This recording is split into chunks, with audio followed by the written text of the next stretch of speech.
Chapter 1946.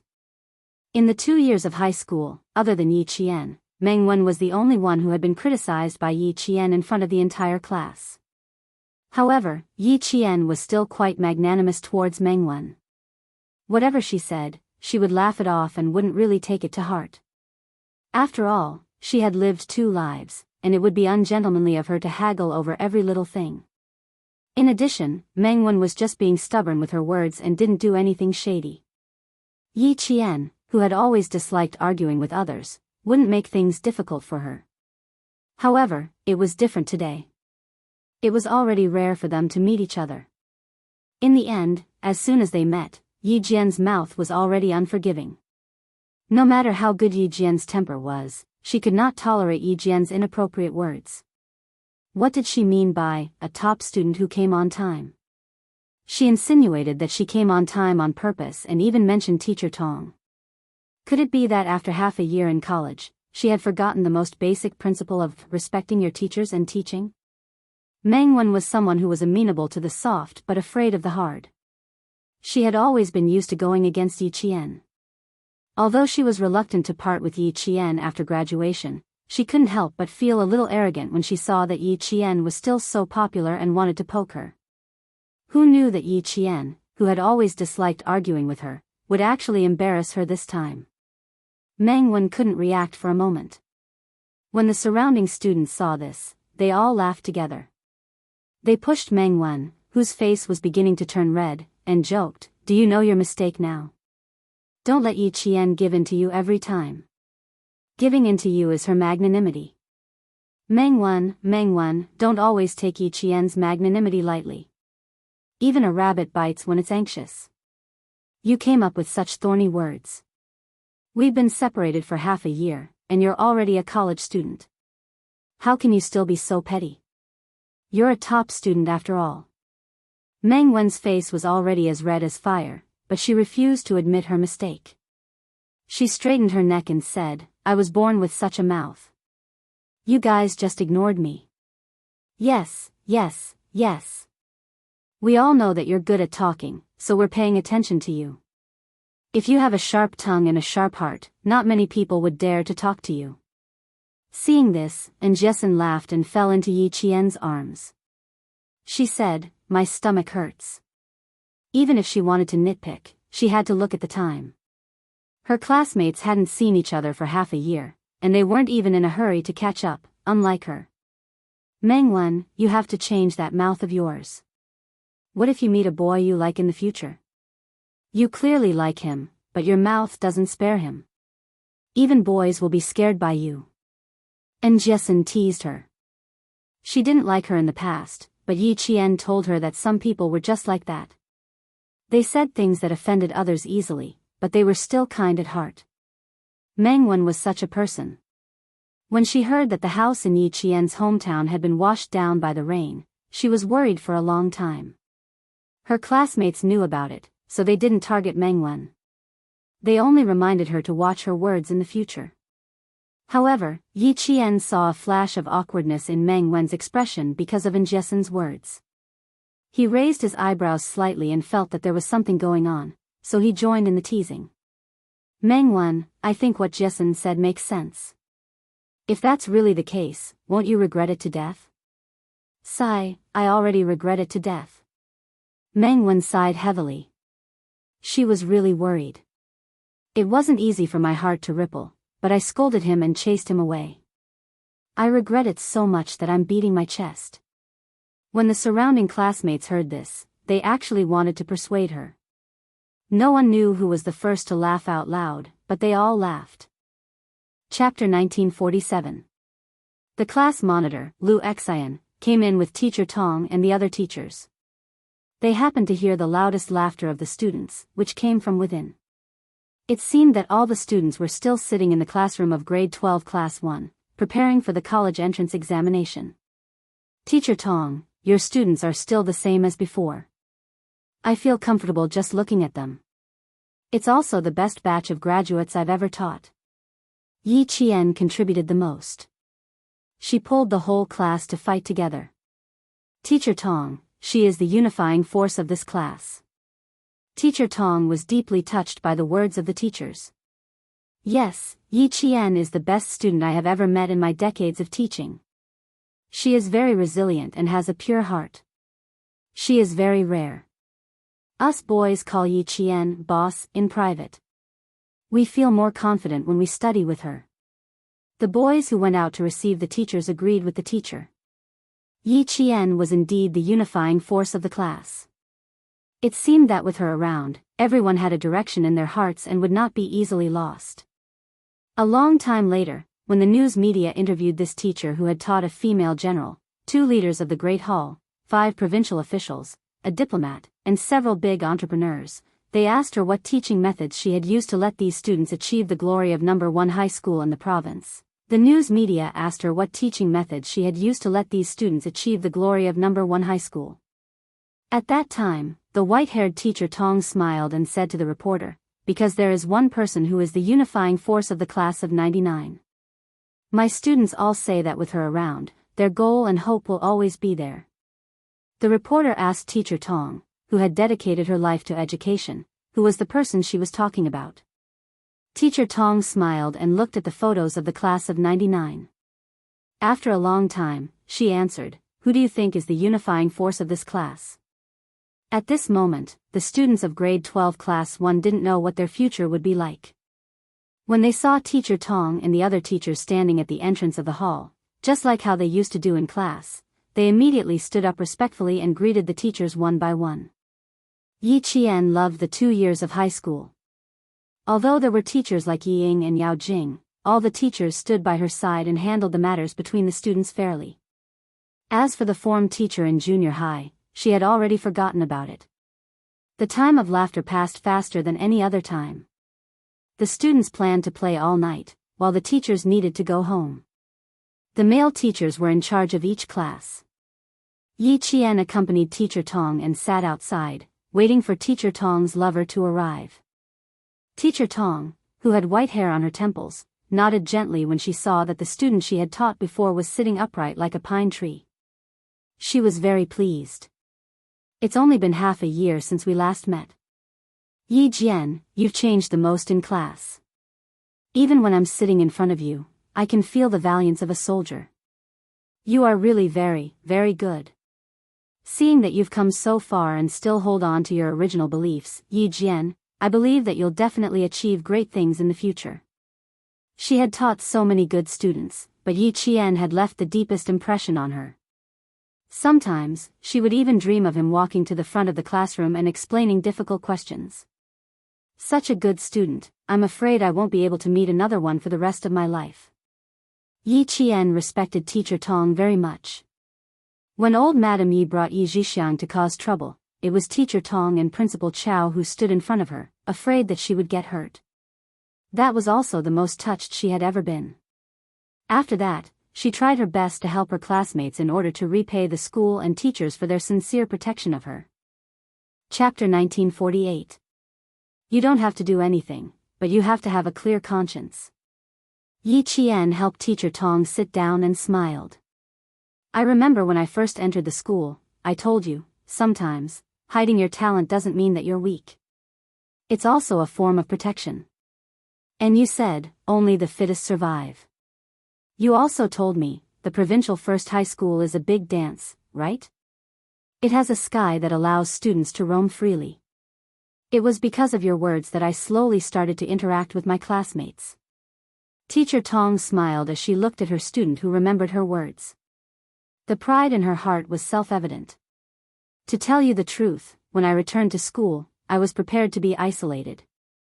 If you didn't ask me to cooperate with my classmates from time to time and participate in group activities, I think I might have really been isolated for the first 2 years of high school." She wasn't good at socializing and speaking. Plus, there was Yi Ying. She didn't think that her high school life would be good.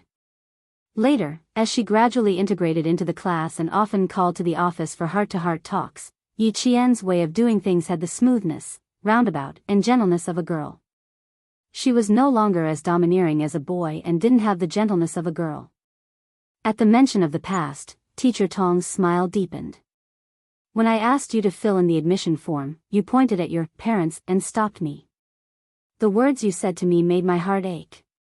Child, you protected yourself so much that you were even wary of me. At that time, I was very surprised. How could you be so wary? It was as if I would hurt you at any time. Later, I specially looked for Principal Chen to understand your situation in junior high. Only then did I understand why you were so wary of me. I knew that you needed to be counseled. Now, it's all good. Everyone in the class likes to talk to you and ask you to make decisions for them. Yi Qian, you're doing very well now. I hope that no matter what kind of life you have in the future, the next time I see you, you'll still be the same person. Continue to maintain a positive attitude. I'll watch you go further and higher step by step. Let me say one more thing. Whether you enter the military or society in the future, connections are very important. Other than Zhang Yuan, Yang Yi, and a few other girls in our class are all from rich families. There are also many classmates that you've helped. Their families have certain connections. Look, Zhang Yuan and Yang Yi's families are paying for today's event. They're not giving me face, they're giving you face. There are also a few other parents who called me to thank me properly and hope that I can give them your contact information. Yi Qian, this is your network. As long as you continue to work hard and stand at the height where others want to befriend you, your path will become wider and wider. Even if you encounter a temporary difficulty, those who you have helped before will extend a helping hand to you. The life experience that society gives you will also give you more stage space. All of this comes from your hard work and is inseparable from yourself. When Yi Qian heard this, he seemed to understand something. His clear eyes widened slightly. After a while, he said in a low voice, "Back then, when you arranged for me to live with Zhang Yuan and the others, was it to teach me how to maintain certain connections? It's good that you know it in your heart. There's no need to say it out loud. This is also the only selfish thing that I've done." When Teacher Tong saw that her student only understood her arrangement at this moment, the kind smile on her face deepened. Chapter 1949. Yi Qian held Teacher Tong's thin hands tightly and said softly, "Thank you, teacher. If you didn't say it, I really wouldn't have known about your good intentions. Since I won you over from class 6 to class 1, as your form teacher, I have to be responsible for you.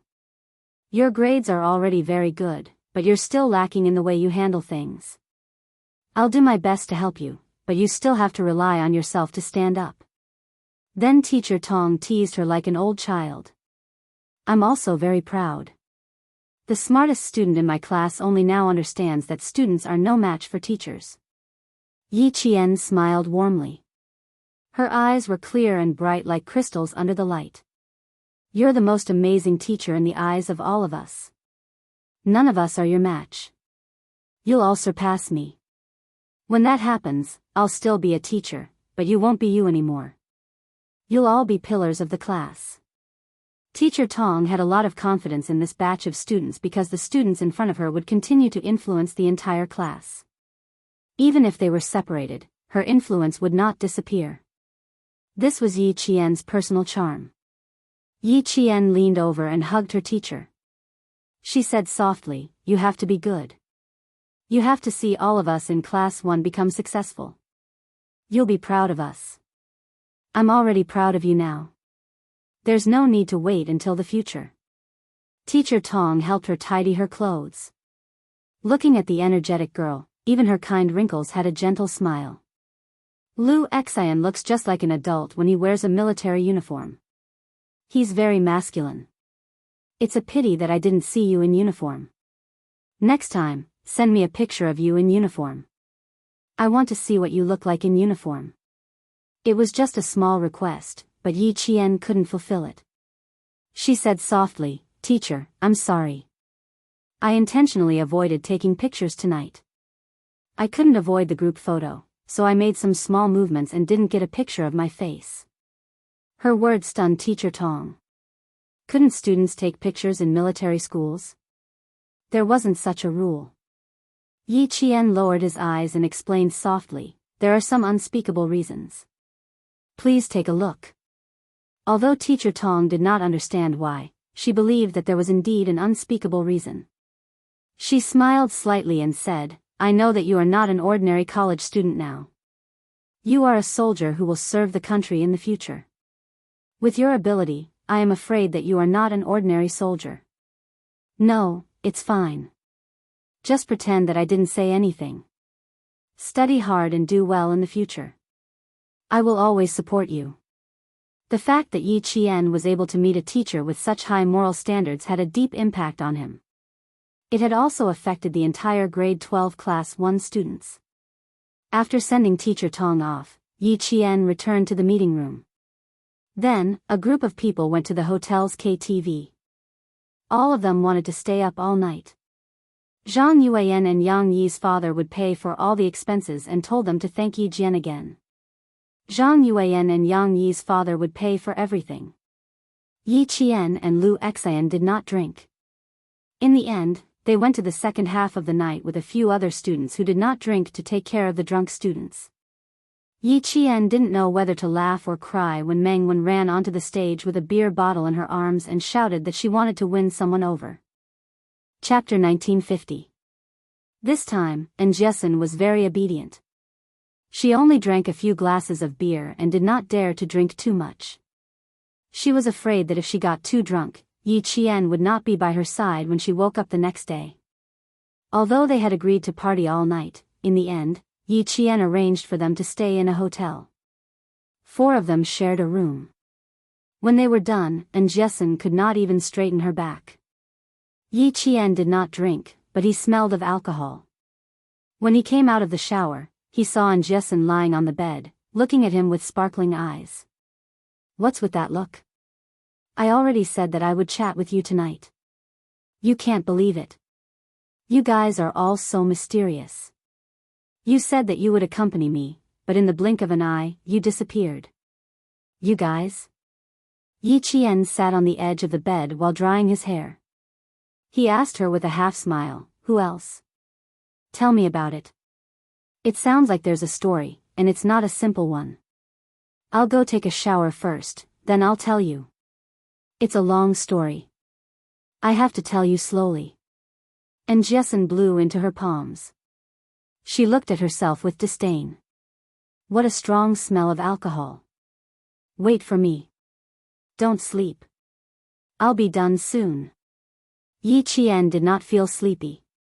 The class reunion was very warm.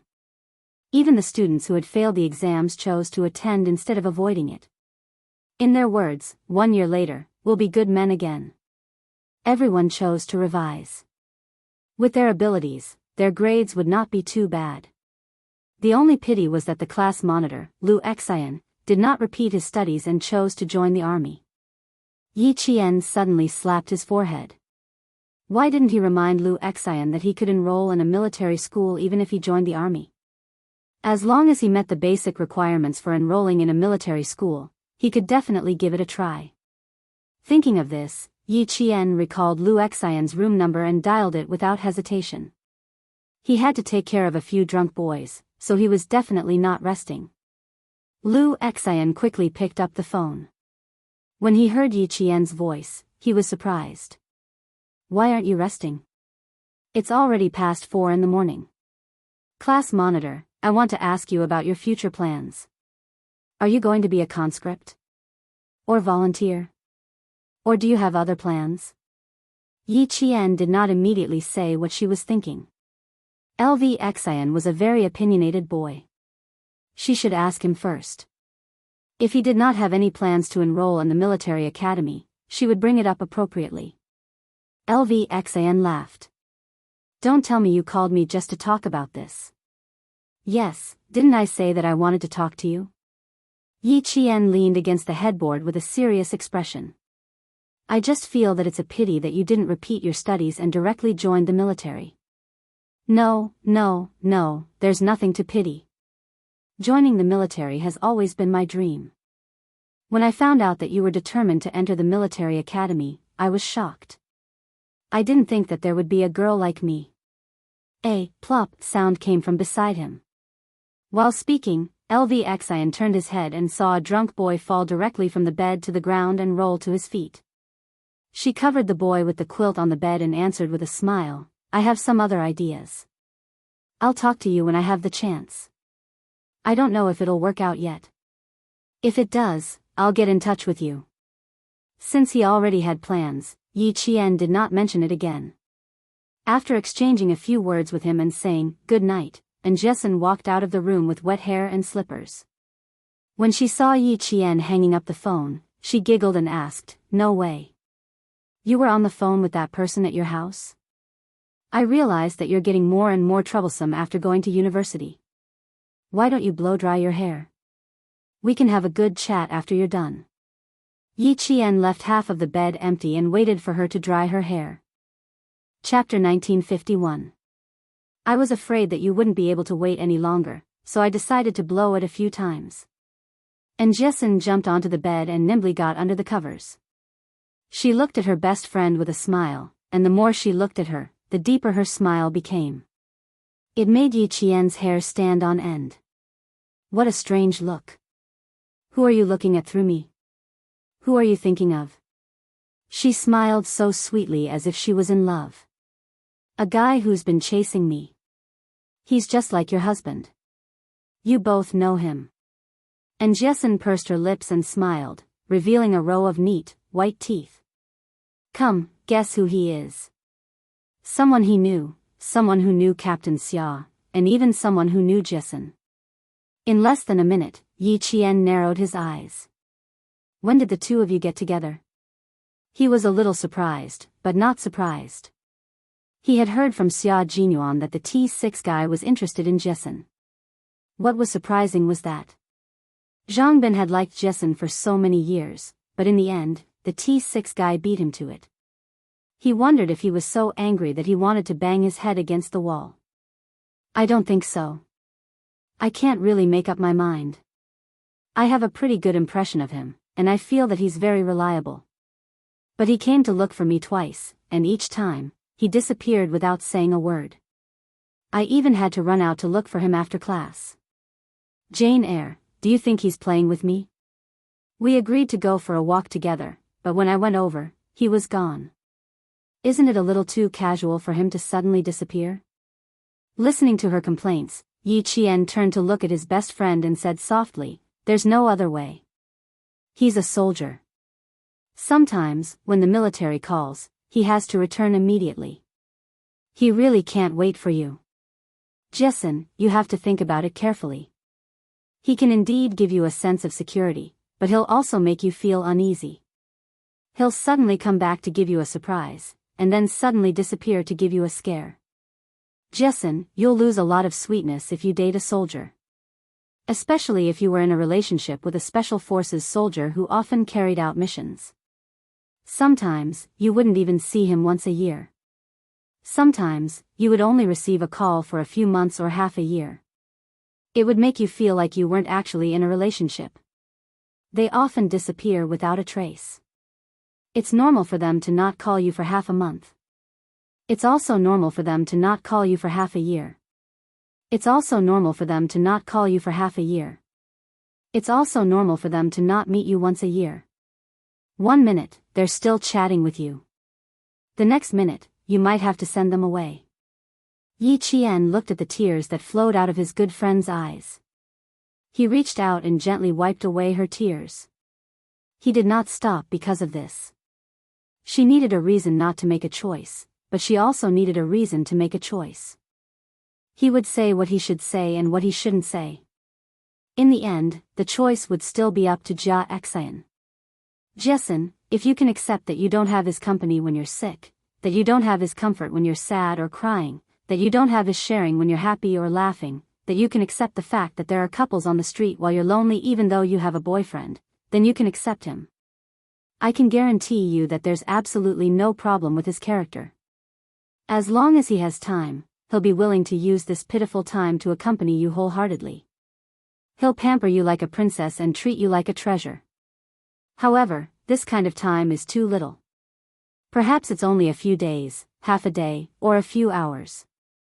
And you'll need to rely on this little bit of sweetness to support you for a month, half a year, until he appears again. Chapter 1952. Yi Qian could see the confusion in her best friend's eyes, as well as the struggle in the depths of her eyes. She knew that right now, she wasn't advising her best friend on what to do. Instead, she was explaining the problems that her best friend had to face. This cycle continues day after day, relying on a short period of sweetness to support the days without him. Jessen, ask yourself if you can accept this kind of life, if you can bear this kind of life.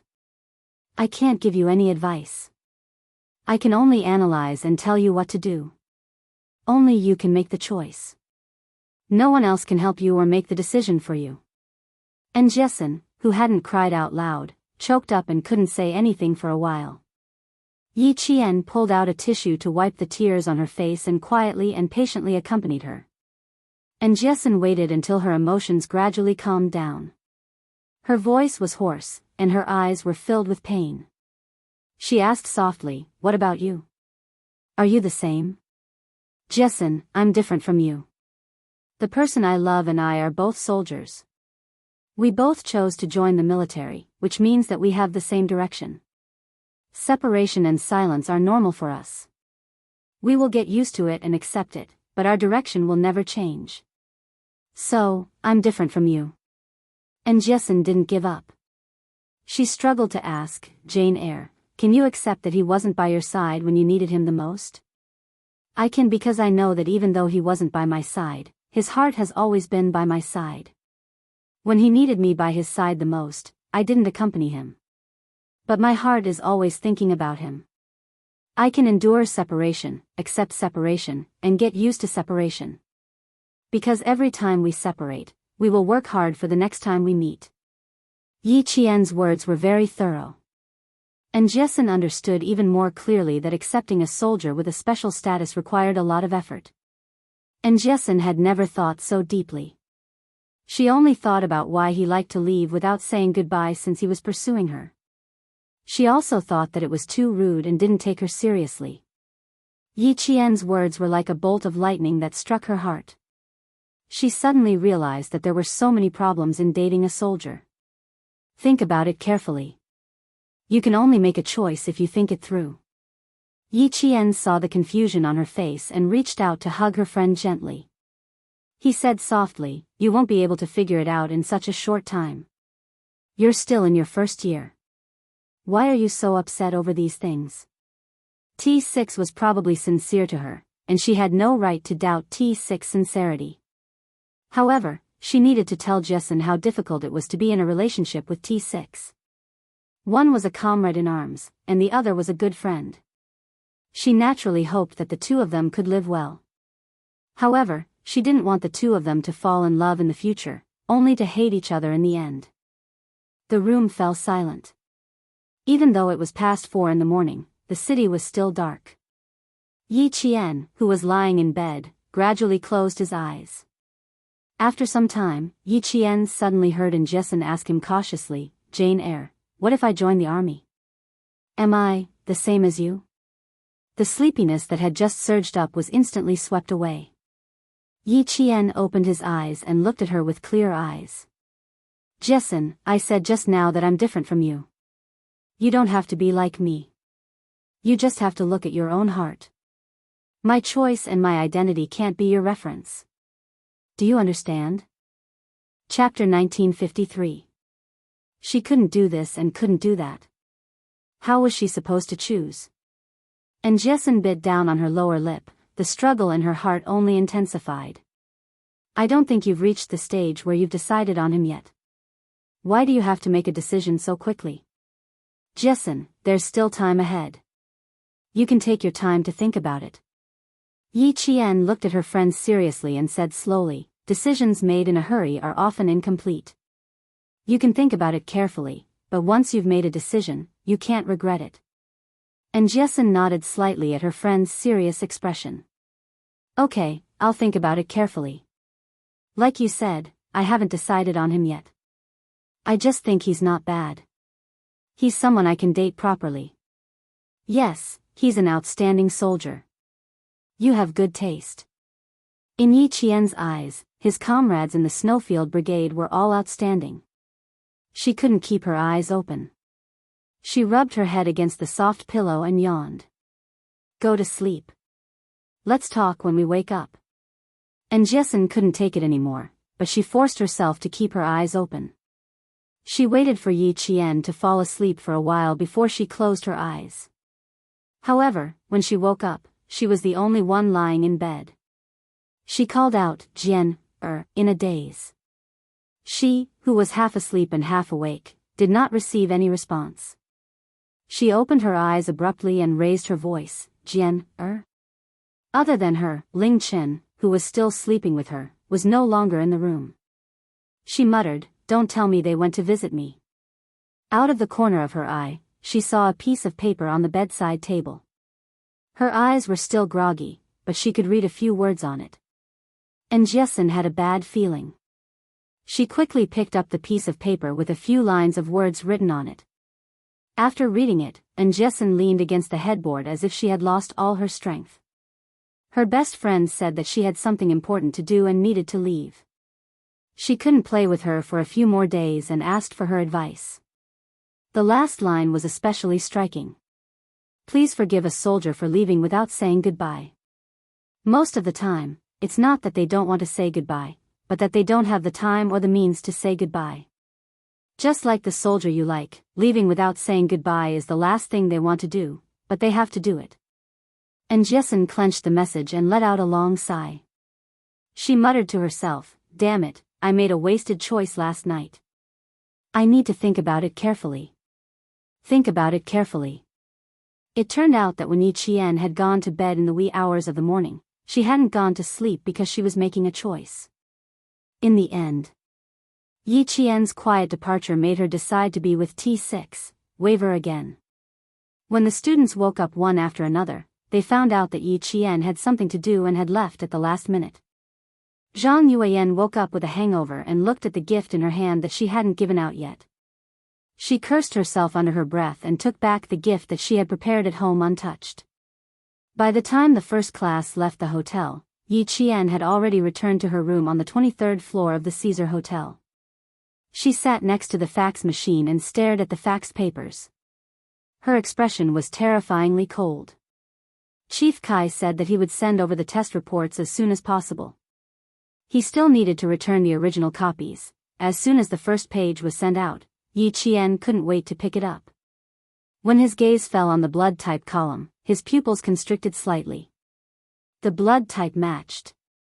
Before the second page was sent out, Yi Qian's eyes were already filled with hostility. There was even a murderous glint in his eyes. It was the same, the two reports were exactly the same. Chapter 1954. When the second page was sent over, Yi Qian compared the results of the two reports. The match was 99.9%.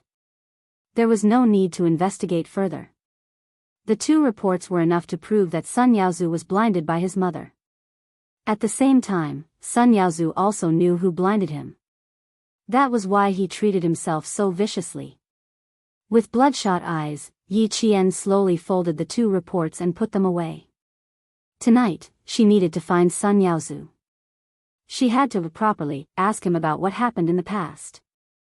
Chief Kai's call came. He spoke very quickly.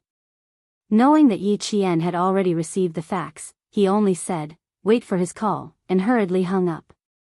Yi Qian was so agitated that her blood was boiling.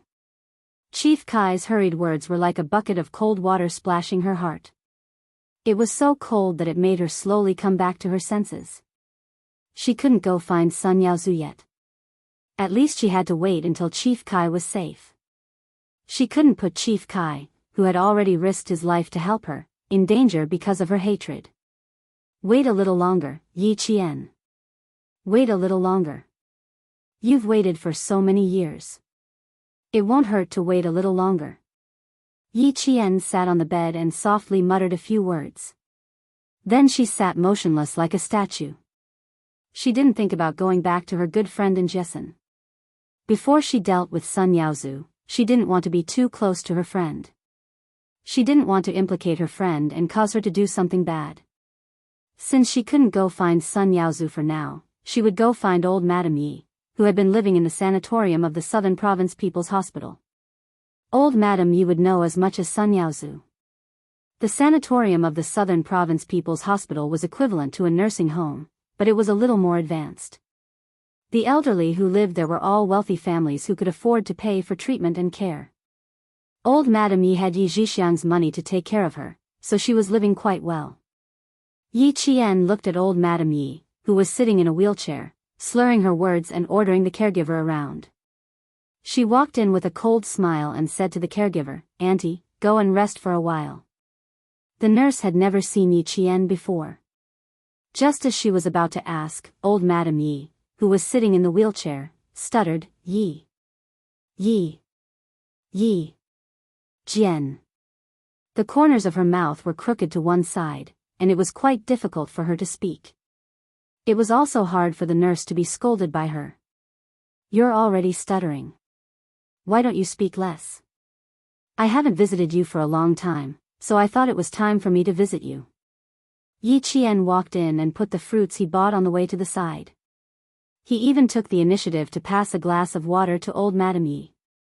"I have something to talk to you about. Why don't you let the caretaker take a rest first?" Old Madame Yi was a strong-willed person at all times. When she saw Yi Qian, she wanted to scold him, but she was powerless. A bunch of words were squeezed out of her throat, and she couldn't speak fluently. All she could say was strange, sounds. The caregiver didn't dare leave. She was afraid that something would happen to the patient she was in charge of. She hurriedly said to Yi Qian, "You can come back next time." "Look," old Madame Yi raised her head, trembling. She pointed at the door and yelled at the caregiver, get out, get out." At her command, the caregiver glanced at Yi Qian. After a moment of hesitation, she took the cleaning tools in her hands and left. All the caregivers, nurses, and doctors in the sanatorium knew how bad-tempered the elderly in room 606 was. None of them were willing to take care of her for a long time.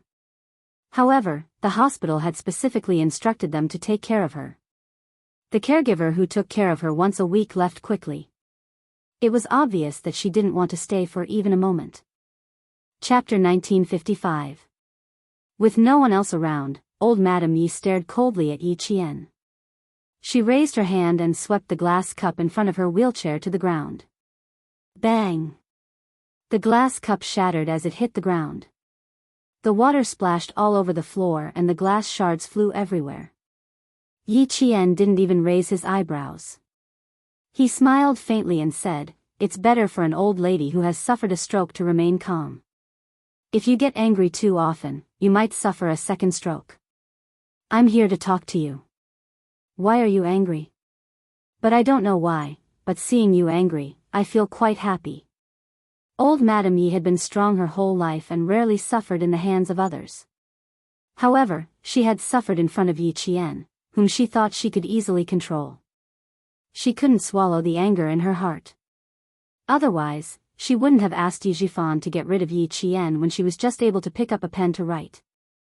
Now that Yi Qian was standing in front of her, old Madame Yi couldn't suppress the anger in her heart. She just wanted to teach her a lesson.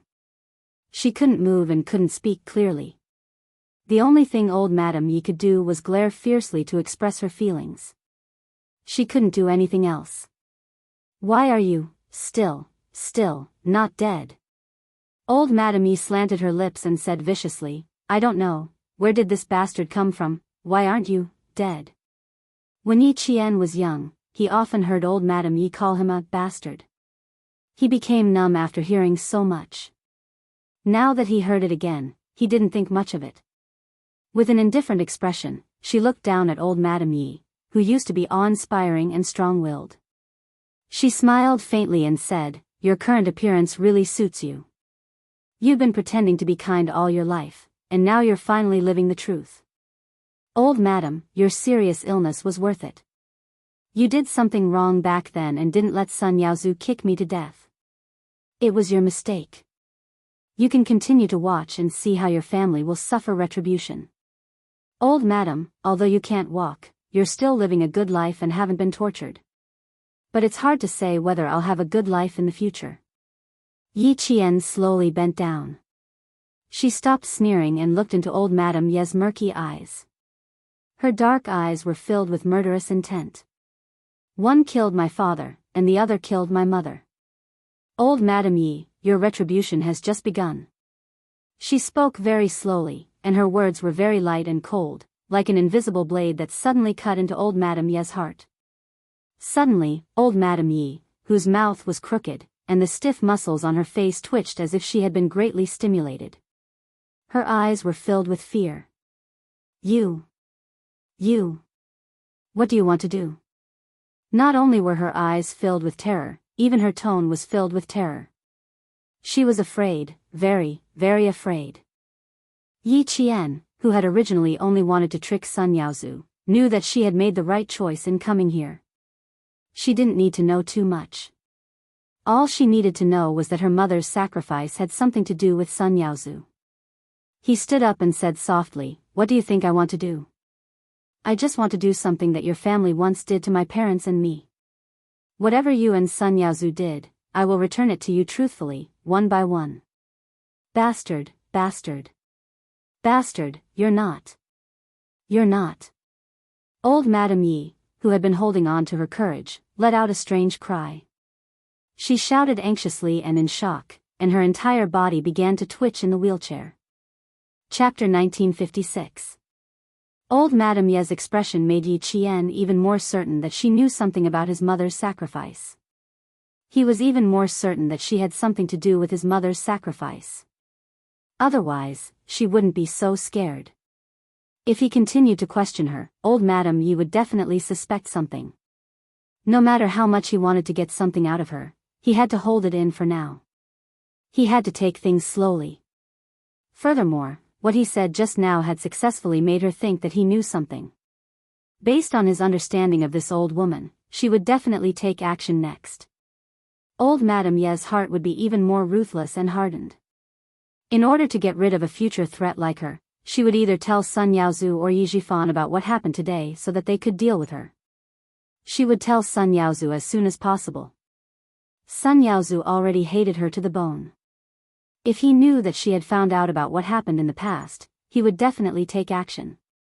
As long as Sun Yaozu took action against her, it would be her chance. In her previous life, she didn't have the ability to seek justice for herself. In this life, she would definitely take revenge for all the suffering she had suffered in both lives. She would laugh as she watched old Madam Ye's family and Yi Jifan's family fall from the clouds into the mud. Looking at the old woman who had completely lost her ability to move, but her mouth was still unforgiving, Yi Qian's murderous eyes flashed with a cold light. His gaze became even more terrifying. Save your energy. I just told you that people who have suffered a stroke should be calmer. In your case, it's only a matter of time before you have a second stroke. If you have a second stroke, I hope you won't leave so soon. It's better for you to stay in bed for the rest of your life. Yi Qian spoke calmly, revealing a look of contempt that old Madam Yi couldn't stand. I'm sure you're willing to live a life where you can't move your hands, can't speak, and have someone feed you when you eat or drink. Old Madam Yi, who had always thought of herself as high and mighty, naturally couldn't stand Yi Qian's contempt. When she heard him curse her again, she was furious and her limbs twitched even more uncontrollably. She really wanted to stand up and slap the bastard who dared to curse her. Unfortunately, she couldn't even speak properly, let alone stand up. Back then, you bullied my father because he was too obedient. It's a pity that he didn't see your current miserable state. If he did, he would be happy. Have a good rest. When I go to see my father tomorrow, I'll mention your current miserable state and what kind of miserable state you'll be in the future. My father and mother were killed by your family. How can I watch you live a good life? I only hope that you will be tortured and live a life worse than death. The cold and murderous words were like a sharp knife that ruthlessly pierced into old Madam Ye's heart, as if it had pierced a big empty hole. A heart-piercing cold wind blew past, instantly extinguishing the raging flames of anger, and her heart began to feel anxious. Did that bastard Yi Qian know something? Did he discover something? Otherwise, why would she say that one killed her father and the other killed her mother? That's right, that's right. That's what she said before. She even brought a photo over to scare her and Zhixiang. Zhixiang was easily frightened and screamed when she saw Yi Xinfan's photo. Zhixiang's actions last time must have made this bastard completely suspicious. While she was lying in the hospital, Sun Yaozu and Yi Xifan were fighting openly and covertly. He secretly investigated on his own. Chapter 1957. She must have found something by now. That's right. She must have found something. I can't let this bastard live anymore. I can't let her live anymore. He had to kill her, he had to kill her. Only by killing her can Zhixiang's family be safe. Otherwise, she will pester Zhixiang to death. She might even harm my two precious grandsons. Although old Madame Ye's body was paralyzed and her brain wasn't as good as before, she didn't completely go on strike. She looked at Yi Qian, who had grown to the point where she couldn't control him anymore. Seeing that he wanted to stand up for Yi Xinfan and Sun Xueqing, who had died early, old Madame Yi, who was anxious just a second ago, suddenly laughed crookedly. Her laughter flowed out of her mouth. It was like the strange laughter of a person who lived in darkness and damp all year round and was filled with malice. Just a bastard. She really thinks she's someone important.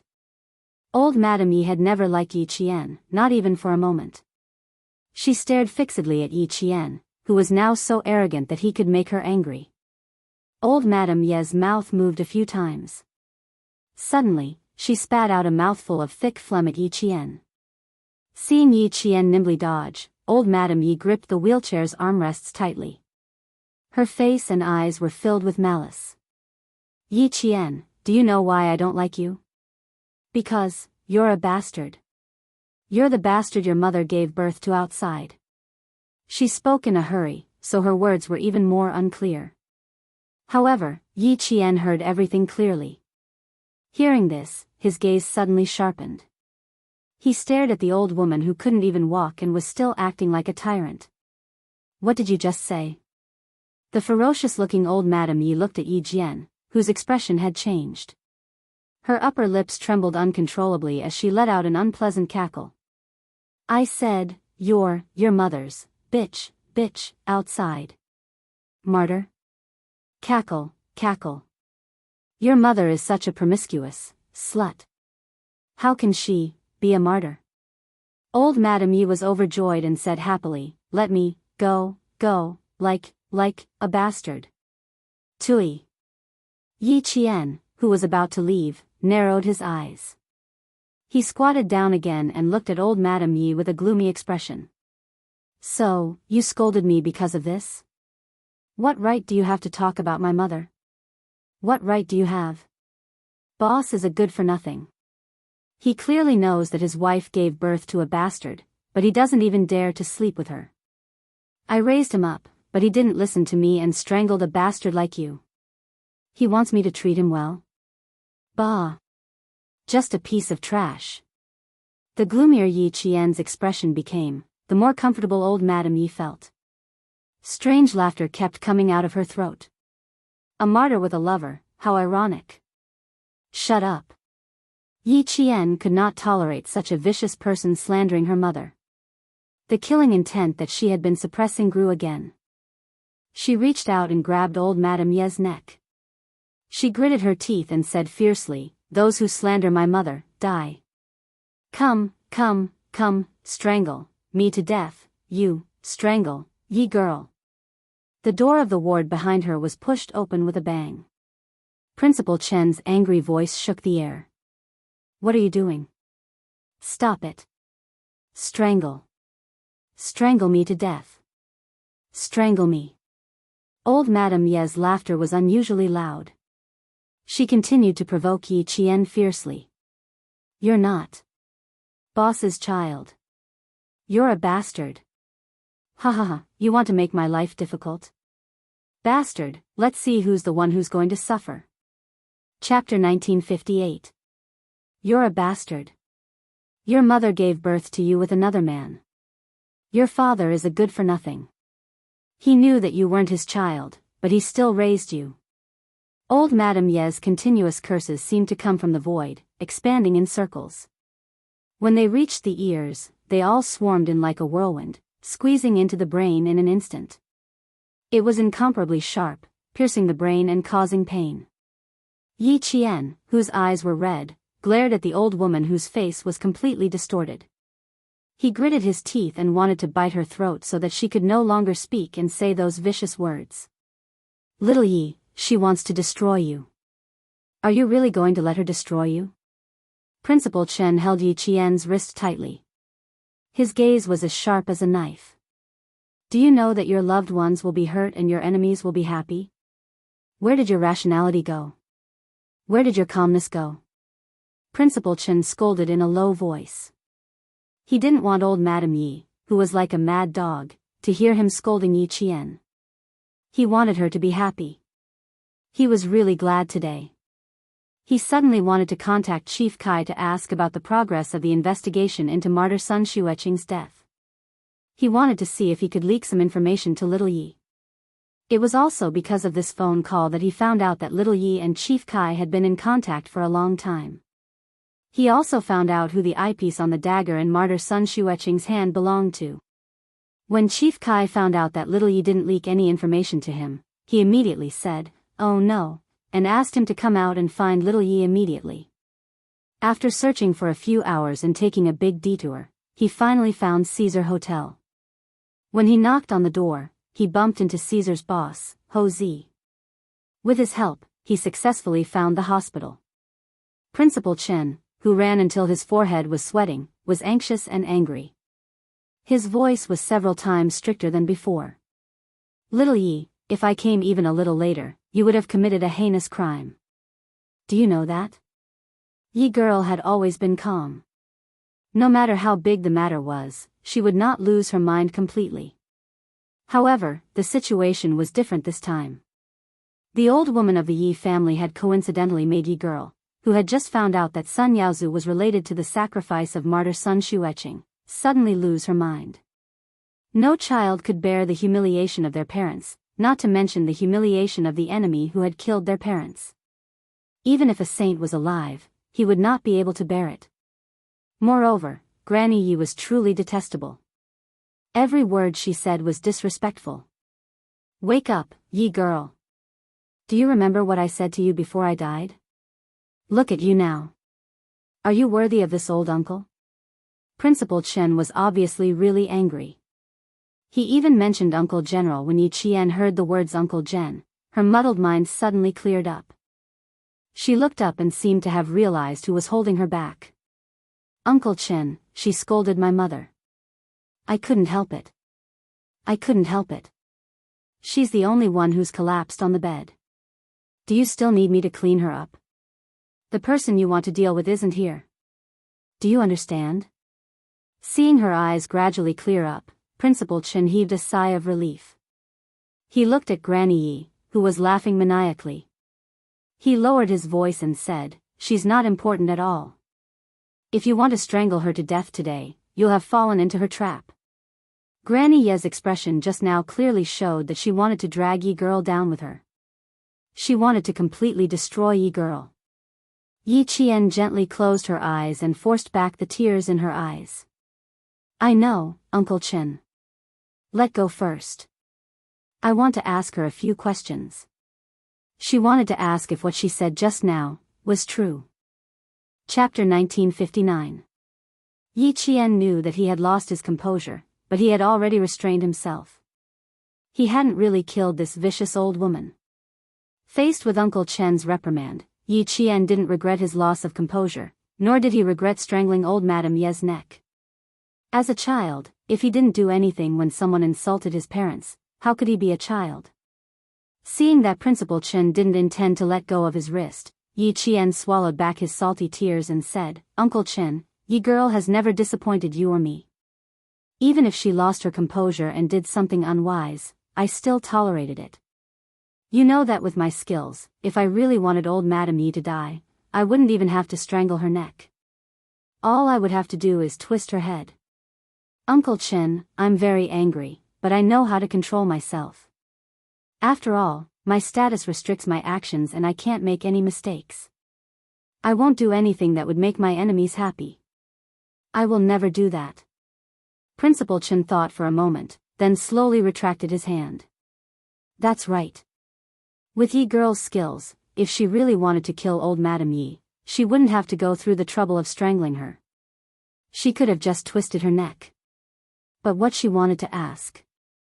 Sigh, he could answer her. Don't ask anymore, girl. She's right. You are indeed not your father's daughter. Your father is infertile. Back then, your mother chose to marry your father because she knew he was infertile. Girl, you really aren't Yi Xinfan's daughter. Your parents are only married, but they aren't husband and wife. Uncle Chen's words made Yi Qian, who had gradually calmed down, narrow his eyes. He looked up at Principal Chen in shock and disbelief. What did you say? Your father and mother got together because of me. It was your mother who found me and asked me to find an honest and reliable man of the same age in the same village, so I found your father. Principal Chen knew that she actually heard it very clearly, but she just couldn't accept it at the moment. Principal Chen glanced at old Madame Yi, who was still laughing strangely, and looked kindly at Yi Qian. He sighed softly and said, Your father didn't dare to agree, but old Madame Yi did. He secretly went to your mother and told her about his situation. He thought that your mother would refuse, but unexpectedly, your mother agreed. Even Uncle Chen doesn't know what happened between your parents. Uncle Chen only learned about it from your mother's diary. If you want to know, Uncle Chen can bring it to you when he returns to the village. This diary was personally delivered by Chief Kai. Principal Chen's words completely shattered Yi Qian's last hope. He stood there in a daze, as if he had lost his soul. She was actually not her father's daughter? Then whose daughter was she? No wonder old Madame Yi called her a bastard child. She already knew that she wasn't her father's daughter. Then, who is my father? Yi Qian, whose eyes were blank, asked in a daze. It didn't seem like a question, but more like a sentence that he didn't even know what he said. Principal Chen couldn't answer who Yi Qian's father was because he didn't know either. Martyr Sun Xueqing's diary didn't mention it in her comrade's safekeeping. Chapter 1960. Old Madame Yi, who was sitting in her wheelchair, looked at Yi Qian, who was standing a few steps away from her. Her eyes were filled with disappointment. That wretched girl was becoming more and more tolerant. She could actually hold herself back from humiliating Sun Xueqing like this. The laughter in old Madame Ye's throat didn't stop, but her heart was sinking. That wretched girl who could hold herself back had already become a big problem. Back then, she was worried that if she killed Sun Xueqing's illegitimate child immediately after her death, she would be criticized by the villagers. Moreover, Yi Zhifan, the white wolf, convinced her to keep the illegitimate child. She was so obsessed that she really kept the illegitimate child. She regretted it so much, so much. She should have thrown Sun Xueqing to her death back then. Falling to her death would have eliminated all future troubles. If she had fallen to her death, today's events wouldn't have happened, and she wouldn't have to worry about the bastard's revenge in the future. Now, the bastard was no longer the little girl who could be bullied by others. She had already become a big problem that made her afraid and anxious. No, she couldn't hold back anymore. Either Yi Zhifan would do it, or her son-in-law would do it himself. She had to see the bastard die while she was still alive to be at ease. She had to see the bastard die before she could leave with peace of mind. Old Madame Yi, who had thought of 10,000 ways to make Yi Qian die on the streets, stared darkly at Yi Qian, then at Principal Chen. For a moment, old Madame Yi hated Principal Chen again. The principal of this town's middle school was also a busybody. Just now, he had appeared in time and ruined her plan. Old Madame Yi couldn't hear what Principal Chen was saying in a low voice. She glared at Principal Chen a few times in anger and raised her trembling hand to touch her neck. She didn't pinch too hard, so there shouldn't be any handprints left. If there were, she would have a way to ruin the bastard's reputation. Her gloomy and calculating gaze made Principal Chen involuntarily sweep his sharp gaze over. A sniper's gaze was undoubtedly frightening. Old Madame Yi, who was caught in the eye, was so frightened that she couldn't breathe properly. Waves of violent coughs came from her throat. Yi Qian slowly turned around. His eyes, so dark that they seemed to be able to swallow everything, stared straight at old Madame Yi. Step by step, he walked up to the old woman who had done evil all her life. He said softly, "I will make your family pay for all the pain I've suffered." It was very light, but the smell of blood inside was so thick that one could almost smell it. "Bastard, what are you trying to do?" Old Madame Yi was shocked and angry at the same time. Even though she was still putting up a strong front, her paralyzed eyes had already revealed her true thoughts. She realized that Yi Qian's family included her two most beloved grandsons, Yi Lei and Sun Jiacheng. That was why she asked Yi Qian what he wanted to do.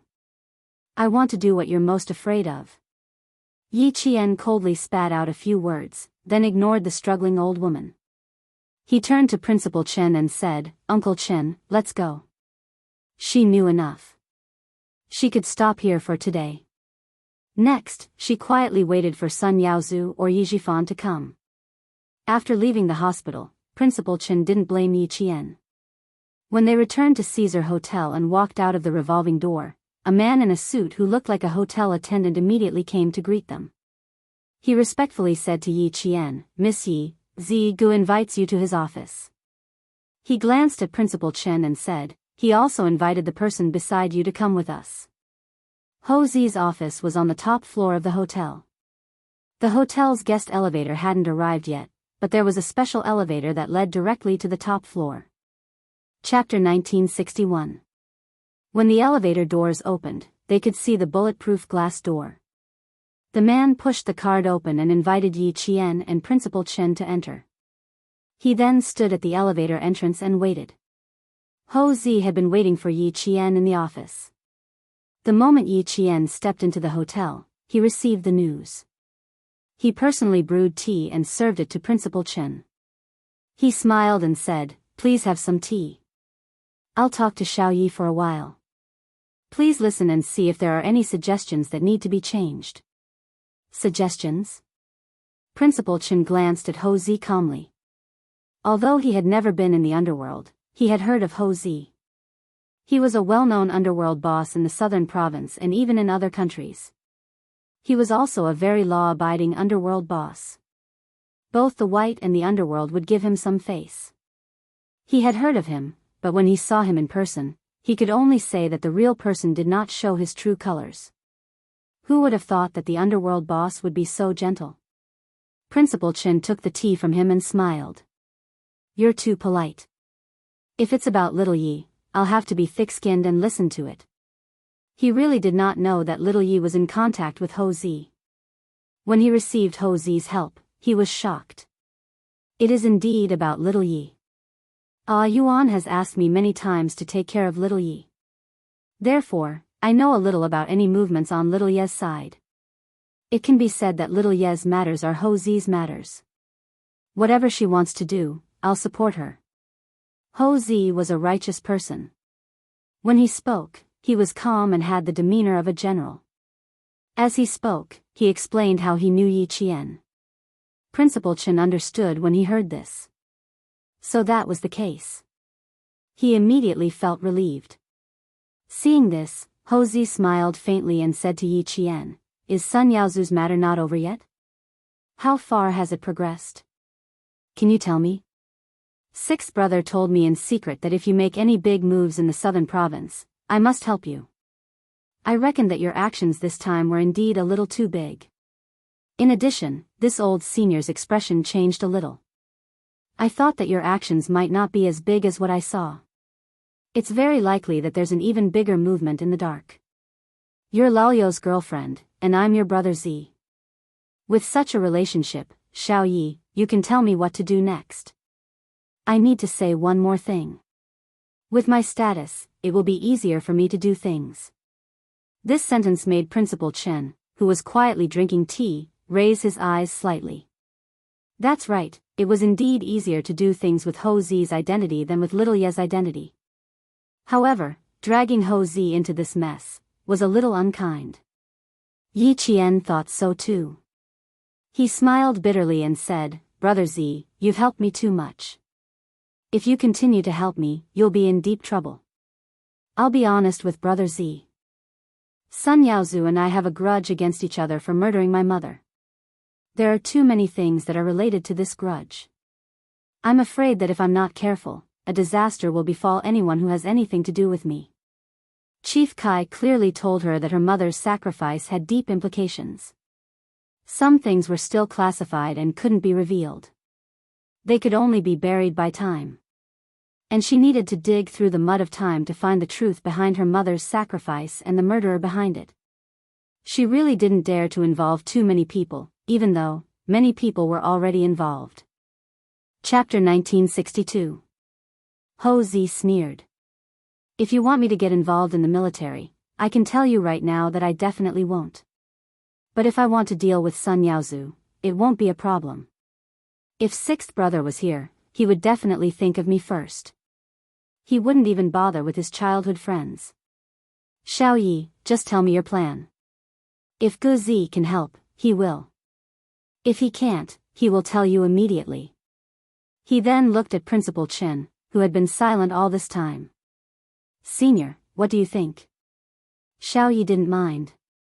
This senior who cared about Xiao Yi from the bottom of his heart would know what to do. It was best for him to speak. Ho Zi wouldn't be wrong. Otherwise, he wouldn't have invited Principal Chen to his office. Little Yi, tell me your plan first. Principal Chen would be very happy if someone from the underworld helped Little Yi, because Sun Yaozu was also from the underworld. Yi Qian, who had been silent for a long time, finally spoke up when Principal Chen opened his mouth again. He lowered his eyes slightly and said, I want to deal with Sun Yaozu, and I also want to get some information from him. It was related to a person's life. She planned to deal with it in secret. I won't show up to deal with Mr. Sun, but I can help you, Ho Zi said calmly. A big matter sounded like a small matter to him. It was extremely easy. Yi Qian looked at him and said, I'll wait for Sun Yaozu to come looking for me. Even if they want to investigate, we have to let the police know that Sun Yaozu was the one who committed the murder and was killed in the end. He knew that sixth brother's girlfriend was a ruthless character. Look at this arrangement. It was quite well planned. The matter was settled just like that. Principal Chen, who wanted to stay, was forcefully sent back to the military by Yi Qian. He was not allowed to interfere. Ho Zi repeatedly assured him that there wouldn't be any problems, so Principal Chen had no choice but to return to the military. Even after returning to the army, he was still worried. He was afraid that something would happen to Yi Qian.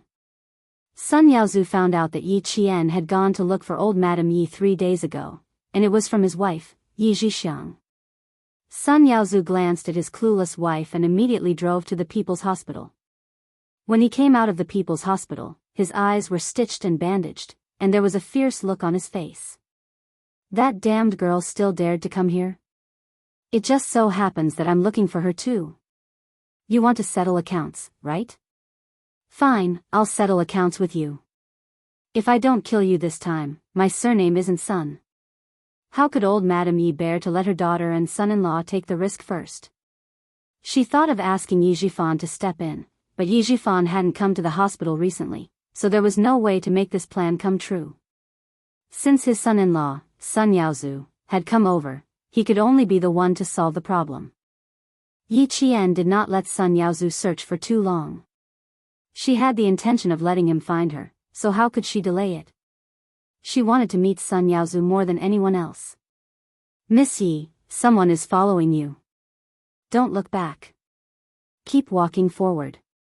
Walking along the dimly lit street, Yi Qian knew that someone was following her before the people sent by Ho Zi. I know. Don't get too close to me. This was a street that led to a village in the city. The residential buildings hidden among the tall buildings were all low-rise buildings from the 1970s and 1980s. The electricity above their heads was dense like a spider's web. The streets on both sides were narrow, and only bicycles and motorcycles could pass through.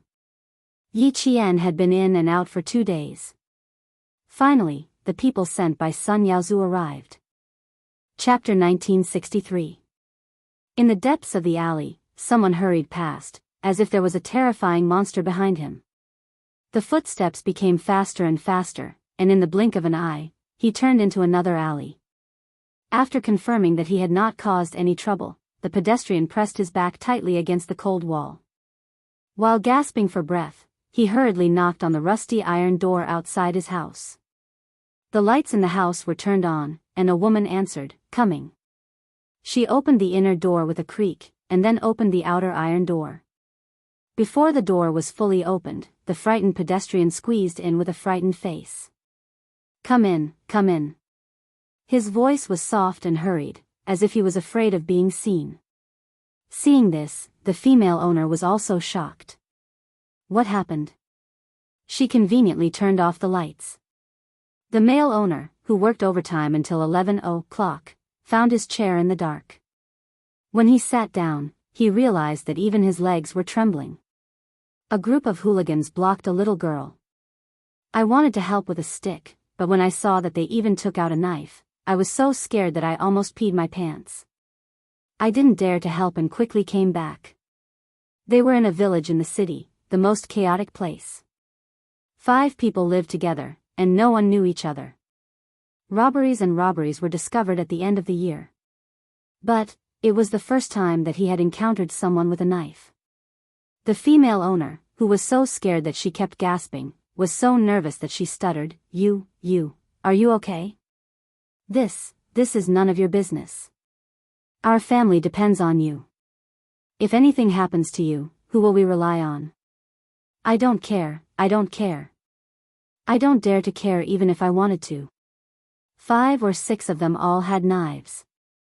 The male owner was so scared that he wiped his face and asked the female owner to pour him a glass of cold water to calm him down. After a while, he sighed, that little girl, sigh, probably. Seeing that he was still talking about it, the female owner scolded in a low voice, "That's enough. Don't meddle in other people's business. If you saw it, just pretend that you didn't see it. Keep your mouth shut and don't cause trouble for the family, do you hear me?" I know, I just feel, sigh. What's the use of you thinking? Can you beat them with knives by yourself? Don't worry about it, go take a shower. You have to catch the morning shift tomorrow. Next year, you have to pay tuition fees again. Your parents are still waiting for you to send money back for your brother to get married. Don't meddle in it. The female owner was afraid that she would cause trouble, and the voices in the house became quieter and quieter, until it was silent. On the other side of the alley, the footsteps were footsteps, the footsteps, the footsteps, the footsteps, the footsteps, and the footsteps, the footsteps, the footsteps, and the footsteps, the footsteps, the footsteps, the footsteps, the footsteps, and the footsteps. Of the footsteps, the footsteps, the footsteps, the footsteps, the footsteps, the sound. Brother Z, they took Missy away. Someone looked in the direction of the van and spoke to Ho Z with a phone glowing with a faint blue light. Head in the direction of Qingnan Middle Road. Ho Z had already returned home and was making supper for Xiaoyue, who had yet to return from work. He was wearing a blue and white checkered apron. He turned off the stove and walked out of the kitchen. Be careful. Call me if anything happens. Brother Z, can Miss Yi really do it alone? The assistant was a little worried and asked, Mr. Sun sent 6 people, all with knives. I'm afraid that Miss Yi will be at a disadvantage. Most importantly, if Miss Yi was at a disadvantage, how would Brother Z explain it to Sister Wei? How would he explain it to the crown prince of the family Xia? Chapter 1964. Ho Z, who was now a good family man, sat down on the sofa with an apron on. He picked up the phone and made a call. The Miss Yi you mentioned is not simple. You can ask her for advice one day. Arrange the car. Pick her up immediately when she comes out. Clean up the scene. Don't leave any traces behind. Since he had promised, he naturally had to complete the task properly. It was never Ho Zi's style to leave any traces for others to catch. The doorbell rang. Ho Zi immediately got up. I'm hanging up first. Contact me if you need anything. Without waiting for his assistant to say anything, he quickly hung up the phone and walked a few steps away. Xiaoyue, who was wearing a navy blue coat, walked over, braving the cold air. Before she could change her shoes, Jose carried her to the living room where the air conditioner was turned on. It's been hard on you. How many days have you been working overtime? How cruel of you to leave your husband alone in the room every day. Master Hosan, who was awe-inspiring outside and could shake the entire southern province with a stomp of his feet, was a filial husband at home. For a successful man like him, his wife at home should be afraid of him messing around. However, when it came to Jose, it was the opposite. He was afraid that the cruel woman in his arms would abandon him again. Xiaoyue lazily lay in her man's thick arms and said weakly, "Haven't you always been clamoring to go back to Family Eve with me? Let's go back together on New Year's Eve. I don't want to leave you alone to celebrate the new year." She spoke weakly, but Jose's mood was like a roller coaster that suddenly rushed to the clouds and then fell back to the ground. He asked her uncertainly, "Baby, you're not talking nonsense, right? What? You don't want to go home with me for the new year?" Xiaoyue, who seemed to be weak just a moment ago, suddenly sat up in his arms. She glanced at him from the corner of her eyes. Suddenly, her aura was released and she had the demeanor of a queen. "Forget it. Pretend I didn't say anything." Then she was telling the truth. Jose, who was pleasantly surprised, hid his expression and said in a deep voice, "You have to keep your word. How can you be so casual? Then I have to make some preparations. The old man likes to drink tea, so I have to prepare some good tea leaves. Old madam likes small ornaments such as embroidery, so we have to find some good ones.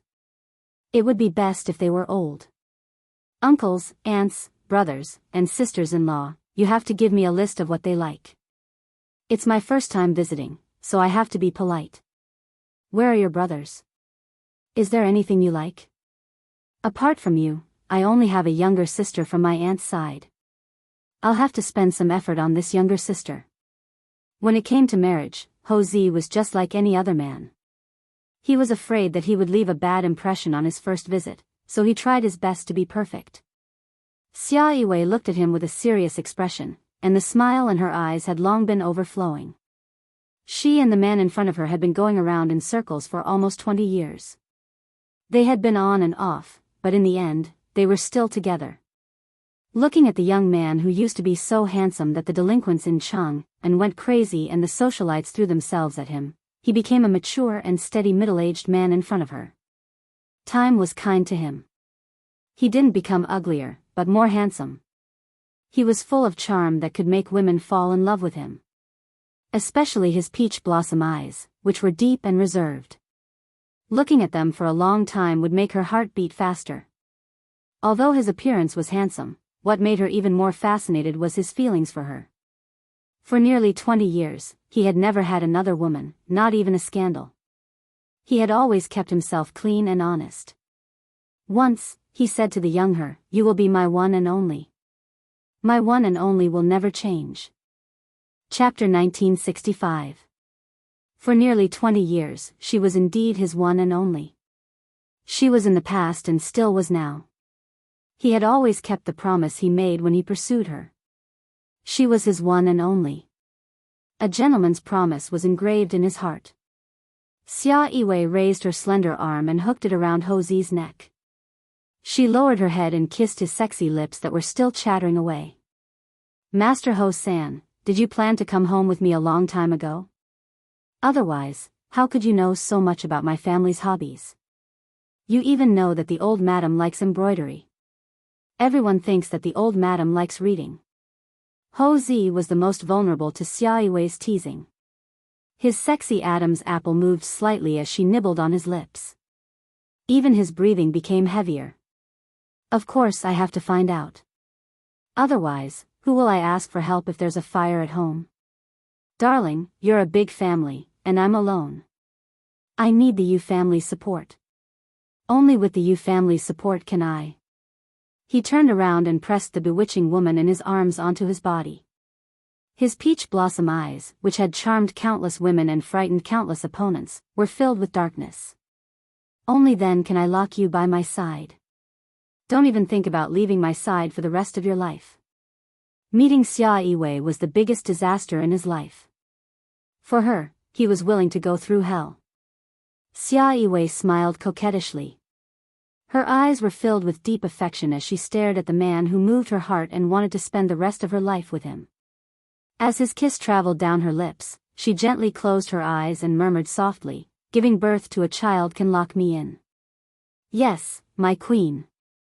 In front of the only woman he loved, Ho Zi, who was all-powerful in the underworld, tried his best to please the woman under him. "You will be my one and only. My one and only." He would use his whole life to fulfill this promise. The cold wind blew in the dark night. Somewhere, the crackling sound of firecrackers could be heard, bringing a bit of noise to the cold night. The assistant sent by Ho Zi followed them all the way to the villas under construction in Qingnan Middle Road.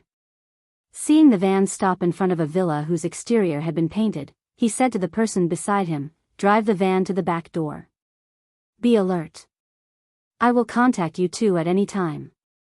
"All right." The two men nodded and lowered their caps a little to cover most of their faces. Their coat collars were straightened up, and they left swiftly. The door of the van opened and two men pushed Yi Qian out of the car. They warned him in a low voice, "Behave yourself. If you dare to play any tricks, we'll break your legs." Yi Qian, who had a bag over her head, did not know where she was being taken. She shook her shoulders violently as if trying to shake off the two pairs of hands that were pressing on her shoulders. The two men who were holding her down looked even more ferocious. The man who jumped down first and walked to the front quickly walked into the villa. Soon, Yi Qian was also brought in. There was the smell of paint and damp cement in the air. It smelled like a construction site. Yi Qian, whose hands were tied, estimated where she was the moment she was pushed in. Then, someone said, "Why are you only here now? The boss has been waiting for half an hour. He even lost his temper just now. Hurry up and bring her in. This chick is very fierce. Our brothers only became obedient after we showed them our knives. One of our brothers even got bitten twice by her. Damn it, we'll deal with her later." The man in charge of capturing Yi Qian scolded and urged the people behind him, "Hurry up and bring her in. The boss is not in a good mood." Chapter 1966. After the leader finished cursing, he ordered the other three men, "The three of you stay outside and don't let anyone come near. Keep your eyes open. If the boss is unhappy, we'll all be in trouble." A total of 6 people went to surround Yi Qian. 3 of them stayed outside and the other 3 went in together. Yi Qian secretly moved her tied hands. As she walked through the dark corridor, her right hand suddenly twisted strangely. Her hands, which were originally tied to her wrists, were released in a minute. She secretly tugged at the rope with her freed hands. Not bad, it was indeed very sturdy. She would use it to deal with Sun Yaozu later. Yi Qian didn't move immediately. She only wanted to deal with Sun Yaozu. These people weren't in her area of concern, so there was no need to take more lives. With her head still tied up, Yi Qian felt that she had entered a very spacious room. Perhaps it was a new house. The air was damp and dusty. She was then pushed down the cement stairs. The stairs were uneven and filled with cement dust. After walking down one floor, she could clearly feel that the air was somewhat stagnant. It was as if she had entered an enclosed space. A basement? Was she being brought to a basement? When the tip of her foot touched a hard object, Yi Qian deliberately lost her balance to confirm her guess. She staggered forward and kicked the object with her foot. After a series of echoing, clang sounds, Yi Qian knew that her guess was right. They were indeed in a basement. The man walking in front heard the commotion and turned his head to glare at Yi Qian, who was being dragged all the way. His 2 companions said unhappily, "Hold her steady. If she falls to her death, we'll be in trouble too." It was obvious that they were quite afraid of Sun Yaozu. However, Yi Qian slightly curled her lips. This kind of fear wasn't a fear of reverence, but a very simple fear of stopping a monetary transaction. It was also the most unreliable kind of fear. Then she wasn't afraid that these people would really sacrifice their lives for Sun Yaozu. They were only doing it for the money. they wouldn't really sacrifice their lives. Brother Z reminded her to be careful of the 4 bodyguards around Sun Yaozu. 2 of them were foreign bodyguards from South Asia. These bodyguards usually had their hands stained with blood. She was wary of these 2. The good thing about foreign bodyguards was that they could shift the blame to others. After the man in front finished speaking, Yi Jian vaguely heard the echoes of roars coming from the basement. She couldn't hear it clearly, but it made Yi Jian realize that this basement probably had more than 1 floor. There were at least 2 floors. The roar came from Sun Yaozu. He had never had much patience. After becoming a boss, he restrained himself a little. But when it came to Yi Qian, he had absolutely no patience. Not long after his men went out, he began to ask questions. When Yi Jian didn't show up after 9 o'clock, he was already very irritable. When Yi Jian didn't show up after they caught her, he flew into a rage. The only 2 chairs in the room were smashed into pieces by him. When he heard the guards say that Yi Qian had arrived, he picked up a broken table leg and spat viciously, "Drag her in." Damned girl, she had finally fallen into his hands today. Tonight was the time to end her life. No, he couldn't cripple her in one go. Back then, that bitch Sun Xueqing blinded herself in one eye. No matter what, he had to blind both of her daughter's eyes first. He had to slowly torture that damned girl. Sun Yaozu, whose only eye flashed viciously, let out a few sinister laughs. His already ferocious face suddenly became as ferocious as a man-eating monster. He gritted his teeth and said to the 2 bodyguards beside him, "Do whatever I tell you to do later, do you hear me?" Chapter 1967. Yes, boss. The 2 bodyguards nodded. Their job was to do whatever their boss told them to do. It didn't take long to walk from the 1st floor to the 2nd basement floor. Sun Yaozu, who had just finished giving instructions, heard footsteps. The one-eyed man snorted coldly and stood in front of the 4 bodyguards, waiting for Yi Jian to come in. When he saw Yi Qian being dragged in by his men, he laughed heartily, then said fiercely, "Take off her hood." There were lights in the basement, and under the white light, Yi Qian, who had been in the dark for more than an hour, still hadn't gotten used to the light.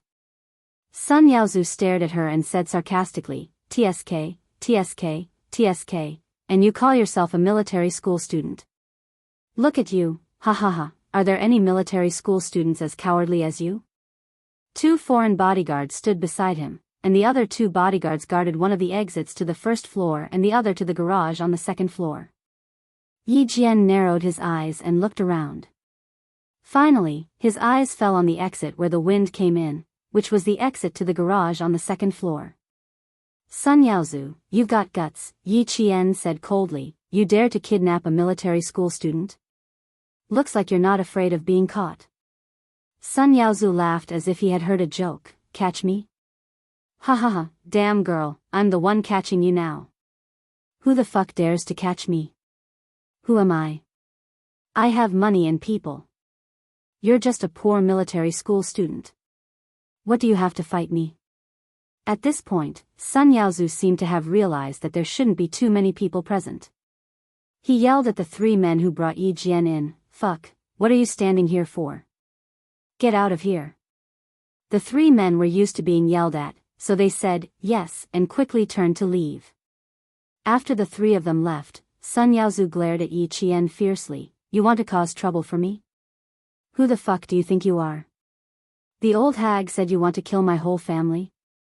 Damn girl, I'll kill you first today. It's normal for me to want to kill your entire family. You were the one who made my mother sacrifice herself back then." In the face of his viciousness, Yi Qian, whose eyes were as cold as water, said indifferently, "You made my mother sacrifice herself. I want to kill your whole family. What are you angry about?" Yi Qian naturally brought the topic back to the past. Now that Sun Yaozu thought that victory was within his grasp, based on his understanding of Sun Yaozu, he could not help but say a few more words to show that he was the victor. The fact that he had chased the person who had captured her away and only kept the bodyguards by her side showed that he knew that she might say something, but he didn't want too many people to know. As long as he led the topic back to the past, he would always bring up the past. Although Sun Yaozu did not have much patience, he had not told Yi Qian about what had happened in the past all these years. It was obvious that he was a tight-lipped person. When Yi Qian mentioned what had happened in the past, his laughter grew louder. What can you do even if you find something? My eyes were blinded by your mother back then. I can only take revenge on you. He took out a small knife from his pocket and gave his bodyguards a look. He said fiercely, "Hold her down." Yi Qian pretended to be afraid and retreated. He said angrily, "My mother should have blinded both of your eyes back then. She trusted you so much back then, but you betrayed her." Chapter 1968. Ha ha ha, wretched girl, your mother called me little brother back then. Who else could she trust if not me? Betrayal? Pfft. I was doing well and earning a lot of money. How could she make me give up on making a fortune with just a few words? Sun Yaozu stood where he was and spoke fiercely, while his other two bodyguards closed in on Yi Qian. Yi Qian, who continued to retreat to the corner, heard his mother call Sun Yaozu little brother, and his eyes immediately darkened. Grandfather did not have any biological brothers. My mother doesn't have a brother, she only has Sun Dongqing as a sister. Sun Yaozu, don't get involved with my mother. If she really called Sun Yaozu little brother, then the matter could be explained further. When her mother sacrificed herself, she was holding a dagger in her hand. There were no signs of a fight around, which meant that Sun Yaozu, who was stabbed by her, was actually next to her mother. Later, when her mother discovered the problem, she hurriedly raised the dagger and stabbed him. Unfortunately, she was shot and killed before she could finish off Sun Yaozu.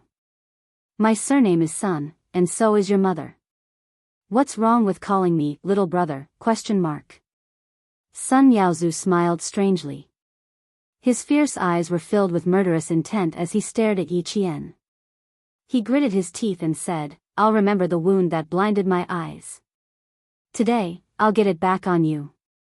Catch her and press her to death." The two bodyguards who were surrounding them heard the order and did not slowly close in on Yi Qian. They all thought that Yi Qian would be easily caught, but Yi Qian nimbly avoided them with a roll on the spot. At the same time, he rushed at lightning speed toward the exit that she had noticed wind coming in from.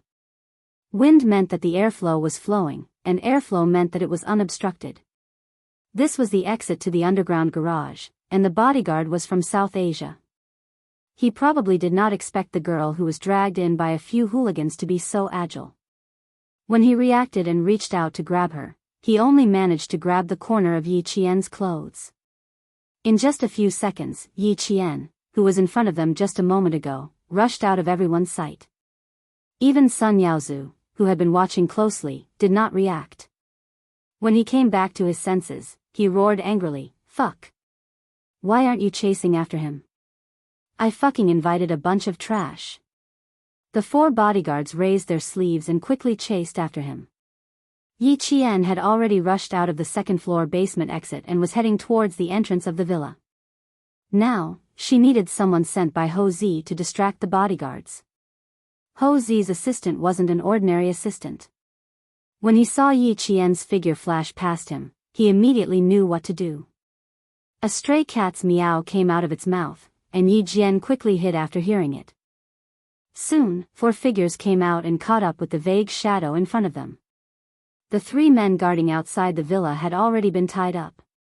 Even the three men who were chased out by Sun Yaozu were tied up and thrown into the van they drove over. 6 people were tied up, and 4 bodyguards were chasing after them. Sun Yaozu was the only one left in the huge villa. When he saw Yi Jian return, he didn't even have the chance to speak when Yi Jian took a broken leg of a wooden chair and fiercely smashed it against the back of his neck. His plump body instantly turned into a pile of mush and fell to the ground with a thump. When the 2 men who came in with Yi Qian saw this, they carried Sun Yaozu away without saying a word. Chapter 1969. The people who came to help Yi Qian were Ho Zi's most trustworthy subordinates. After receiving Ho Zi's orders, they only did what Yi Qian needed them to do and did not ask questions. Sun Yaozu was wide and fat, so it was quite strenuous for the 2 men to lift him up. By the time they got into the car, his face was flushed red and he was sweating profusely. "Miss Yi, Brother Z has instructed you to go to Mount Dalong. There are still men waiting for you there." After putting him in the car, the driver jumped out and handed the car keys to Yi Qian. "Leave this to us." They still needed to get the 2 foreign bodyguards into the car and bring them to Mount Dalong. They also needed to leave behind a series of disguises so that Brother Z could take care of Miss Yi safely. Just as Principal Chen thought, Ho Zi's help would save Yi Qian a lot of trouble. With his ability, he could protect Yi Qian. This was also why Xia Jinyuan asked Ho Zi for help. Although Ho Zi, who had a large influence in southern province, had retired from the underworld, it did not affect his ability to do things. "Thank you for your hard work. The 2 bodyguards are South Asians. They might have retired from the government army. Be careful." At this point, Yi Qian did not stand on ceremony anymore. He took the car keys and drove away quickly under the gazes of the men. Mount Dalong was the largest natural forest park in southern province. Many places were listed as protected areas and prohibited from being developed. It was indeed a simple matter to get rid of 1 or 2 people in the depths of the forest. Sun Yaozu was woken up by the cold. The pain in his neck made him shiver violently. He opened his only eye in a daze and soon realized that something was wrong with his surroundings. A gust of cold wind blew past, and the pitch-black surroundings made him jump to his feet. "Damn it, what is this place?" Before he could stand firm, Sun Yaozu suddenly remembered that he was knocked out by Yi Qian. After that, he did not know anything. He was in the mountains. Sun Yaozu, who had completely sobered up, roared, "Damn girl, you actually fucking left me in the mountains."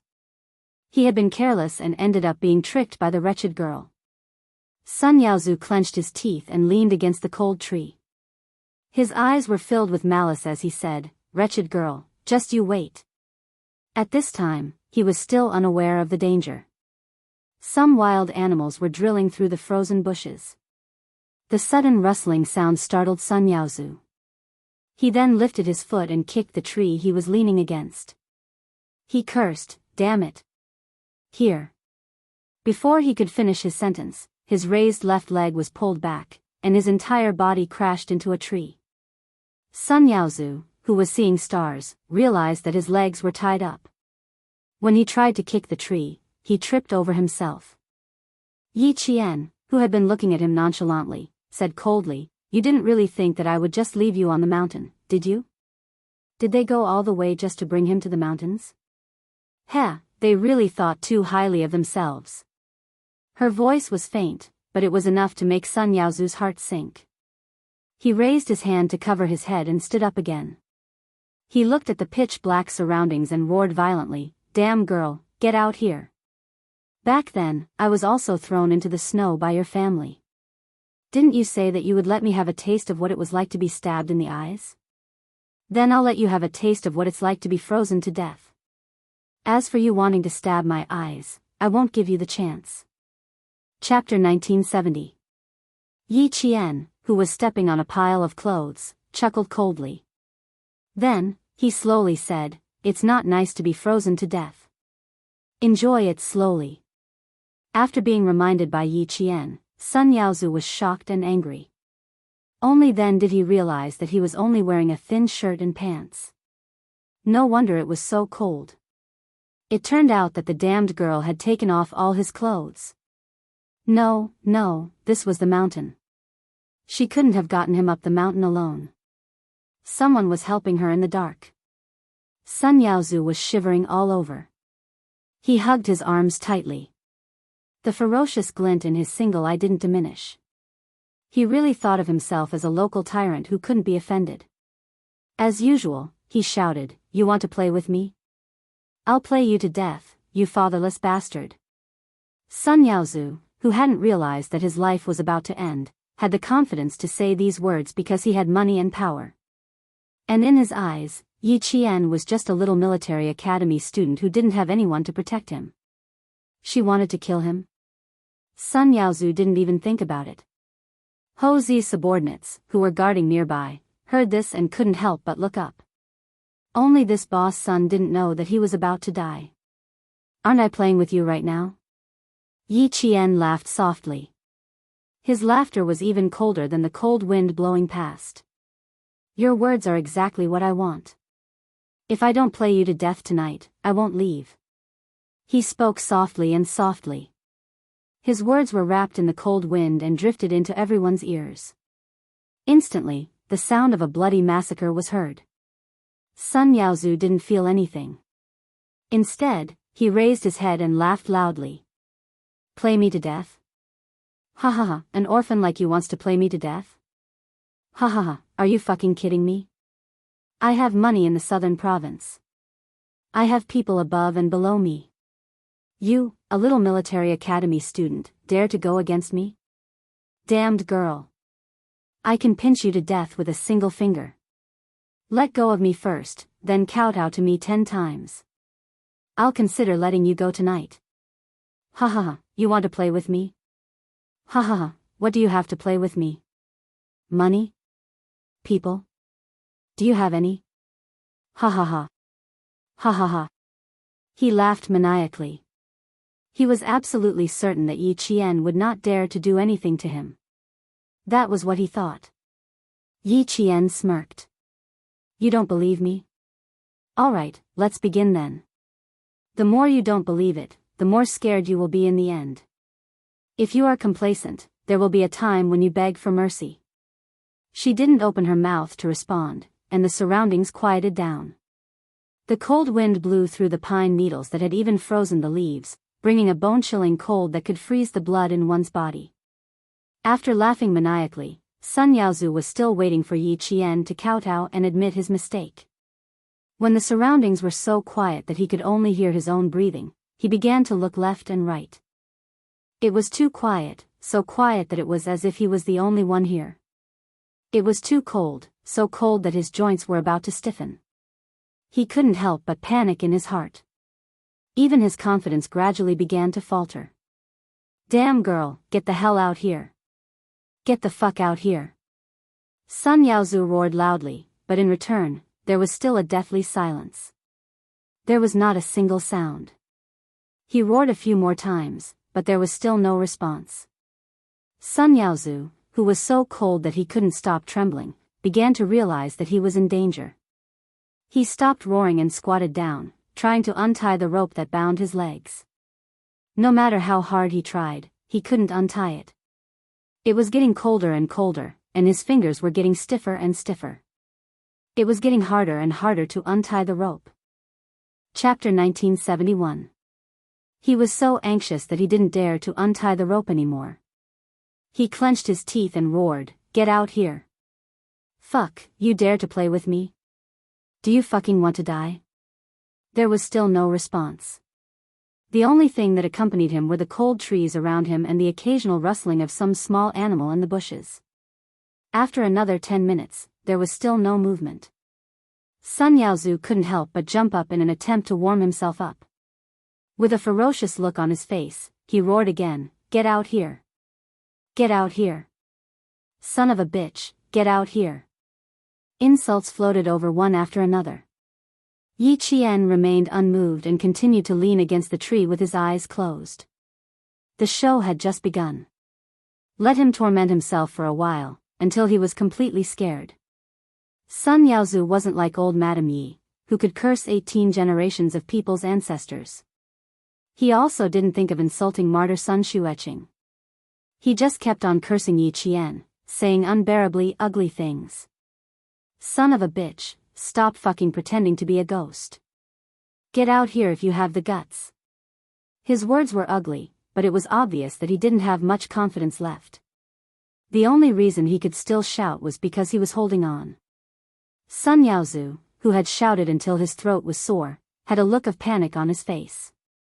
His gaze swept around in a hurry, as if he was looking for something. At this moment, he was really starting to feel scared. Cold, too cold.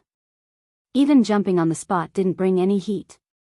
Sun Yaozu, who was shaking all over his body, began to wonder if Yi Qian had already left and wasn't around at all. No, if he stayed any longer, he would really freeze to death. Good, good, good. You fucking have guts. Just you wait. If I don't kill her when I get back, I'm not human. Sun Yaozu didn't dare to stay any longer. He hugged his arms and tried to run up the mountain. His legs were so cold that his muscles were stiff. Before he could take a step, he tripped over the bushes under his feet. How could Yi Qian give him a chance to escape down the mountain? The rope that tied his legs was the same one that tied her hands. It was tied with a professional knot in the army and could only be cut with a sharp tool. After struggling for almost an hour, before Yi Qian could even make a move, Sun Yaozu, whose face was bruised and swollen from the fall, was so cold that he no longer had any strength to struggle. His teeth were chattering, and his whole body was curled up into a ball, trying to use this method to keep himself warm. He didn't want to die. He didn't want to die. He had earned so much money and achieved his current status. He didn't want to die. He didn't want to die at all. Why didn't those good-for-nothings at home realize that he was missing? Where were the bodyguards that he had spent so much money on? All of them are fucking useless freeloaders. Damned old hag, if I go back and meddle in your business again, I won't be human. Sun Yaozu, who was so cold that even his head was trembling, clenched his teeth tightly. He cursed fiercely in his heart. Yi Qian, who didn't want to freeze him to death for the time being, saw that it was about time. Finally, she took a step out of the darkness. Her feet trampled over dead branches and leaves as she walked in front of Sun Yaozu. She turned on a dim blue flashlight. Her expression was cold as she looked down at him condescendingly. Sun Yaozu, the cold doesn't feel good, right? Sun Yaozu, who was so cold that he was about to lose consciousness, vaguely heard someone talking. He struggled to lift his eyes, but only saw a dim blue light. As for who was talking to him, he couldn't tell at that moment. Save me. Save me. Someone. Someone wants to kill me. Save. Save me. He subconsciously asked for help. There was no trace of his initial arrogance. Chapter 1972. Sun Yaozu, whose lips had turned purple from the cold, did not know that the person he was asking for help was Yi Qian. With only a ball of blue light in front of him, he raised his heavy eyelids and kept murmuring, "Save me, save me." Yi Qian, who was not moved at all, asked coldly, "Why did you shoot my mother?" "Shoot? What do you mean shoot?" Sun Yaozu answered with his eyes closed. At this time, he was so cold that his joints were rusty and had no energy left. Just like that year on New Year's Eve, when he threw Yi Qian into the deep snow. Seeing this, Yi Qian broke off a tree branch and turned around to pick up the dirty coat she stepped on. He threw it directly onto Sun Yaozu, who was gradually losing consciousness from the cold. The coat was made of thick wool and could clearly protect him from the cold. Sun Yaozu, who instinctively wanted to live, tried his best to hold on to the warm coat. His fat body shrunk as if he was trying to squeeze himself into the coat. At this moment, the insufferably arrogant Sun Yaozu no longer had the awe-inspiring aura from before. He was no different from a beggar, fighting only for a meal. Yi Qian's eyes were full of mockery. It had only been a little more than an hour and 12 minutes. Back then, when she was only a few years old, she had been frozen for more than 3 hours. She listened to the laughter and chatter in the house. She listened to Yi Ying's happy voice when she received the money. She listened to Yi Zhixiang's proud voice when she talked about how much money her family had made in the coastal area. She also listened to Sun Dongqing's flattery. They stayed in the warm house, eating meat and drinking wine for the new year. She shouted, cried, and begged. Who would even look at her? He kicked her unconscious and threw her outside. Sun Yaozu. Tonight is your retribution. Recalling the past, Yi Qian's calm eyes suddenly turned cold and ruthless. He lifted his leg and kicked Sun Yaozu's chest. This was the place where she was kicked that year. An eye for an eye, fair. What she could not take revenge in her previous life, she had to pay it back little by little in this life. Sun Yaozu, who finally had some warmth in his heart, was kicked to the throat and coughed violently. It also kicked him back to his senses. The kick was not light. If it were not for his fat, his ribs would have been broken. Even though his bones were not broken, he was in so much pain that he arched his body and fell to the ground. Before he could recover from the pain, he clearly heard a familiar voice asking him coldly, "Why did you shoot my mother?" Because of this cold voice, he suddenly became clearer. It's that damned girl, the one who dared to risk her life with him. Go za. Before he could say anything else, his voice suddenly, he let out a scream. In the dim blue light, Yi Jian could see that Sun Yaozu's wrist was bent at a strange angle. The number of people I've killed is definitely more than yours. Yi Jian twisted his wrist and looked at him with a murderous look in her eyes. It's more than you think. You said that I don't dare to kill you? Bye. Don't challenge my patience, and don't waste our time. We can't afford to waste time. His gaze was as sharp as the sharpest blade. Yi Qian asked again, back then, why did you shoot my mother? Sun Yaozu had never seen Yi Qian like this. The Yi Qian who was so cold that his heart trembled, and the Yi Qian who was so unfamiliar to him. Chapter 1973. He chuckled softly, his eyes filled with provocation. His frozen purple lips trembled as he said, "Let go of me, and I'll tell you." A student dared to say that he had killed many people? Ha ha ha, did he think he was a fool? A military school student dared to kill people? Could he continue to study after killing people? Ha ha ha, was he trying to lie to Grandpa's son? There was only one way to deal with someone who always thought he was strong, and that was to show him what it meant to be stronger. Yi Jian took out a small knife from her pocket and smiled faintly at Sun Yaozu.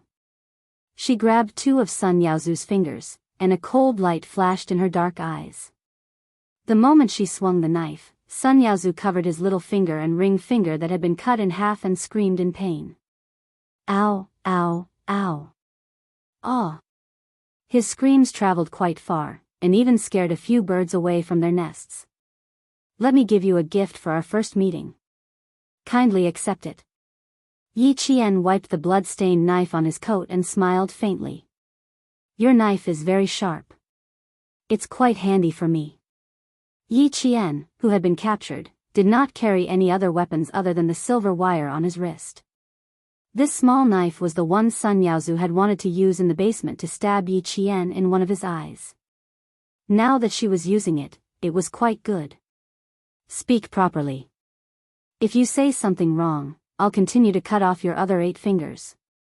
As long as you can withstand it, I'll be happy to play with you. Yi Qian said faintly. He did not take another look at the blood in his eyes. Take a good look at the 2 fingers that I cut off. Next time, I'll probably cut off the entire palm. If not, I'll leave a section for you. Yi Qian was already used to seeing blood. His 10 fingers were connected to his heart. Being cut in half at once, the immense pain directly cut off Sun Yaozu's domineering confidence. Holding his fingers, he moved along with the dim blue light and saw the 2 halves of his fingers that he had cut off. Bloody fingers, neat white broken bones. She cut them off so easily. It was actually quite difficult to make someone who was used to being tyrannical suddenly become afraid. Facing his 2 broken fingers, although Sun Yaozu was afraid, he wasn't so afraid that he would beg for mercy. He still forced himself to maintain a fierce expression and glared at Yi Qian. How dare you, you. Of course I dare. Don't you believe me? Don't worry, I'll just cut off 2 more of your fingers. Yi Qian raised his eyebrows. He didn't give Sun Yaozu any chance to react. He reached out and grabbed Sun Yaozu's other hand as fast as lightning. The cold gleam of the knife slashed across Sun Yaozu's eyes. His pupils constricted, and the sound that came out of his throat was even more miserable than before. Yi Qian laughed coldly, there are only 6 left. If you still don't believe me, then keep peeling. Sun Yaozu, who was screaming miserably, believed it. He really believed it. It was only now that he understood that the Yi Qian he was facing was not the Yi Qian he knew at all. It was also not the Yi Qian that he thought was easy to deal with. She easily cut off half of his fingers without a trace of fear. It was as if she had done this kind of thing so many times that she was completely numb. Thinking of this, Sun Yaozu, who had always been domineering, was finally so scared that his eyes were filled with terror. He fell to the ground and could no longer hold his hands tightly. He was in so much pain that sweat broke out on his forehead and he ground his teeth. The wretched girl that he was calling out and the bastard that he was cursing would really kill her. She would really kill her. Chapter 1974. The pain in his body told him that the wretched girl he looked down on was actually a ruthless character. How many people could cut someone's finger just like that? The coldness on his body told him that it was the wretched girl he looked down on who had planned to bring him to the mountains. How could such a ruthless person be caught by his men so easily? Moreover, she was able to escape from the 4 bodyguards he had hired at a high price and come back so easily. She had planned everything long ago and was just waiting for him to fall into her trap. The cold and painful Sun Yaozu finally realized that he had fallen into her trap. Just like she said, she was actually waiting for him to come over. Sun Yaozu's heart was trembling, but he did not dare to continue crying out in pain. His teeth trembled as he said, I'll talk. Let me go, I'll tell you everything. He stated his conditions, but in return, Yi Qian sneered contemptuously. What right do you have to negotiate with me? Money? People? You'll lose everything if you die. Unfortunately, I don't care about what you have. What right do you have to negotiate with me? Back then, why did you shoot my mother? She asked sternly again. Sun Yaozu, who was terrified, trembled as if the doorknob in his mouth was broken. He was so shocked that he blurted out a lot at once. Smuggling. Back then, when I was working as a smuggler, every batch of goods that came from the sea didn't need to be inspected. I don't know when your mother came over. One day, she accidentally found out that I was helping to move the goods. The smuggled goods couldn't go through the docks, so they went through the undeveloped seaside. The workers were all controlled vagrants. Your mother happened to see me moving the goods that day and recognized me at a glance. She thought that I was being controlled and was very anxious. She found me when I was moving the second batch of goods. At that time, I didn't think that there was anything wrong with her. I thought that she was sent by the people in the army to cooperate with us. Fortunately, your mother spoke first. Although your mother didn't say why she came over, the people in the army greeted us and said that there might be someone who had mixed in with our route and that we should be careful. Your mother asked me, how long have you been here? Then I understood that your mother was sent to find out about the smuggling route and not to help us. Your mother left a few days later. Before she left, she said that she was going to save me. Your mother is from Sunjiawan, and I'm also from Sunjiawan. My grandfather and your grandfather have the same grandfather, and we're relatives. In addition, my mother helped your grandfather's family before, and your mother has always remembered this favor. She wants to save me. I didn't want your mother's life. It was your mother who was stubborn and wanted to blow things up. I can't coax your mother and deliberately let her continue to misunderstand that I'm being controlled while quickly telling the news to the person convenient for us. I don't know who that person is. I only know that he is from the army. I received a message from that person saying that your mother cannot be left alive. He will plan to get rid of your mother. A month later, the army sent a special force to encircle us. Your mother was one of them. That night, the mountain was filled with gunshots. I was so scared that I didn't dare to move, but I didn't expect your mother to find me. I was so scared that my legs went weak. I thought your mother was coming to kill me, so I shouted, "She's here."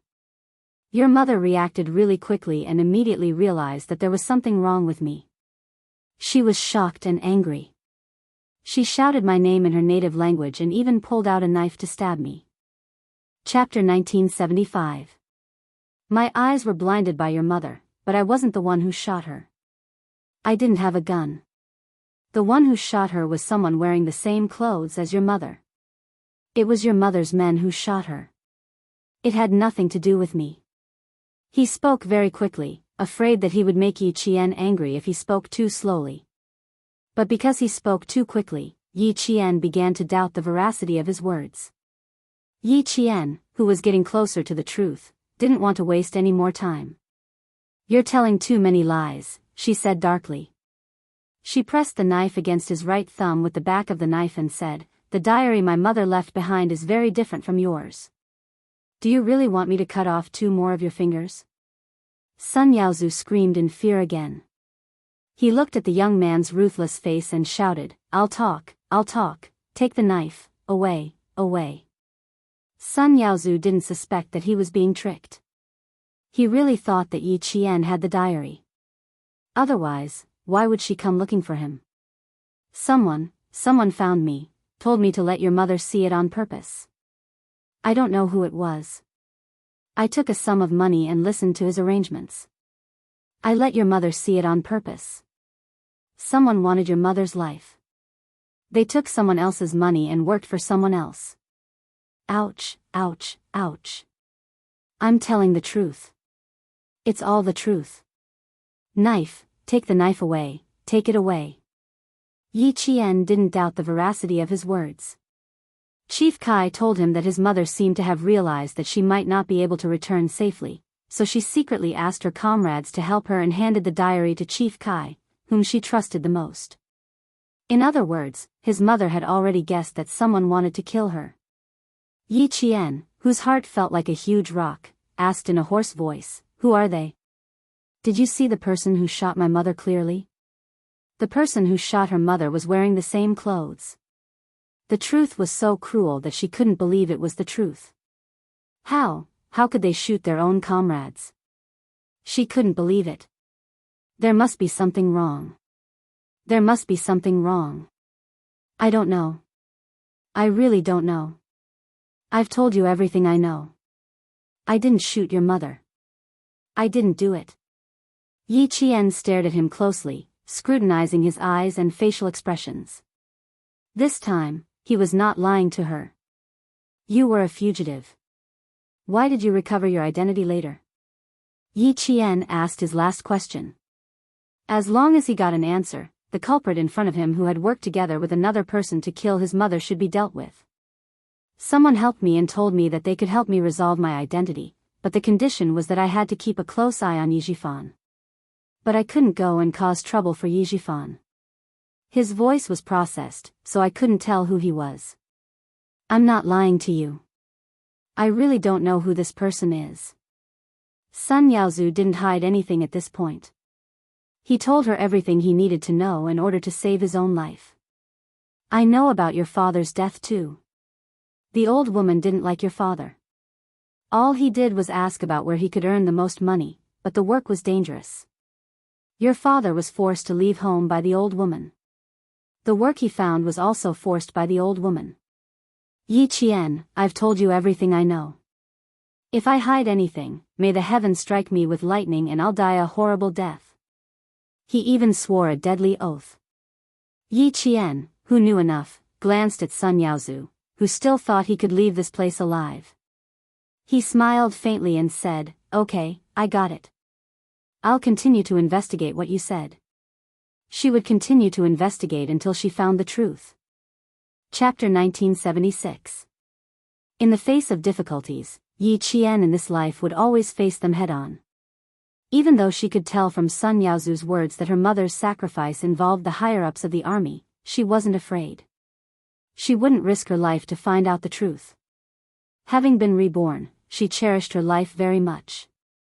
She wanted to find out the truth, and she also needed to protect her own life. As a martyr, her mother shouldn't have sacrificed herself like this. How could she have died under the gun of her comrades? She didn't believe it at all. Mother's comrades, like Chief Kai, and those uncles who never showed up but were still investigating in secret.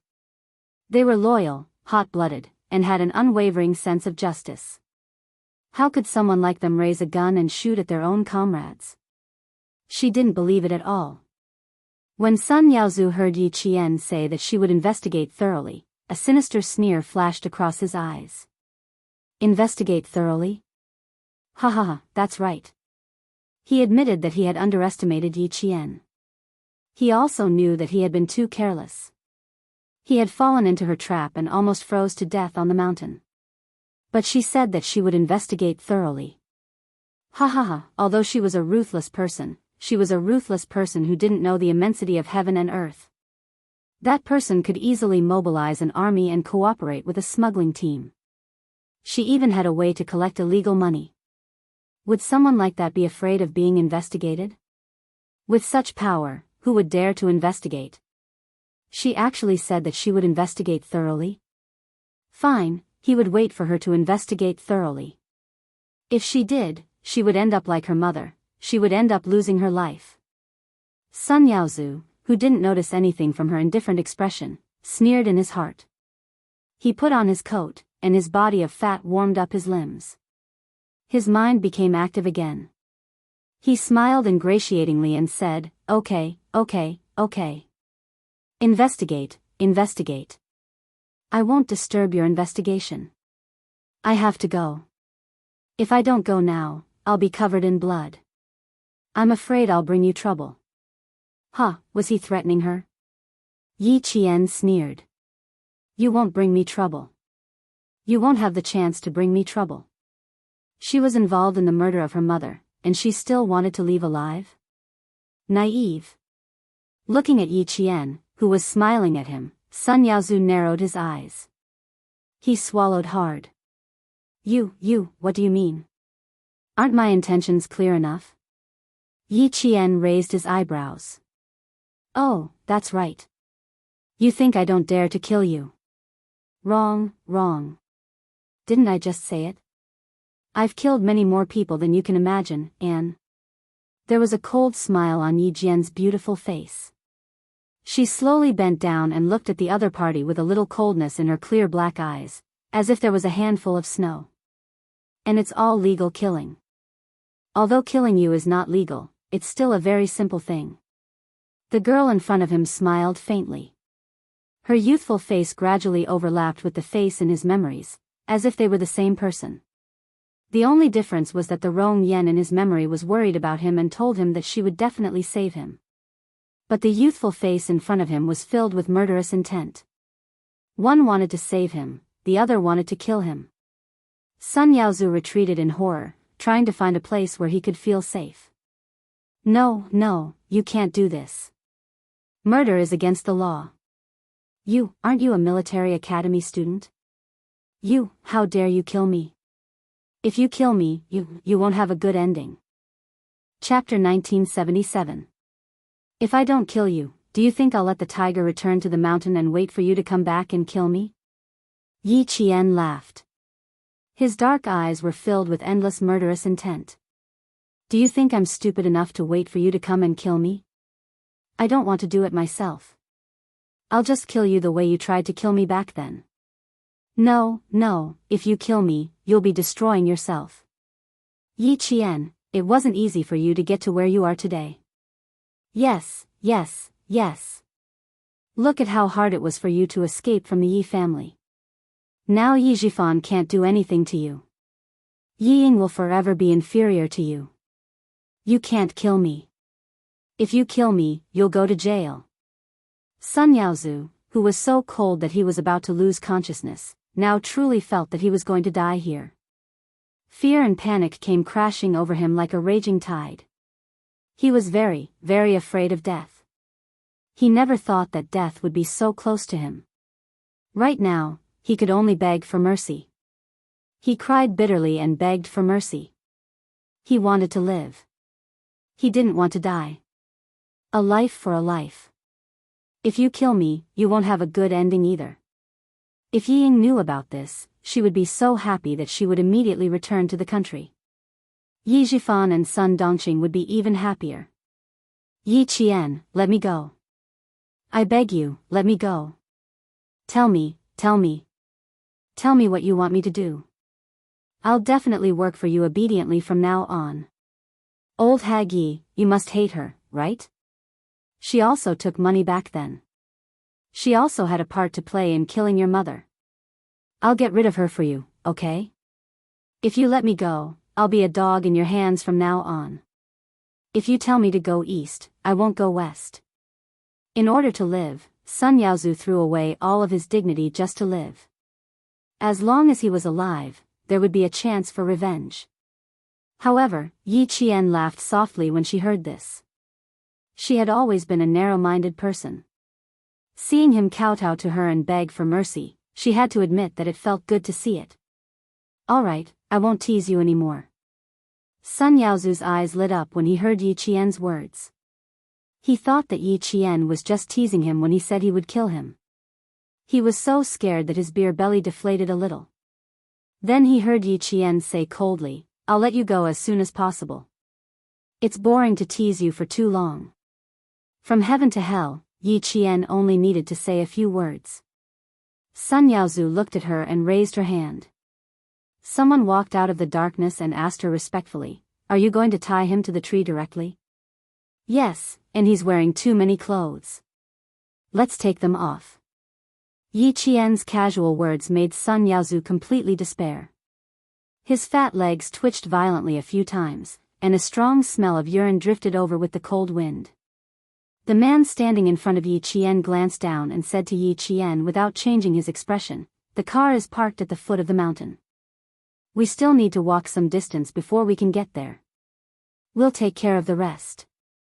The 2 foreign bodyguards have also been taken care of. As long as we clean up this place, we'll be done." The subordinates that Ho Zi sent to Yi Qian were all his trusted aides. They were all quite capable and always did things cleanly. Not even a fingerprint would be left behind at the scene. Before he finished listening, Sun Yaozu's eyes rolled back a few times and he actually fainted from fear. Yi Qian didn't stay. Ho Zi said at the time that it would be better for him to take care of the rest of the matters. Just as Sun Yaozu said, it wasn't worth it to ruin her own future for him. Looking back at Sun Yaozu, who was tied to the tree like a dead pig, Yi Qian narrowed his eyes slightly. He hid his deep sharpness and left the scene with a calm and fearless aura. After taking care of Sun Yaozu, what awaited her next was an even bigger storm. And she was already prepared. Chapter 1978. After Yi Qian left for a while, the man in charge of handling the aftermath gave Ho Zi a call. At that time, it was almost 3 in the morning. Ho Zi was anxious to go to the Yu family for the new year. After coaxing Xia Yiwei to sleep, he sneaked out of bed and dealt with the important matters at hand. He had to rush back to the capital with his beloved woman to reunite with her family on New Year's Eve. While working at his desk, he heard his phone ring. He looked at the caller ID and suddenly remembered that he had a big matter to deal with outside. He was so busy that he had forgotten about it. He replied with a faint hello, and his subordinates reported the situation at Mount Dalong. After knowing that Yi Qian had listened to his orders and did not personally deal with Sun Yaozu, he also did not make things difficult for his subordinates and went down the mountain. Ho Zi's slender fingers lightly knocked on his desk. A faint smile appeared on his handsome and mature face. "Okay, I got it. Clean up the loose ends. It won't be very peaceful in the next few days. Brothers, be careful for a few days." Ho Zi still had his concerns. If it was in the past, he would not have to worry about dealing with a few people. He would have to personally instruct his subordinates to be careful for a few days. Ho Zi was used to controlling everything himself. Therefore, Yi Qian could only participate in the first half. When Yi Qian told him that he wanted to deal with Sun Yaozu, his suggestion was for him to deal with the loose ends. In his previous life, Yi Qian understood Ho Zi's way of doing things through the boss of the security company. In this life, he had interacted with him many times. He knew that this was a gang leader who was used to controlling the entire situation. In the end, no matter what he said, she nodded. He did not want trouble after the incident. She did not want to trouble him at all. However, in the end, he was still the one who troubled her. Naturally, she had to listen to his arrangements. Otherwise, she would be seen as someone who did not know what was good for her. Yi Qian's cooperation made Ho Zi feel a little surprised. This decisive girl did not refute him directly. After the incident, she would definitely do something to reassure him. This was her personality. Ho Zi also had this bad habit. However, she did not. She completely followed his instructions and cooperated. This made him a little surprised. She actually trusted him so much. She was not worried that he would not clean up the loose ends. In the end, she would lose everything. That's interesting. Ho-Zi glanced at the phone on the desk. He stood up and stretched with a smile on his face. Tonight's work was over. Since she trusted him so much, he couldn't let her down. Yes, she also knew her limits and knew how to get along with him. Or it could be said that she was very clear about his style of doing things and understood his personality. If it was someone else who knew him so well, they would have said that he wouldn't live long, but she was the daughter-in-law that old Six had chosen, anyway, also admired her very much. For the sake of their relationship as a family in the future, he was very willing to help this girl who had relied on her own efforts to get to where she was today. Old Six, your wife is not simple. You are really lucky. At that time, a clan with 3 generals will be recorded in the annals of history. After saying that softly, Ho-Zi turned off the lights and left the study. She returned to the bedroom and fell asleep with her warm and fragrant jade in her arms. After returning to the hotel, Yi Qian took a shower and laid on the bed. However, he did not feel sleepy at all. He was still thinking about every word that Sun Yaozu said. He was trying to find the most useful clues from it. The initial confusion gradually turned into a clue. Yi Qian suddenly sat up from the bed.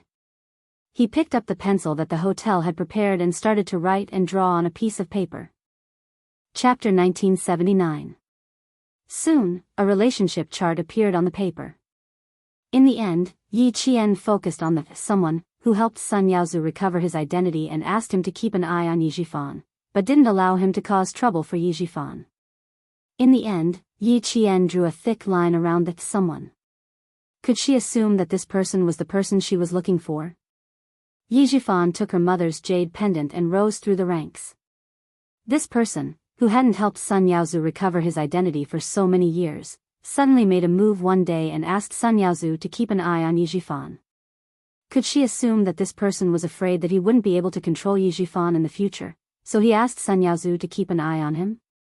That didn't seem right. How could he not be able to control Yi Jifan? The reason Yi Jifan was where he was today was all because of this person's guidance.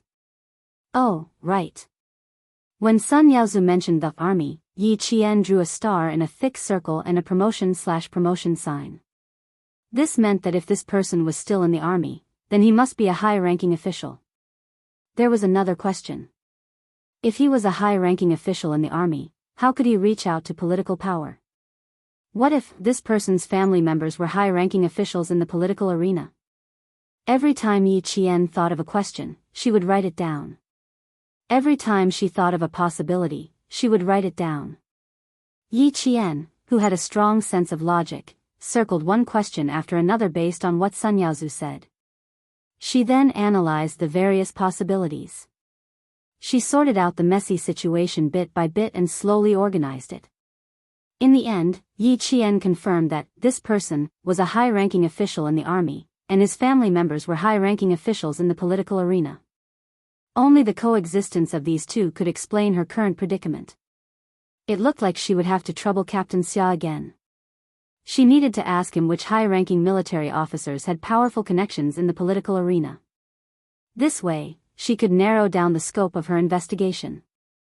Yi Qian didn't know that the Military Commission for Discipline Inspection had already begun investigating martyr Sun Xueqing. She also didn't know that Chief Kai was secretly invited to the capital. On New Year's Eve, news of a real estate tycoon being kidnapped and killed by his 2 foreign bodyguards suddenly spread in southern province. For a time, the headlines of all the major newspapers were dominated by the real estate tycoon's death. According to the relevant investigation, the origins of the 2 foreign bodyguards are unknown. They did not go through the normal immigration process. The police suspect that the 2 foreigners may have criminal records. The police later investigated the 2 foreigners for repeatedly molesting women in entertainment venues and obtained relevant evidence. After Yi Qian finished reading this short paragraph, he stuffed the 2 yuan newspaper into the trash can. The police were suspicious of the 2 missing foreign bodyguards. They even took 2 blurry fingerprints from the crime scene and compared them with the fingerprints of the 2 missing foreign bodyguards. It had to be said that Yi Zhixiang had played a big role in this. Otherwise, the police wouldn't have only suspected the 2 foreign bodyguards. She told the police that she had heard 2 foreign bodyguards asking her husband, Sun Yaozu, for a higher commission, but they were rejected. Therefore, she suspected that the 2 foreign bodyguards must be holding a grudge. If he had a wife who lowered his IQ, such as Yi Zhifan and Sun Yaozu, she would only drag him down at critical moments. When old Madame Yi found out that her son-in-law, Sun Yaozu, had died from a nurse, her heart sank. When old Madame Yi thought of her son-in-law's murderer, the first person she thought of was Yi Qian. After being paralyzed for so long, although she had food, water, and taken care of, she had still lost weight. Old Madame Yi pointed at the nurse with a trembling finger. She was so thin that her face completely revealed her mean nature. Her lips trembled as she asked sternly. You, what are you talking about? Chapter 1980. The young nurse did not have a good impression of the old lady, who was mean and would scold others at the slightest displeasure. But she was Director Ye's mother, so they didn't dare to say anything. They looked at each other and passed the newspaper to her. Look, we only found out after reading the newspaper. Real estate tycoon killed in kidnapping. The words that took up most of the page rushed into old Madame Ye's eyes. When she saw the name clearly, her body twitched violently. Her cloudy eyes flashed with obvious fear. She wasn't frightened because of Sun Yaozu's death. She was frightened because of what Yi Qian said before he left. She was the one who told her son-in-law to solve the problem in secret as soon as possible. She was the one who told him to clean it up before the new year.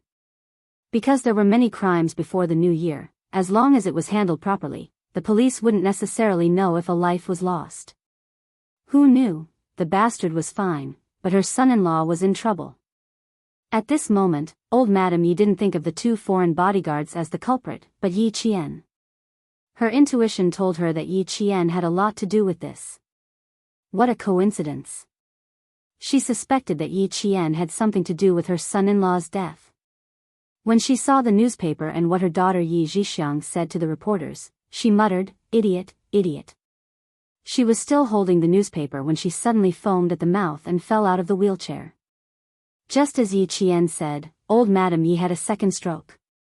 Before she could tell Yi Zhixiang about her suspicions, old Madame Yi, who had a second stroke, wasn't as lucky as the first one. The doctors tried their best to save her, but they couldn't pull her back from death. Yi Zhixiang, who had just lost her husband, hadn't completely accepted it. When she heard the doctor say that old Madame Yi had passed away, she went crazy and threw her bag at the doctor. Trash.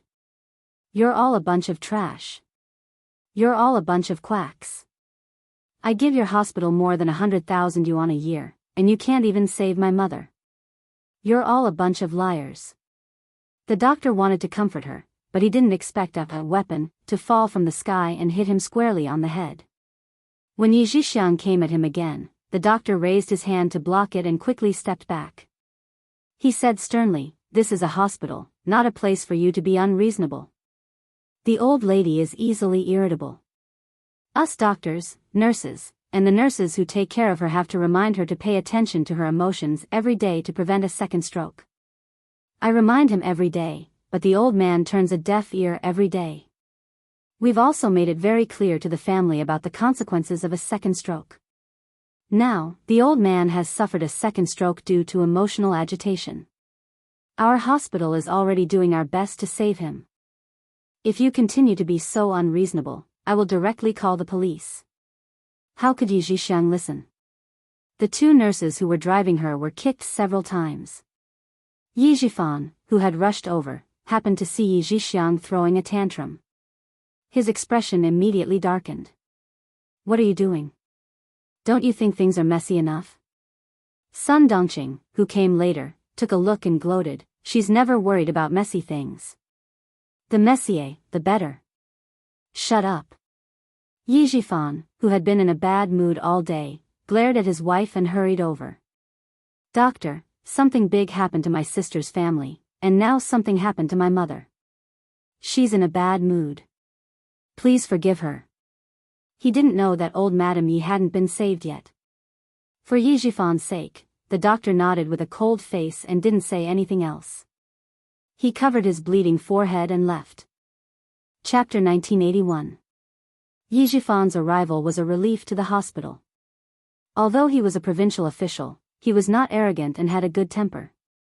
He never made things difficult for others. Every time he came back, he would advise the old lady not to make things difficult for the hospital and to be more considerate. The staff and the nursing home were all looking forward to his arrival. After the doctor left, the nurse comforted him with my condolences, and quickly left. They could understand the family member's emotions after the death of a loved one, but it was wrong to hit someone. The doctor tried his best to save her, but not only did he not get a word of thanks, he was also beaten up. Anyone would be angry. After the staff left, Yi Jifan's face darkened and he reprimanded, "Do you think this matter is not serious enough? Who do you think you are? You even hit the doctor. Do you really want to sit in the police station for a few days before you're happy? Things have never gone well for you. You've only made things worse. When the reporters interviewed you, look at what you said. You said it was definitely the work of the 2 foreign bodyguards. Are you sure? Even the police can't be sure." The old lady passed away. The doctor's hair was wet with sweat after saving her. "You didn't even say, thank you, when you came up. You even hit someone. Yi Jixiang, you're really something. You really think you're not afraid of anything just because you're rich? Listen to me carefully. Sun Yaozu and the old lady, who made money for you, are gone. If you continue to be so arrogant, you'll destroy the 2 children." Yi Jifan was indeed afraid that Yi Jixiang would drag him down. Things were different now. If anything happened to a government official, the media would swarm over like flies.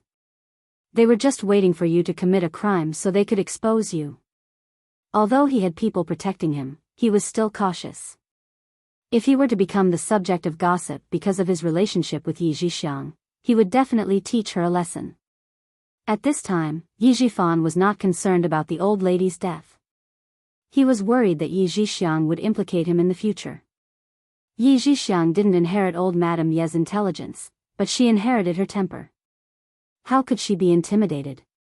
Hearing this, she straightened her neck and roared, "Yi Jifan, don't put on airs in front of me." The moment she shouted, Yi Jifan's expression changed. If there weren't people walking around, he would have slapped her. Yi Jixiang seemed to have found a place to vent. Without looking at his expression, she pointed her finger and shouted, "My mother is gone. I know you two are happy. Especially you, Sun Dongqing, you." She had just pointed her gun at Sun Dongqing, but Sun Dongqing, who was never one to be trifled with, did not even let her finish. She glared at her angrily and retorted, "What did I do? What did I do? That's because your mother is gone. Shut up, all of you." When Yi Jifan saw that the 2 of them were arguing unreasonably, he couldn't restrain his anger and shouted, "Don't you think it's embarrassing enough? Sun Dongqing would not let herself be taken advantage of. With the old lady's death, she suddenly felt that she was in charge. Yi Jixiang happened to be in charge. How could she let it go so easily? She looked coldly at the crazy Yi Jixiang and said, "I'm happy. What can you do to me? You and your mother bullied me years ago. I've been looking forward to this day. Ha ha ha, it's finally here. Why can't I be happy?" Yi Jixiang was infuriated by Sun Dongqing's words. She roared and swung her bag at Sun Dongqing's head. "Bitch, bitch. I'll kill you, bitch." Chapter 1982. A fight between 2 women was much fiercer than a fight between a woman and a man. No matter how fast Yi Jifan's reaction was, he couldn't stop both of them at the same time. More and more onlookers gathered, and more people were pointing at them. The doctors and nurses who heard the commotion had no choice but to join in. In the end, the security guards came out and evacuated the onlookers. Then, they dragged the 2 shrews back to the doctor's office. Only then did the quarrel stop. The doctor couldn't stay. For Yi Jifan's sake, he said a few words like, "We all understand," to save some face for him. He left the office to the three of them and left with the excuse that he needed to check on the ward. Yi Jifan, who had lost all his face, was so angry that his face was ashen. He swept his gaze over the two of them with raging anger. He didn't have the habit of hitting women, otherwise, he would have hit them with a chair. You two are really something. One is the wife of a real estate tycoon, and the other is the wife of a provincial official. Do you think that not many people in Nan province know you? Do you want to make a name for yourselves today? Only then will you feel happy when people point at you on the streets. Every word was said through gritted teeth. Every word was cold and ruthless. Now you got what you wanted. I dare say that only the two of you showed up today. No one doesn't know you two shrews. At this point, Yi Jifan's anger flared up. He slapped the doctor's desk. Bam! Sun Dongqing and Yi Jixiang's hearts skipped a beat. They saw Yi Jifan pointing at his face and roaring with a ferocious expression, My face has become the laughing stock of the entire Nan province. His ancestors' faces have been disgraced by you two idiots. Yi Jixiang, who was a little scared, sat down. She covered her face and cried loudly. Second brother, what should I do? What should the company do? Lei Lei and Qingsheng are so young. What should we do in the future? Oh, now you're calling me second brother? Weren't you very impressive when the dead old woman was still alive? Sun Dongqing wasn't afraid of drama. Looking at Yi Jixiang's current appearance, she was very happy. What should we do? How would we know? It's just a salad. Yi Jifan saw that she only knew how to target others and was not worried about her own situation at all. He scolded angrily, Do you think it's easy to deal with? At that time, those people who flatter you will be gloating behind your back. I'm sure you'll feel very comfortable in your heart. How dare they? Sun Dongqing shouted coldly. Whoever dares to gossip about my family, I'll teach her whole family a lesson. Yi Jifan, who had completely lost faith in his wife, was too lazy to persuade her any further. She was a stubborn woman. No matter how good or bad you were, she would only think that she was right. Get lost. Yi Jifan took a few deep breaths. Unable to suppress the anger in his heart, he pointed at the door and shouted, Did you hear that? Scram. He still needed to ask about Sun Yaozu. Keeping Sun Dongqing here would only add to his troubles. Sun Dongqing didn't want to stay. She rolled her eyes and said sarcastically, Who wants to stay? What bad luck. She walked to the door and turned around. She glanced at Yi Jixiang with disdain. What bad luck. Give me a call before you go home. I'll use mugwort to smoke you. Yi Jixiang, who was covering her face and crying, immediately raised her head. She glared at the person who dared to go against her. She gritted her teeth and said, Sun Dongqing, don't be so smug. How dare you curse my mother? You will also suffer retribution. Chapter 1983. Sun Dongqing snorted in disdain and said, I think it's your family that's going to get retribution. Then she walked away smugly. Yi Jixiang was so angry that she almost fainted. Brother, look at her. Look at her. She didn't even shed a tear when Mom passed away, and she's still making sarcastic remarks. Now, the only person Yi Jixiang could think of was Yi Jifan. However, Yi Jifan wasn't sad. Sun Dongqing had suffered a lot in the hands of old Madame Yi when she first married him, so it was only right for her to vent her anger. Thinking about business, Yi Jifan calmed down a lot and said, Birth, old age, illness, and death are natural laws. Do you think being sad can bring someone back to life? Old Madame Ye's sudden death was normal for Yi Jifan. She had been paralyzed for so long and had such a bad temper. The doctor had reminded him many times to persuade her. If she continued to be irritable, she would definitely have a second stroke and her life would be in danger. He heard it but didn't remember it. In the Yi family, other than Yi Qian who hated her the most, Yi Jixin also hated her.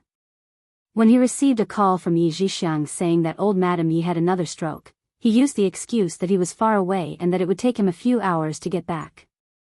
He didn't want to see this vicious old woman off, nor did he want to hear her last words. Yi Zhixiang couldn't accept Yi Zhifan's indifference. She looked at him in disbelief. Brother, how could you be like this? Mom treated you so much better than Big Brother. Treated him so much better than Yi Xinfan? Yi Zhifan sneered. I know how to avoid your mother's anger. I'm just a little smarter than Yi Xinfan. Otherwise, I would be your mother's punching bag. Yi Zhifan didn't want to talk about history anymore. His expression was cold as he said in a businesslike tone, I don't have much time to arrange your mother's funeral. I plan to let the company handle it. Today is New Year's Eve. You still have to go back to the Sun family for the new year. Your mother's funeral will be handled after the new year. I'll take care of it myself. You don't have to worry about it. Although the tea had cooled down after the person left, he had pretended for so long that he did not mind pretending to be a filial son for a few more days. Hearing this, Yi Zhixiang felt a little better. Then, she heard him ask, Now, tell me about Sun Yaozu. Tell me everything you know so I can talk to the police and have them investigate more carefully. Tell me, how did he recover his identity? I need to start investigating from here and see if anyone is using Sun Yaozu to do something illegal. He said it in a dignified manner, but in fact, he just wanted to confirm the suspicions in his heart. After hesitating for a while, Yi Zhixiang decided to tell her everything she knew. He came home drunk that day and told me that if you ever dared to do anything wrong, he would make you pay for it. I was a little curious and asked a few more questions. Only then did I know that there was a noble person helping me. The condition was to let Yaozu keep an eye on you. But then I saw that damned girl, Yi Qian, appear on top of the city gate tower with the country's leaders. Then, your good daughter hit me and sent me to the hospital. I forgot about it. Yi Zhifan's face darkened. He only guessed that the person might have helped Sun Yaozu, but he did not expect that person to want him to keep an eye on him. When he left the hospital, Yi Zhifan's heart was still in turmoil. He did not have half a second of peace. On New Year's Eve, Yi Zhifan's family was destined to not have a peaceful time. Yi Qian, who had returned to the sniper base, made dumplings with the soldiers and happily celebrated the new year. Chapter 1984. Yi Jian, who had been reborn in the second year of junior high, counted silently in her heart as she made dumplings. She realized that she didn't seem to have spent Chinese New Year in the army. She was either on the way to training or on the way to training.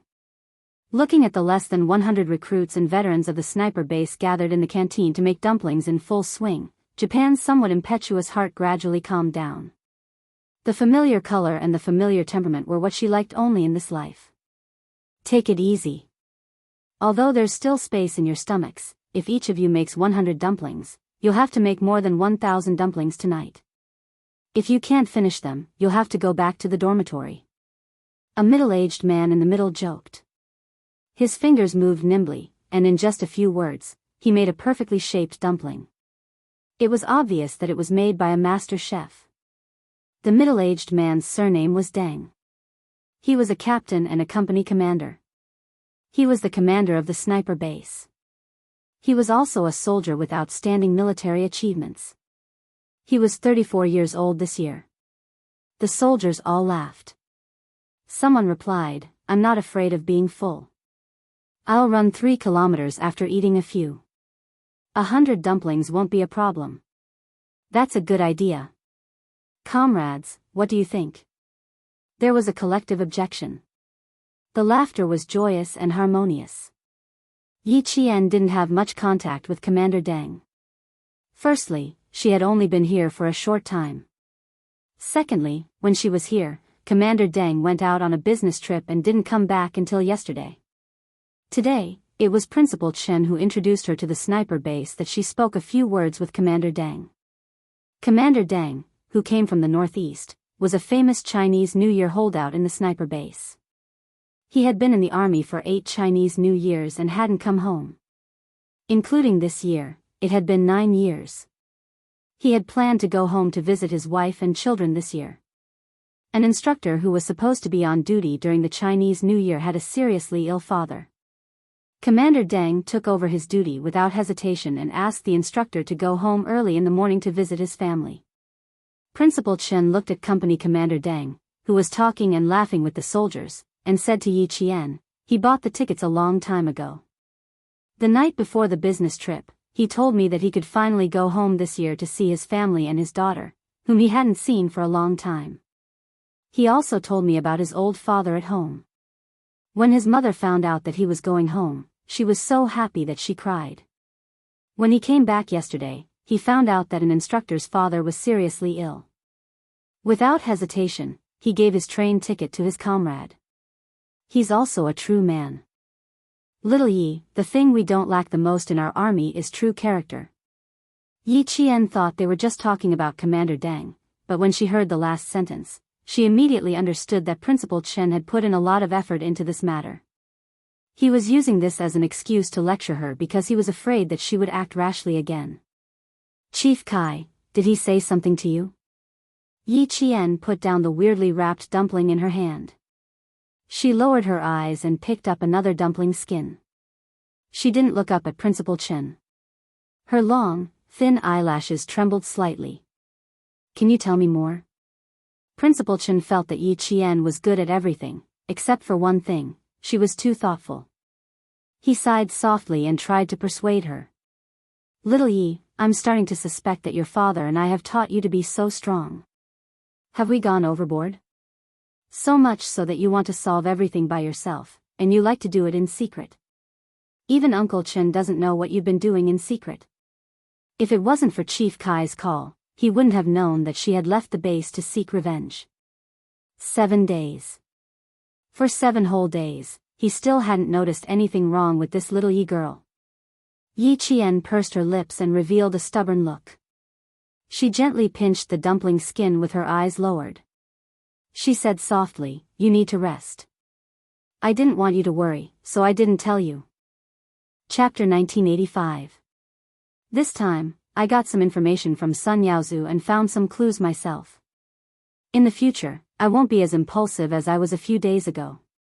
Because the enemy was powerful, if she continued to be impulsive, she would end up harming herself.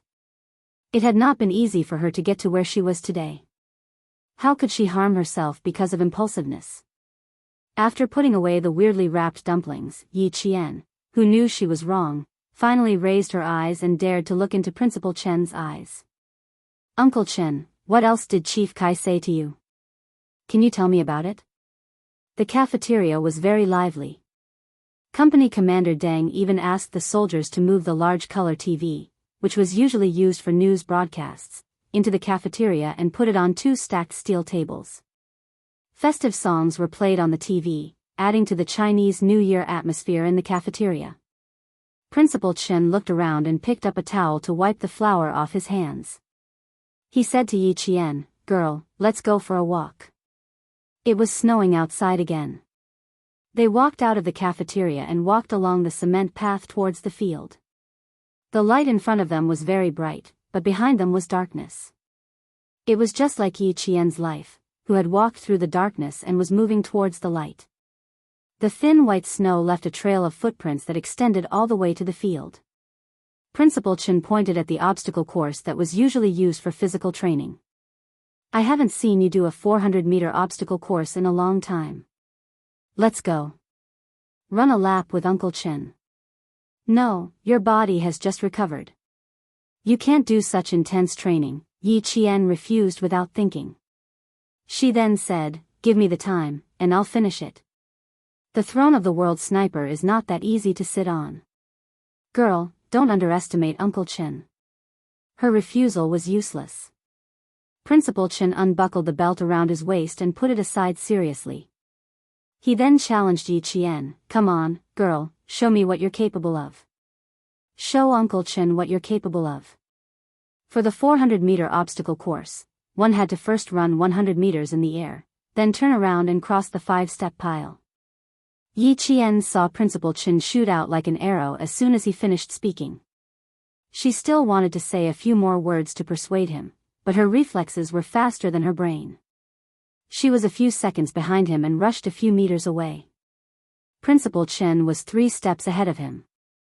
Little Yi, your strength shouldn't be limited to this, right? As they brushed past each other, Yi Qian heard Principal Chen teasing him with a faint smile. He couldn't help but tease back, I have to save you some face. Ha ha ha, what a boastful tone. Let's see who gives whom face. Principal Chen, who had lost a lot of weight due to his serious illness, didn't become dispirited because of it. He had been a soldier for more than 10 years and had the will to risk his life.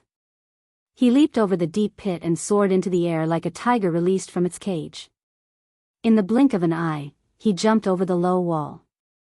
The military field was the best place to ignite a soldier's fighting spirit. Yi Qian's eyes turned cold when she saw this. She didn't want to be seen as weak. She rushed up the high platform and jumped down with open arms like an eagle. Not bad. You're a bit off.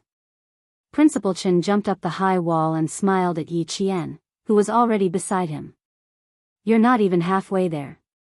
Keep it up, girl.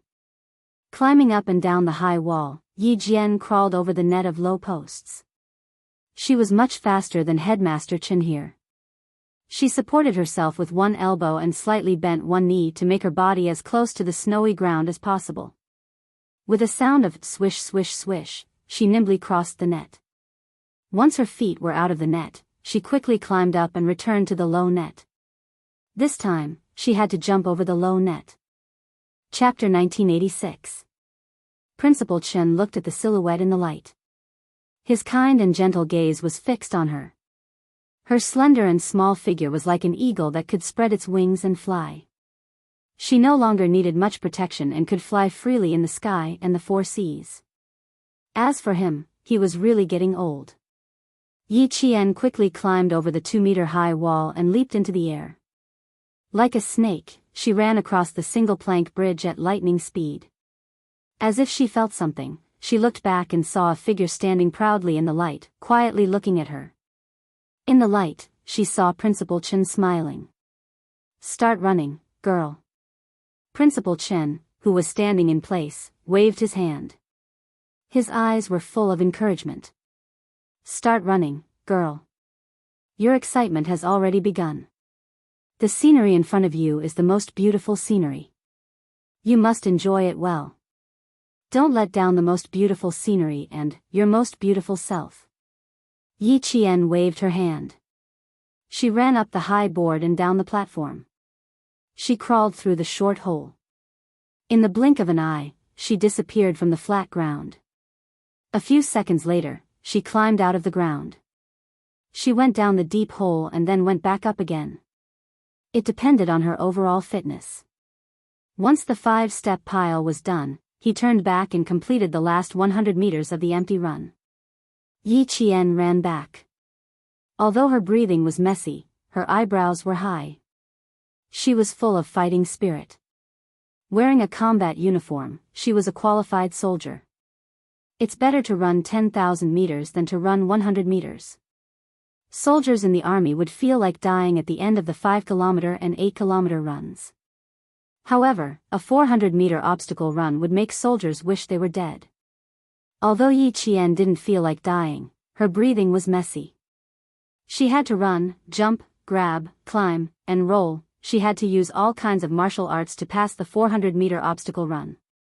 Not bad, 1 minute and 54 seconds. Principal Chen nodded with satisfaction. Although it's not a record, it's still possible to break it under 1 minute and 40 seconds if you train harder. Yi Qian smiled. I heard that at the main entrance of a 400-meter obstacle course in the Linan military region, there is a stone with the words, Elite Soldier, written on it. On the back of the stone, there is a general who personally carved the name of a soldier who completed the obstacle in 1 minute and 22 seconds. Uncle Chen, my current record is 1 minute and 54 seconds. I'm far from that record. Every army had an outstanding soldier who was admired and surpassed. Even if he was just a private, the entire army should learn from him. When she mentioned these soldiers who were admired by the other soldiers, her dark eyes were as bright as the stars. They were filled with fighting spirit. When Principal Chen saw this, he felt as if a stone had been lifted from his heart. She was indeed a girl who wouldn't disappoint. Although she had thoughts of revenge, her goal was still the same and had never changed. Uncle Chen believes that in the future, you will also become an outstanding soldier who will be admired and surpassed, just like your mother. Even though she sacrificed for so many years, she still lives so vividly in the hearts of Chief Kai and the others. Principal Chen was gratified. He slowly changed the topic to martyr Sun Xueqing. Chief Kai did mention to me that they suspected that your mother was shot in the back by one of their own. However, they later thought that it was impossible. How could comrades who had gone through fire and water with each other point their guns at their own comrades? But since it was someone who was wearing the same color uniform, it was indeed possible that it was someone from the army, just not their comrades. Also, your mother herself had a premonition. She guessed that she might be sacrificed, which means that she actually guessed who wanted her to be sacrificed. However, this person's identity made her somewhat apprehensive, so she had to avoid it. Chapter 1987. Principal Chen didn't know any more than Yi Qian did. After listening quietly, Yi Qian's hands swept across the parallel bars. His fingers lightly grasped the snow that had fallen into his palms as he gazed into the distance. In front of the sniper base were towering mountains and precipitous ridges.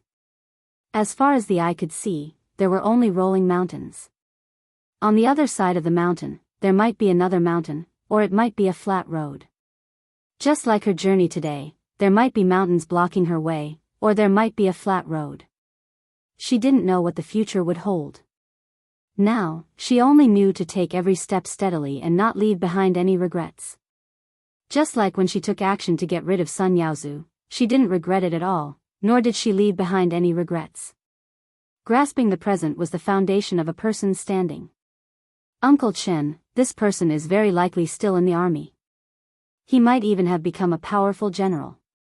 His family members are also involved in politics, so their power isn't low either, Yi Qian said in a low voice, his gaze resolute as he gazed into the distance. His tone was very calm, without the slightest ripple. Hearing this, Principal Chen's expression changed drastically. His tone was very strict as he said, Chief Kai has been investigating for so long and has no leads. He only has a vague feeling that the person who harmed your mother is still in the army. Little Yi, how did you know? Are you hiding something from Uncle Chen? His strict tone was filled with deep worry. Yi Qian tilted his head and smiled slightly at this concerned relative. My stubbornness has caused you to worry during this period of time. He was afraid that she would do something extreme that would destroy him.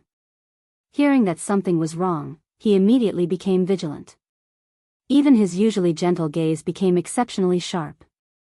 Only a relative who was truly worried about him would have such a big reaction. Yi Qian didn't have any intention of hiding it from Principal Chen. Since he already knew, rather than let Uncle Chen worry, he might as well tell him the truth. He told him all his guesses that night. The reason why I said that this person has military power and his family is involved in politics wasn't without reason. He helped Sun Yaozu go from being a fugitive to a normal citizen.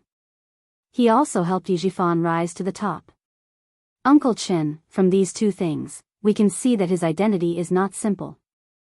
Since his identity isn't simple, logically speaking, small fries like us shouldn't be able to hinder him. However, everything he has done is inconceivable. They all deliberately revealed to Chief Kai that I had fallen into the water and died prematurely, but at the same time spared my life.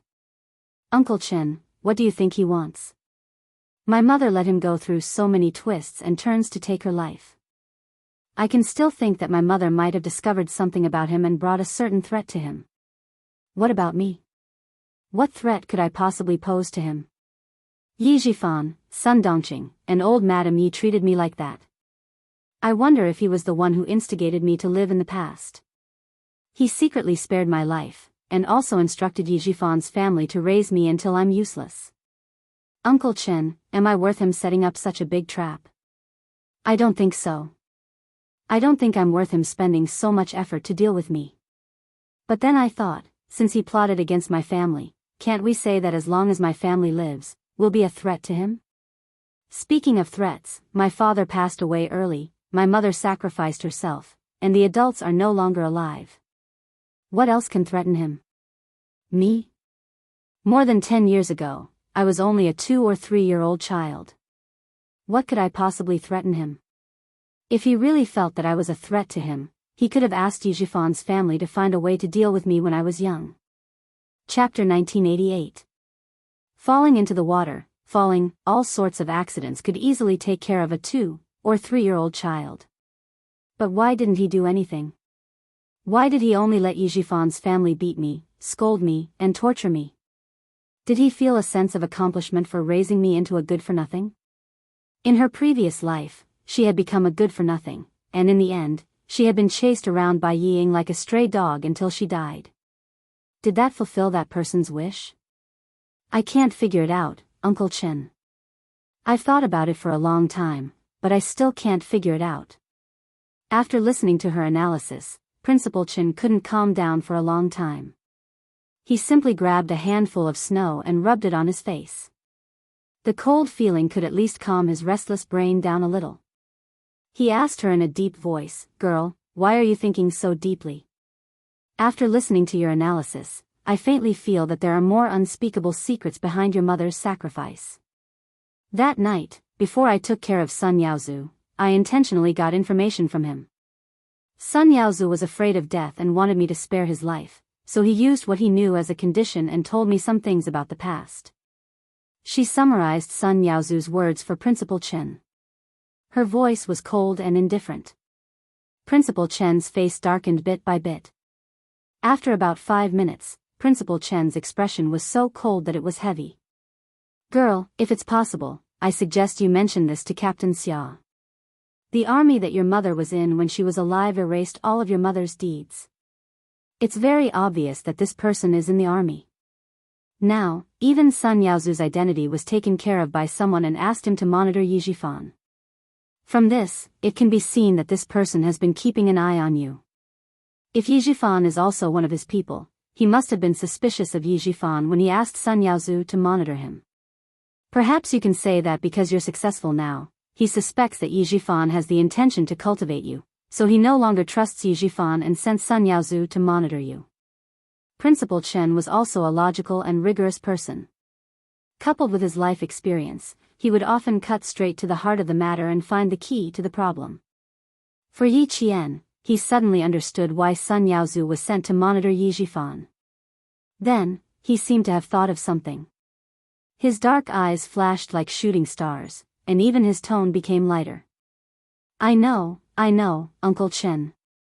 "Know what?" Seeing how excited Yi Qian was all of a sudden, Principal Chen couldn't help but laugh. "You're so happy all of a sudden. What did you find out this time?" Yi Qian was very excited, as if he had found a thrill.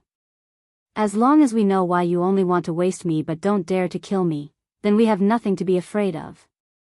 What was there to be happy about? It would only make his mood more solemn. Principal Chen, who was thinking in his heart, didn't interrupt his sudden happiness. He looked kindly at the girl who had quickly restrained herself after being willful. "It would be good if you knew why he has so many misgivings about you. He must have misgivings about me, so he can't do anything to me now. Or rather, the time isn't ripe yet. He has to keep me alive first. Only when the time is right will he make a move." Principal Chen nodded in agreement. The little girl was quite optimistic, but she was right. It must be because he had misgivings about Yijifan that he didn't dare to make a move. Chapter 1989. However, if he could plot to make Sun Xueqing sacrifice herself, then, he could also plot to make Yi Yada sacrifice herself. Principal Chen's heart sank, and he pursed his lips. No, he had to tell Captain Xia about this. He didn't know if his special forces had undergone strict screening. "Yi Yadu, Uncle Chen will give you a suggestion. You can confess to Captain Xia about this. Revenge is important, but we need to act according to our abilities. Since the other party has a high position and power, you and I are not strong enough to fight him head-on. We must have external help. I know about Sun Yaozu's matter. Ho Zi, with your skills, you can deal with him secretly without leaving any traces.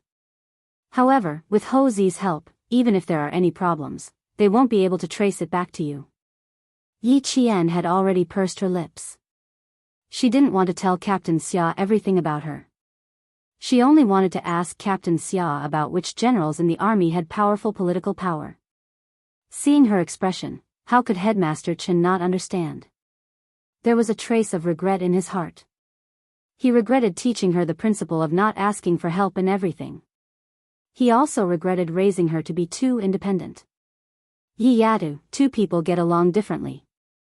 Your matter to Captain Xia is his matter. He really takes your matter to heart and asked Ho Zi to help you as much as possible. He has already done so much. Do you still want to hide it from him and solve it yourself? Yi Qian opened her mouth and wanted to say something, but Principal Chen didn't give her a chance.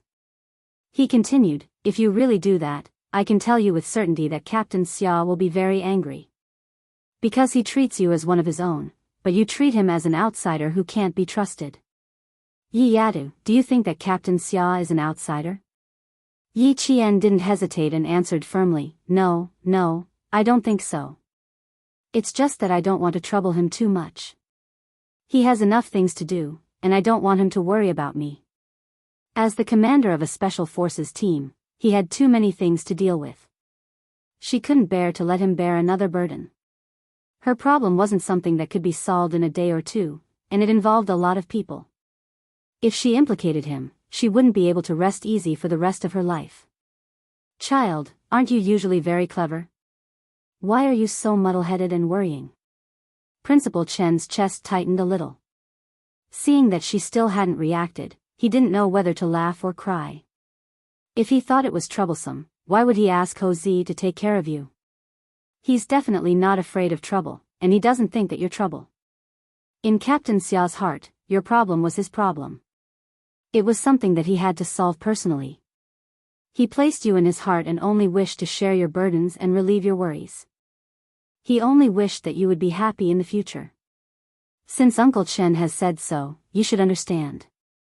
She knew that the two of them needed to be honest with each other and not deceive each other. Yi Qian understood. However, she treated the matter of avenging her mother as her own problem, so she didn't see the big picture and walked into a dead end. With Uncle Chen's advice, the quick-witted Yi Qian instantly understood. She bit her lower lip and softly said, okay, I understand, Uncle Chen. I'll tell him when he comes back. Chapter 1990. That's right. You can talk to Captain Xia about all your matters, especially big ones. He can even make the decision for you.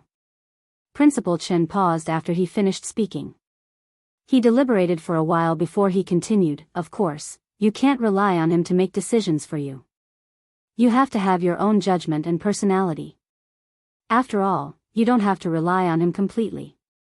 After all was said and done, Principal Chen still didn't want Yi Qian to always rely on others and lose his own personality. Yi Qian was already smiling.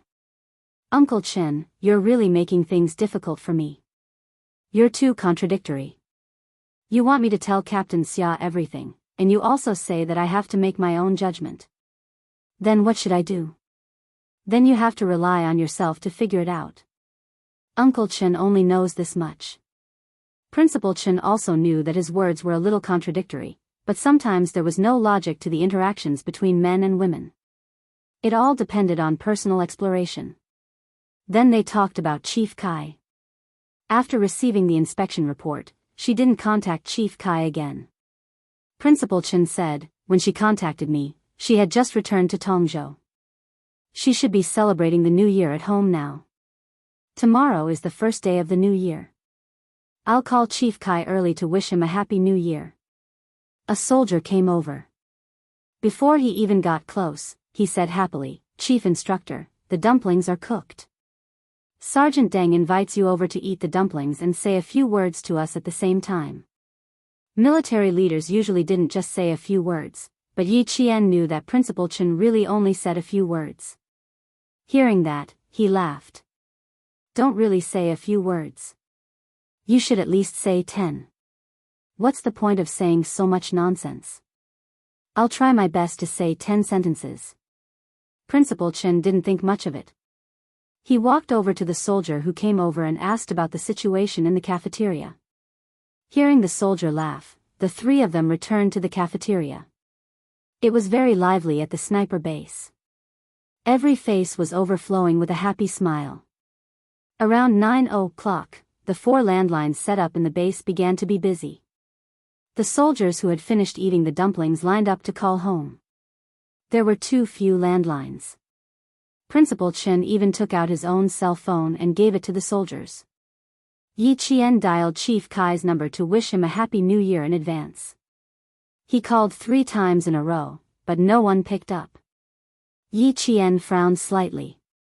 Just as he was about to call a 4th time, Chief Kai called. Chief Kai, who took the phone, listened to the beeping sound from the receiver. He looked indifferently at the soldier who brought his phone over.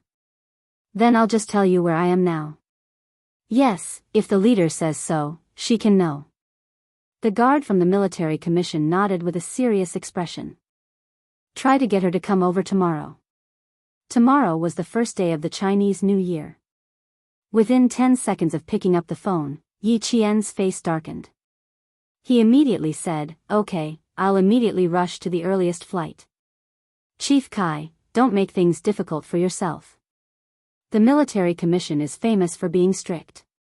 Just be realistic and don't take the blame for me. You're treating the military commission as a tiger's den. Ha ha ha, not only am I fine, but I think it's a good thing. You don't have to worry too much. It won't be too late to come over when you wake up naturally. Chief Kai laughed heartily at Yi Qian's words. This kid was really loyal. The earliest flight was 5:10 in the morning. Principal Chen personally drove Yi Qian to the airport. Don't panic when you arrive at the military commission. They won't be able to trace the Sun Yaozu incident back to you. After you arrive, you have to think carefully about what they ask, but you can't let them know. You have to react quickly. You can't leave any clues for them to find out. Do you understand? Chapter 1991. The Military Commission for Discipline Inspection was not an ordinary organization. Even if the highest-ranking officer made a mistake, the Military Commission for Discipline Inspection could still handle it. Yi Qian had been very worried before, but when he heard Chief Kai's voice over the phone, he didn't seem tired at all. He could even laugh loudly and talk to him. Sometimes, he would say something unrelated. That was what he said to the people around him. It was also an indirect way of telling him that he was fine, just that his personal freedom was restricted. Uncle Chen, as long as my mother's matter is not resolved, you'll be worried for me. This time, Uncle Chen, I have a feeling that the Military Commission for Discipline Inspection is interfering. Just like Chief Kai said, this is a good thing. There's just one thing I don't quite understand. My mother's life was erased by the army she was in before she died. Why do you think the Military Commission for Discipline Inspection suddenly launched an investigation? Could it be? Yi Qian's voice gradually trailed off. His pupils suddenly contracted as if he had discovered something big. Even his fingers couldn't help but tremble. Principal Chen, who was driving, couldn't help but take a quick look at her when she suddenly stopped talking and didn't say anything for a long time. He saw that her face was as gloomy as dark clouds, with faint traces of thunder lingering in it. He immediately asked her, could it be what? Could it be that this person has already come to the military? The General Staff Department, the General Political Department, the General Logistics Department, and the General Armaments Department? Could this person be in one of these 4 major organizations? This was the only way to suppress the matter of her mother being in the army when she was alive. They had the ability to completely suppress it and not let anyone find out. Little Yi, your guesses always make me break out in a cold sweat. Principal Chen couldn't help but tighten his grip on the steering wheel as he drove steadily. He stared so hard ahead that a few more wrinkles appeared at the corners of his eyes. Don't make wild guesses for now. We might have an answer when we get to the Military Commission for Discipline Inspection. You said that the Military Commission for Discipline Inspection didn't investigate previously.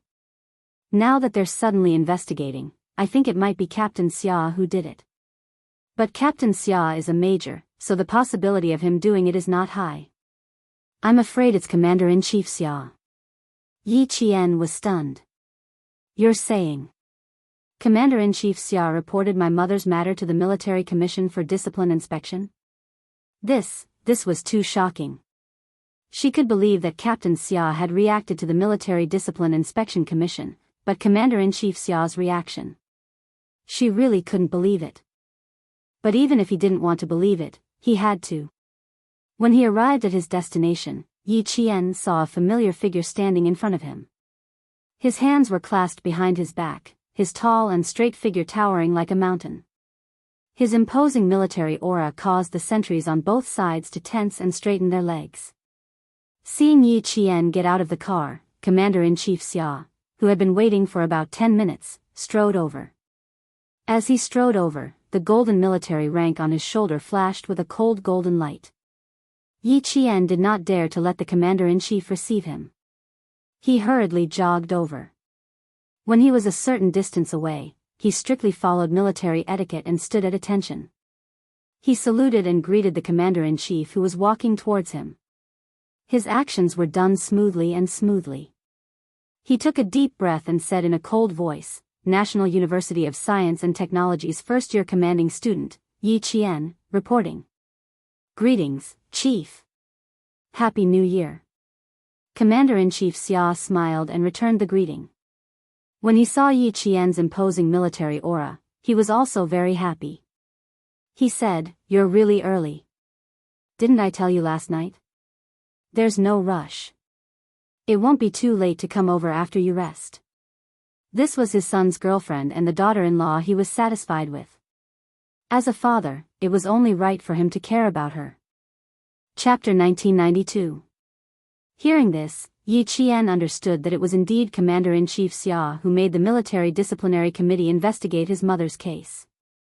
For a moment, his heart swelled so much that he didn't know what to say. Commander-in-Chief Xia saw this and thought to himself, my boy really knows Xiao Yi. He even knows that she will be moved to tears when she finds out that he is the one who stepped in to help Sun Xueqing. Isn't that right? Look at how red her eyes are and how she is about to cry. This child. Sigh, it's not easy. After going through so many hardships, he is still so pure and has the most sincere heart. It can be seen that his boy's taste is indeed better than his. Xiao Yi, you bleed but not cry. As a female soldier, although you are a little emotional, I still hope that you can be very calm and face everything calmly. Although Commander-in-Chief Xia spoke with a smile, his expression was still quite serious. Moreover, your matter is not your personal matter. It concerns the entire military. As the Commander-in-Chief, if I can't even handle this matter that shames the entire military, Xiao Yi, I don't need to step down myself. I will have to leave with my tail between my legs as soon as the General Assembly Hall issues an order. Yi Qian knew that his emotions were fluctuating. He sniffed lightly and slowly suppressed his fluctuating emotions. If my mother knew about this in the netherworld, she would definitely be very gratified. She knew that the country she was loyal to had never forgotten her. How can our country forget the martyrs who sacrificed themselves for the country? Do you see the standing heroes monument? Our country will never forget the martyrs who sacrificed themselves for the country. Commander-in-Chief Xia's expression changed. From his stern tone, it could be seen how angry he was about this matter. An angry Commander-in-Chief Xia made people even more fearful. A few officers on duty passed by and when they saluted him, their faces were very tense. Not only were the passing officers' faces very tense, but Yi Qian, who had been following him, was also very tense. When he was angry just now, his heart skipped a beat in fear. Yi Qian had lived 2 lives, but his real experience was not as much as Commander-in-Chief Xia's in this life. Although he had undergone strict training, Commander-in-Chief Xia, who had been through many trials and tribulations, was also like this. It was normal for her to be afraid of the angry Commander-in-Chief. It would be strange if he wasn't afraid. The Commander-in-Chief, who had spoken to Yi Qian, returned the salute and continued to lead Yi Qian forward. She probably realized that she had scared Yi Qian, so her tone became much gentler. I originally planned to contact you on the 3rd or 4th day of Chinese New Year, but I didn't expect you to take the initiative to call Kai Zhizhang. The Military Discipline Committee notified me and directly asked you to come over. Don't be afraid. It's not a bad thing. It's a good thing.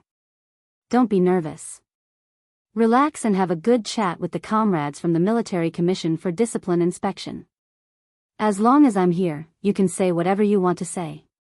Just say it from the bottom of your heart.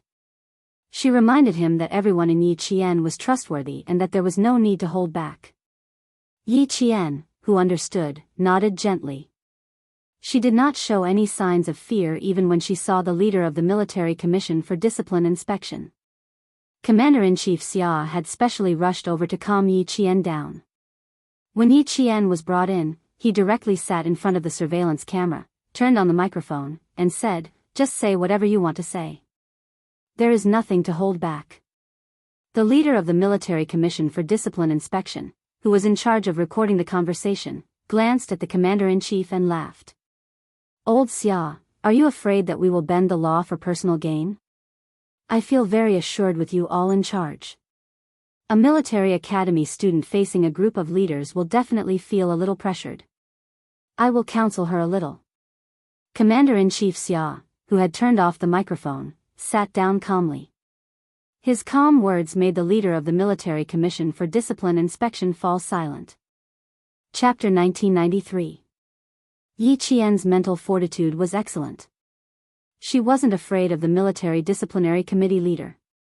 Especially when she heard that Commander-in-Chief Xia could talk to her, she became calmer. "Please sit, classmate." The military rank of the leader who came in was not low. He was a colonel with 2 bars and 4 stars. He was the highest rank in the military and had a certain amount of power. He didn't walk in with a straight face. Instead, he smiled and introduced himself. "I am Tan Bin, the person in charge of asking your mother some questions. I was also the political commissar of your mother's company before she entered the military. Now, I work in the political department and am also one of the committee members of the Military Disciplinary Committee." Yi Qian didn't sit down. She saluted first and said, "Greetings, Chief." Then, she waited for Colonel Tan to sit down before she sat down. "You are very similar to your mother." Colonel Tan carefully looked at the military cadet in front of him and smiled. "Your mother was the sharpshooter in our company. At that time, the gun equipment was not as good as now. There were no sights or correctors. It was just a plain rifle. Aiming at the target depended on the crosshairs on the gun. Martyr Sun Xueqing was not ordinary. She hit the bullseye the first time she practiced shooting. She shocked me and the regiment commander at that time. We thought she had hit the bullseye. We let her shoot 5 more times and she hit the bullseye again. Wow, she was amazing. She was a true female sharpshooter." The regiment commander and I asked Martyr Sun Xueqing if she had practiced shooting before. In the end, your mother gave us an unbelievable answer. "Yi Qian, can you guess what answer she gave us?" Yi Qian's heart was burning when she heard about her mother's past achievements. She didn't expect her mother to be so outstanding when she was a recruit. It seemed that she had inherited her mother's strengths. That was why she had the marksmanship that even the devil and Q King praised. She shook her head and said softly, "Chief, I can't guess. The time I spent with my mother was too short. I don't even know her as well as you do." This made all the leaders who heard her feel sad. She didn't know her mother as well as other people. Sigh, their hearts were heavy. Colonel Tan sighed heavily. That was indeed the case. Your mother told us that she has sharp eyes and is very good at threading a needle. She thinks that the bullseye is the eye of the needle that she wants to thread, and the bullet is the thread in her hand. Combined with the key points of target shooting that the instructor said, it's easy for her to hit the target. It was indeed an unbelievable answer. Yi Qian was flabbergasted when he heard it. Using target practice as a go-between, his mother was indeed a talent. Her expression made Colonel Tan laugh out loud. That's right, that's right. At that time, the regiment commander and I had the same expression as you. I've been in the military for so many years, and your mother was the only one who told me about it. The conversation between the two could be heard in the monitoring room. The stern-looking commander-in-chief Xia tapped his fingers on the table. Martyr Sun Xueqing had such talent. It was no wonder that Xiao Ye's talent was so high. It could be seen that there was a saying, the student surpasses the master. Originally, he thought that Martyr Sun Xueqing had sacrificed herself in battle. But after the army erased her life story, he suspected that there was something else behind her sacrifice. Otherwise, he wouldn't have directly asked the military commission for discipline inspection to investigate. He even suggested that only one team leader and one executive officer conduct a detailed investigation, and then the general secretary would be in charge. To be able to erase the life story of a martyr without being discovered by the military, this person was not simple. Chapter 1994. He said to the Major General, who was the backbone of the military commission, Old Song, if the military commission does not investigate this matter thoroughly, we will be letting down all the martyrs who sacrificed for the country and the people. We will be even more ashamed of our military uniform. Old Song, not only the troops, but also the backbone and generals. I have received a lot of anonymous reports recently. Some troops are really ridiculous. There are more officials than soldiers.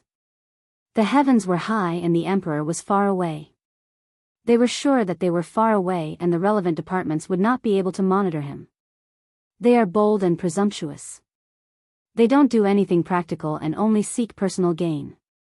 Old Song, when did the military commission send an inspector?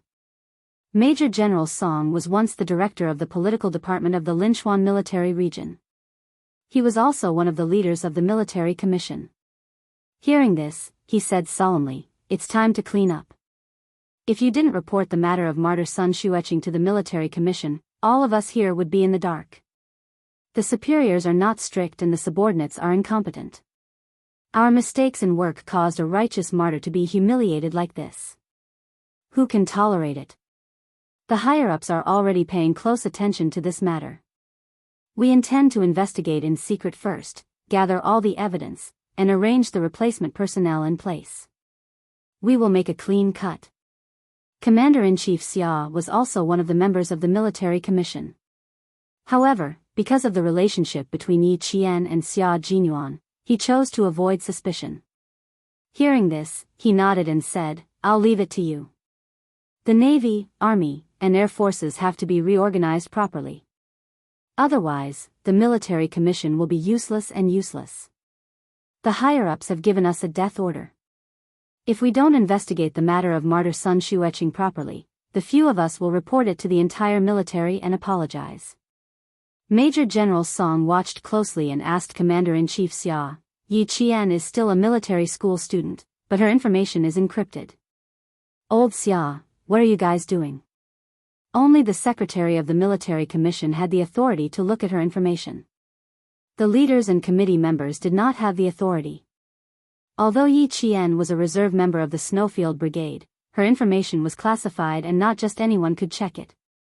Commander-in-Chief Xia smiled and said, "Although she is a military school student, she is not simple. Martyr Sun Xueqing is a sharpshooter, and so is her daughter. Both mother and daughter are not simple. They are heroines in the army." Major General Song sighed with some regret after hearing this. If Martyr Sun Xueqing is still here, she must be very relieved. Colonel Tan said the same thing in the meeting room. If Martyr Sun Xueqing was still alive, she would be very pleased. You have completely inherited her merits and become a very outstanding soldier. Although I don't know my mother well, from your tone, I can tell that she's an excellent soldier. I'm proud of her.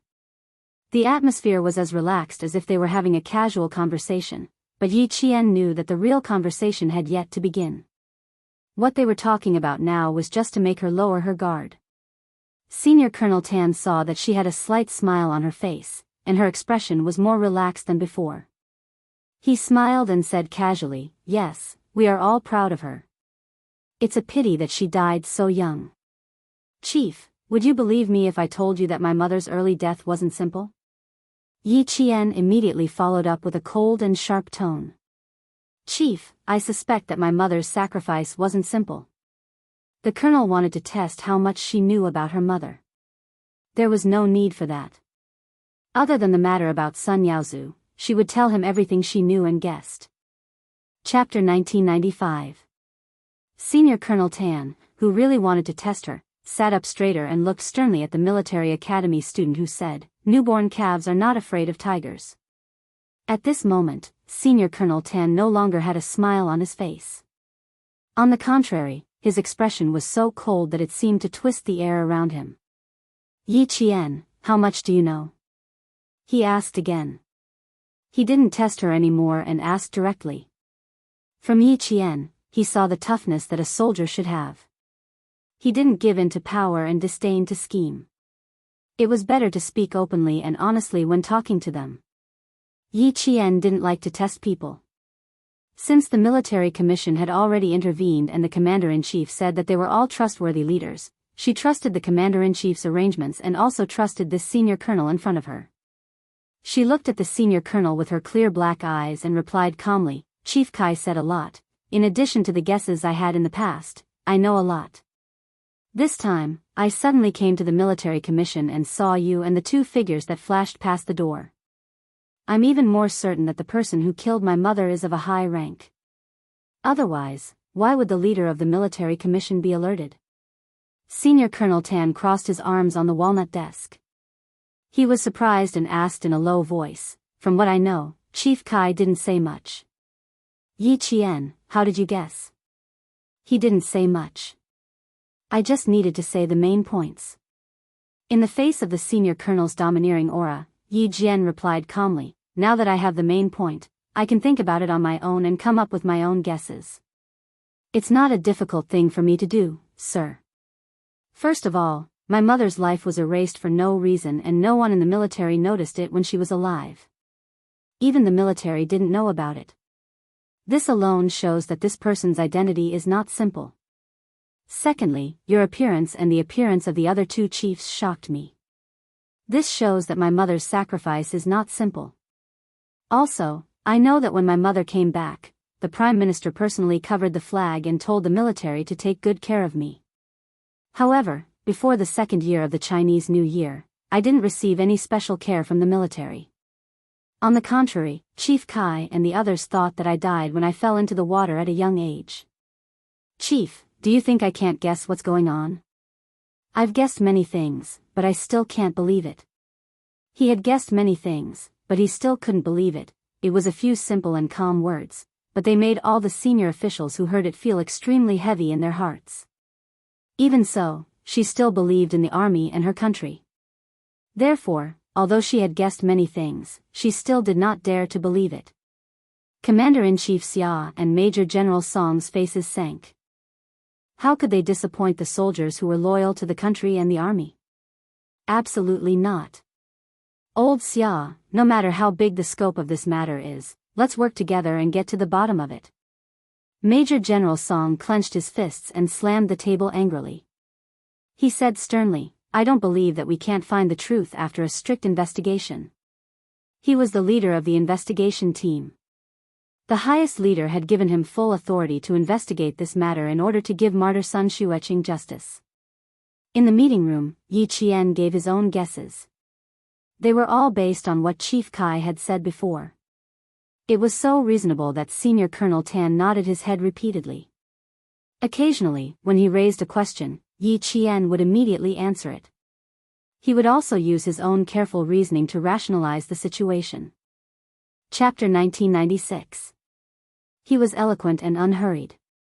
His reasoning was so meticulous that it made people gasp in amazement. However, Yi Qian actually made a colonel and a major general look at him in a different light with just one conversation. This made Commander-in-Chief Xia even more satisfied than he already was.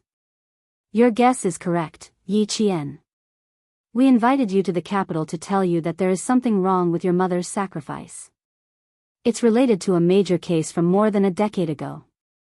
After hearing Yi Qian's speculation, Colonel Tan only felt that it was extremely terrifying to have a woman like this. He was even more glad that this woman entered the army and was loyal to the army and the country. Luckily, she wasn't spoiled. Luckily, she was still an upright person and didn't go down the wrong path. With her intelligence, if she went down the wrong path, she could still make a name for herself. Since she had already guessed this point, there was no need to be guarded against some words. He could also let her know that the military commission attached great importance to martyr Sun Xueqing's death. We have already become a special investigation team to investigate martyr Sun Xueqing's death. The former director of the Linchuan Military Region's political department, Major General Song, will be the investigation team leader. The military commission's secretary, Lieutenant General Miao, will be the person in charge. The military commission's secretary, Secretary Miao, will be the general supervisor. We will conduct a comprehensive investigation into martyr Sun Xueqing's death.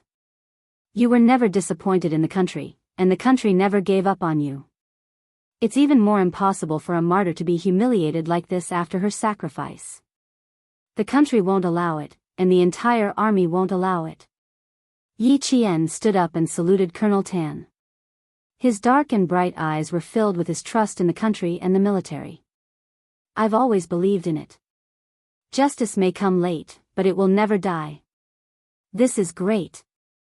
Mother, your daughter didn't stand up for you in her previous life. In this life, your daughter can openly walk into the military commission's office and tell the leaders that you didn't die in battle, but were murdered. Yi Zhifan, no matter how powerful the people behind you are, no matter how high you climb, pulling you down is no longer my biggest headache. With the military commission's investigation, your good days are over. The big case from more than 10 years ago was brought up again. The dusty history was no longer covered in dust. The truth buried in darkness was only waiting for the sharp sword of the military commission to split it open and let the truth be revealed again. The conversation was over. Major General Song turned off the monitor and praised Commander-in-Chief Xia. Amazing, amazing. This cadet from the military academy was really something. I'm really glad that she's a military school student with the right values. If she had chosen the wrong path, she would definitely have caused trouble everywhere. He was too smart, so smart that it was terrifying. There was no shortage of smart people in the military, but Yi Qian's intelligence was not the intelligence of a flexible mind, but the intelligence of his ability to do things. She had meticulously dissected and slowly sorted out the clues, and in the end, she had actually gotten close to the truth. Listening to her analysis and her guesses made people break out in cold sweat for no reason. Commander-in-Chief Xia didn't like the last sentence. What did she mean by able to choose the wrong path and cause trouble everywhere? Even if Xiao Yi didn't join the military, she wouldn't be a bad person. Even if she didn't join the military, she's still an honest child. Just now, when she said, "I've guessed a lot, but I still can't believe it," it's enough to tell that she's an honest and righteous child. Commander-in-Chief Xia definitely had to protect his future daughter-in-law. Major General Song still didn't know about the relationship between Yi Qian and family Xia. When he heard this, he nodded in agreement. She's indeed an honest child. He suddenly changed the topic and said with great interest, "Old Xia, this is a good seedling. Your side even covered up her information. You're going to train her to be the sharp knife of the army." Chapter 1997. After the conversation with Yi Qian ended, Commander-in-Chief Xia also planned to leave. When Major General Song asked about Yi Qian's future plans, he pondered for a moment and said, "I have such a plan. But before that, we have to investigate the case of martyr Sun Xueqing. I don't want anyone to use their power again and cause the country to lose another outstanding soldier. Yi Qian has an uncle who is now the director of the Southern Province Construction Bureau. Back then, she was fostered in his house. Yi Qian just said that the mastermind behind the scenes didn't dare to kill Yi Qian directly. They might have instructed Yi Zhifan to raise her into a useless person. Old song, although beating the grass won't startle the snake, you can still startle the snake this time. Investigate Yi Zhifan's history and let the Central Committee for Discipline Inspection get involved in the investigation. First, remove his official position. Then, pay attention to who in the military will care about Yi Zhifan's fall. Then, we should be able to lock onto the target. Then, with this target as a coordinate, we'll start an investigation on the target's connections. At the same time, we'll be able to find out which big tiger is responsible for harming the country and the people of the army that Sun Xueqing was in. Major General Song thought about it for a while and nodded. What you said is a good idea. Okay, I will have a small meeting with them and plan out the follow-up step by step. It won't be difficult for the Central Committee for Discipline Inspection to get involved. The Legal News newspaper started to publish reports about officials' corruption and bribery last year. Let them go to the southern province to investigate. Yi Qian didn't know that Commander-in-Chief Xia's words had caused Yi Jifan's career to come to an end. She walked out of the meeting room and pursed her lips. She seemed to have made up her mind and asked Senior Colonel Tan, who had ordered the guards to come over, "Chief, can I ask you something?" "Yes, why not? Ask away." Senior Colonel Tan, who had a good impression of Yi Qian, smiled and said, "I've already told you everything about your mother. If you ask again, it won't be easy to answer." Yi Qian shook her head. "No, it's not that. I'd like to ask Chief Kai. Is he doing well?" They had been talking about her mother just now, so she didn't dare to interrupt. "Kai Zhizhang, he's doing well. Don't worry, he'll be fine. He just needs to stay for a few more days.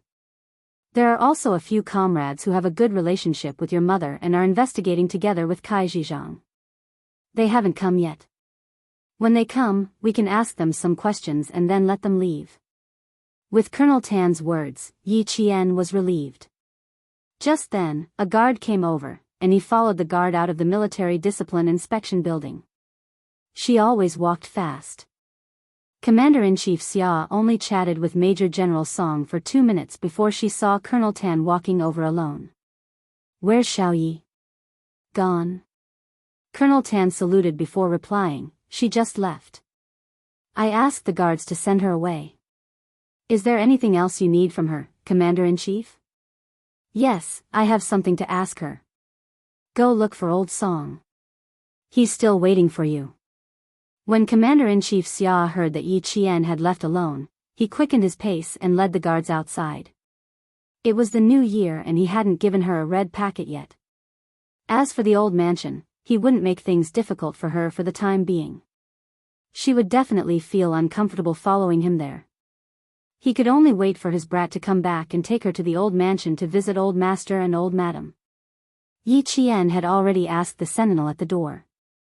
She knew that the commander-in-chief hadn't left, so she stood outside and waited. In less than 5 minutes, she saw the commander-in-chief hurrying out with 2 guards. "It's good that you didn't leave. I was talking to old Song and when I came out, you were gone."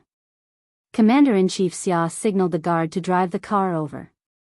He then asked Yi Qian, "There's nothing else here. Do you plan to return to the southern province now? Or do you want to stay in the capital for a few days?" Chapter 1998. Before Yi Qian came, she thought that she would have to stay in the capital for a few days to cooperate with the military commission's investigation. Who knew that they would just let her go after asking her a few questions? Therefore, when Commander-in-Chief Xia questioned her, Yi Qian actually felt a little uneasy. Since she was already in the capital during the New Year, it would be rude of her not to go to Commander-in-Chief Xia's house to give her New Year's greetings. But if she were to go, Captain Xia was not by her side. Would it be inappropriate for her to go just like that? There was also one more thing to consider. Commander-in-Chief Xia should not be in the courtyard for the New Year. He should have returned to the family Xia's old residence in Beihai's old alley to spend the New Year with old master and old madam. If she wanted to go over, wouldn't she have to go to the old residence? It was winter, and Yi Qian's forehead was dripping with sweat. She wanted to be gracious, but she really could not bring herself to say that she wanted to go to the old residence to give her New Year's greetings. She even felt a little nervous. After thinking for a few seconds, she replied respectfully, "Before I came, I thought that I would have to stay in the military commission for a few days. I didn't expect to leave so soon. Commander-in-Chief, I haven't decided whether to return to the southern province immediately or stay in the capital for a few days to play. Just say what you want." Who is Commander-in-Chief Xia? He was a dignified general. Who knew how many demons and ghosts he had revealed with his fiery eyes? It was better for her to be honest and not try to play tricks. She really did not expect to come over in such a hurry. The military commission only found out how much she knew about her mother's case and told her that the people involved were not simple. They also reminded her not to get involved. The entire conversation was completely different from what she had imagined. Everything he said was for her sake. There wasn't even a single word of reprimand, let alone making things difficult for her.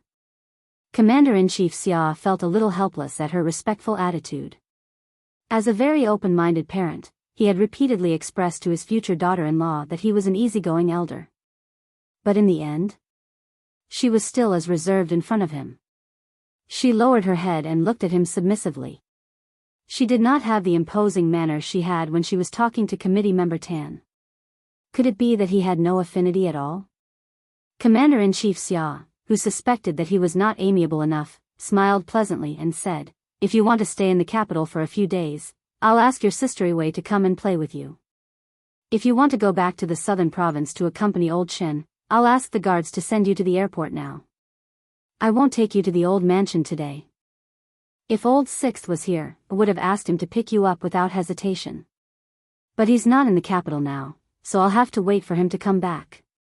Commander-in-Chief Xia could naturally see the hesitation in Yi Qian's heart. This child was quite good. He never put on airs in front of the people around him and was open and honest. Family Xia didn't need a scheming daughter-in-law, nor did he need a daughter-in-law who was full of schemes. Family Xia just wanted a daughter-in-law who was as indomitable and broad-minded as a man. Yi Qian knew that Commander-in-Chief Xia must have seen through his concerns. He pursed his lips in embarrassment and said, "Commander-in-Chief, when Captain Xia comes back, I will go to the old mansion to visit old master and old madam." He planned to go back to the southern province on the same day. Okay. I'll tell old Sixth about your intentions and ask him to set a time with you to visit old master and old madam. It just so happens that the two elders have been looking forward to your visit. The guard had already driven the car over. Commander-in-Chief Xia got into the car and said directly, "Go to the airport." Yi Qian felt relieved and grateful at the same time. He felt that Commander-in-Chief Xia's family was very easy to get along with.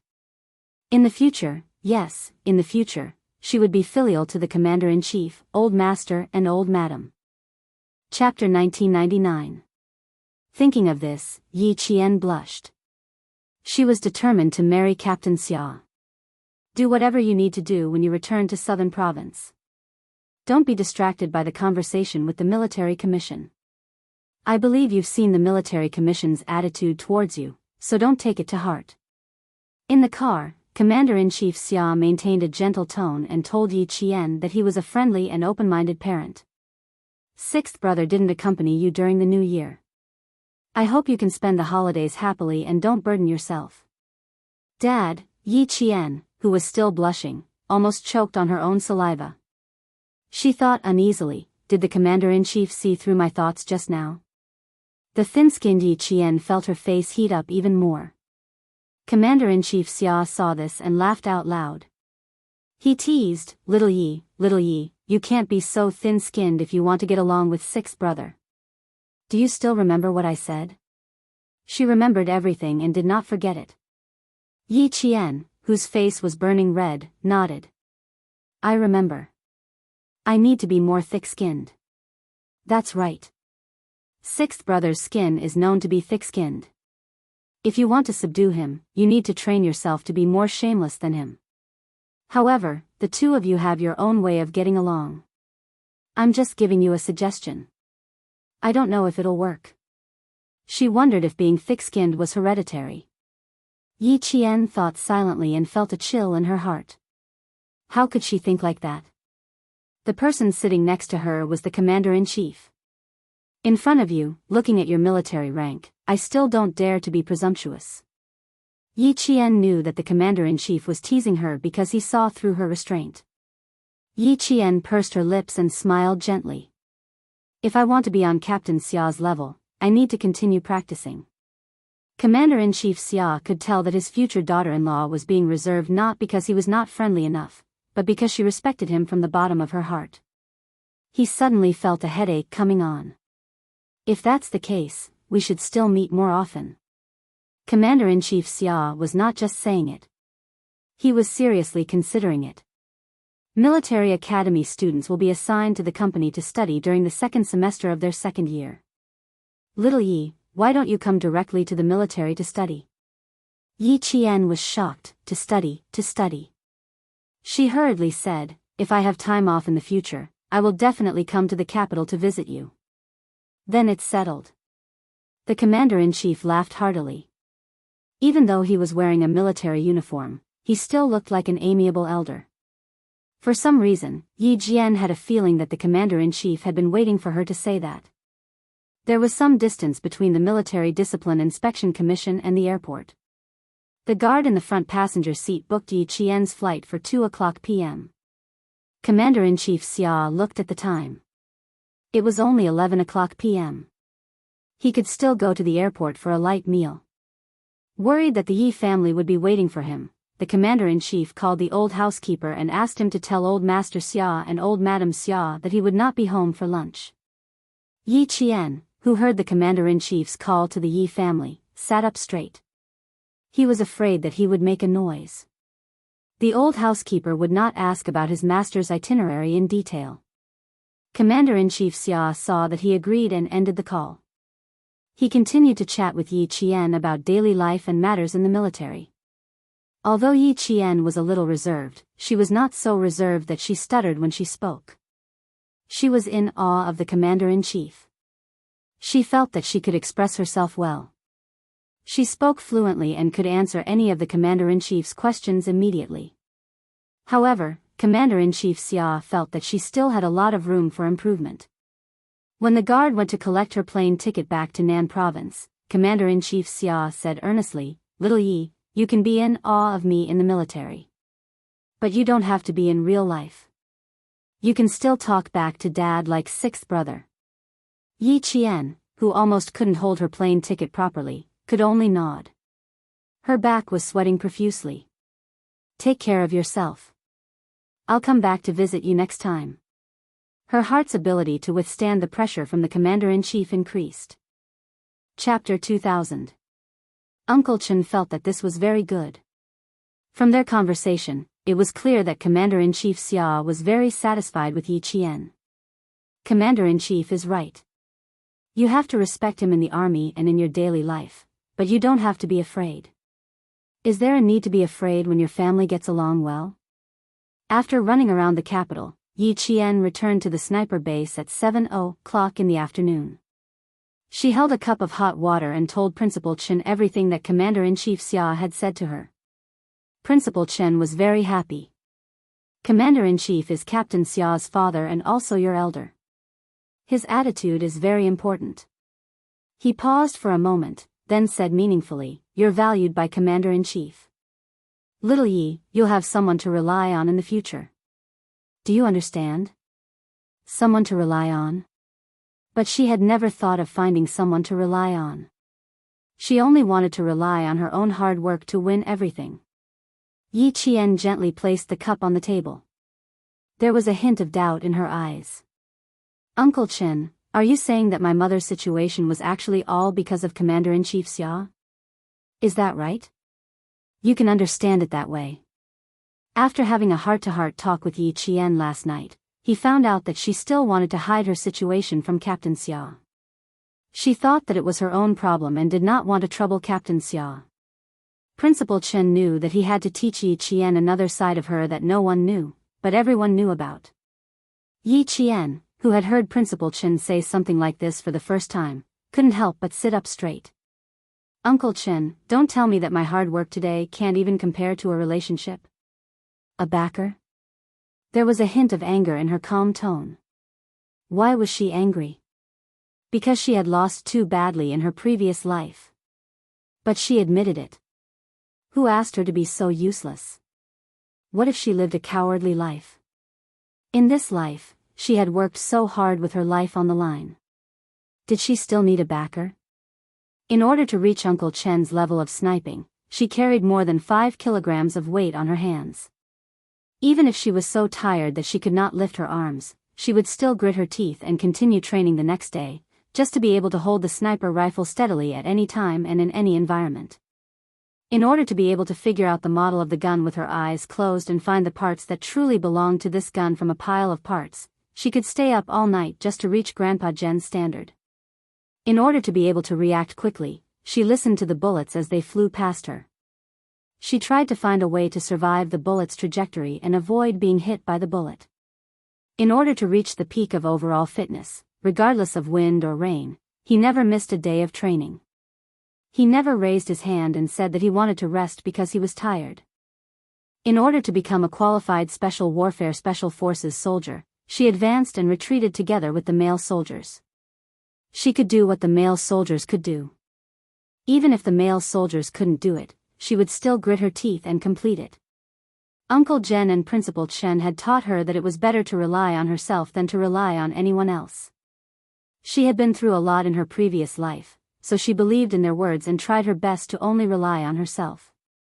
She did not want to rely on anyone. But now, Uncle Chen still told her how important it was to have a backer.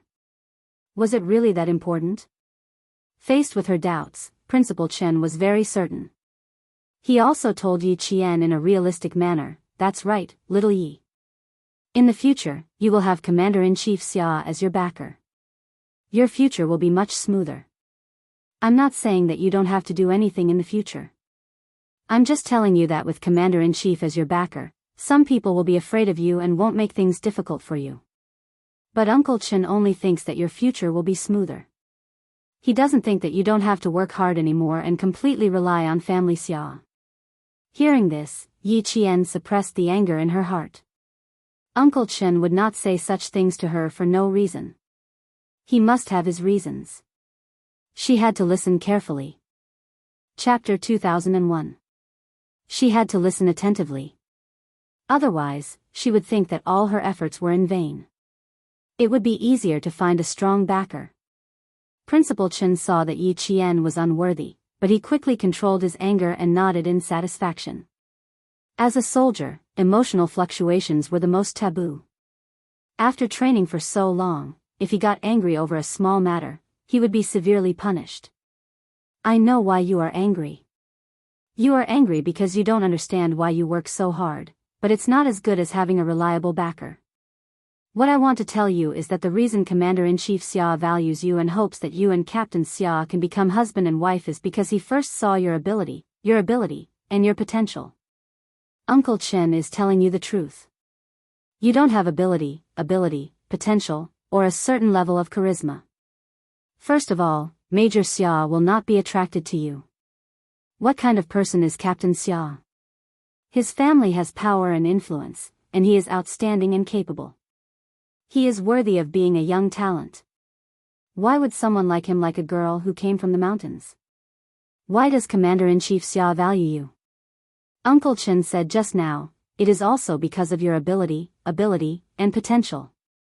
Why are you angry? And why are you angry? Girl, don't deny your hard work. You should think of it this way. It is because of your hard work that you are where you are today. It is because of Captain Xia that you have such an outstanding boyfriend, and it is because of Commander-in-Chief Xia that you have such an amiable elder. If you are a useless person with a smart brain but no clear goal, Uncle Chen is telling you, you will never be able to get the attention of Captain Xia, let alone Commander-in-Chief Xia. If you don't work hard enough and don't have the ability to be appreciated and praised, how can you get the attention of others? Principal Chen said with a very serious expression. He clearly told Yi Qian that there was no need for her to be angry. The reason why she found Commander-in-Chief Xia as her backer was not because of anything else, but because she worked hard enough and was outstanding enough. Yi Qian, who was listening intently, gradually understood. Just like today, when she walked out of the military commission building, she couldn't quite believe that the military commission had such a good attitude towards her. It didn't seem like they had come to the capital to investigate, but more like they wanted to chat with her. He also understood that Commander-in-Chief Xia was the reason why the Military Discipline Committee treated him so kindly. She had always wanted to rely on herself to find the truth, but the closer she got to the truth, the more she realized how realistic Uncle Jen's words were. Without enough foundation, how could they enter Captain Xia's world? How could he gain the favor of Commander-in-Chief Xia? How could he shake a tree with deep roots and lush leaves? She was glad that she had the chance to be reborn.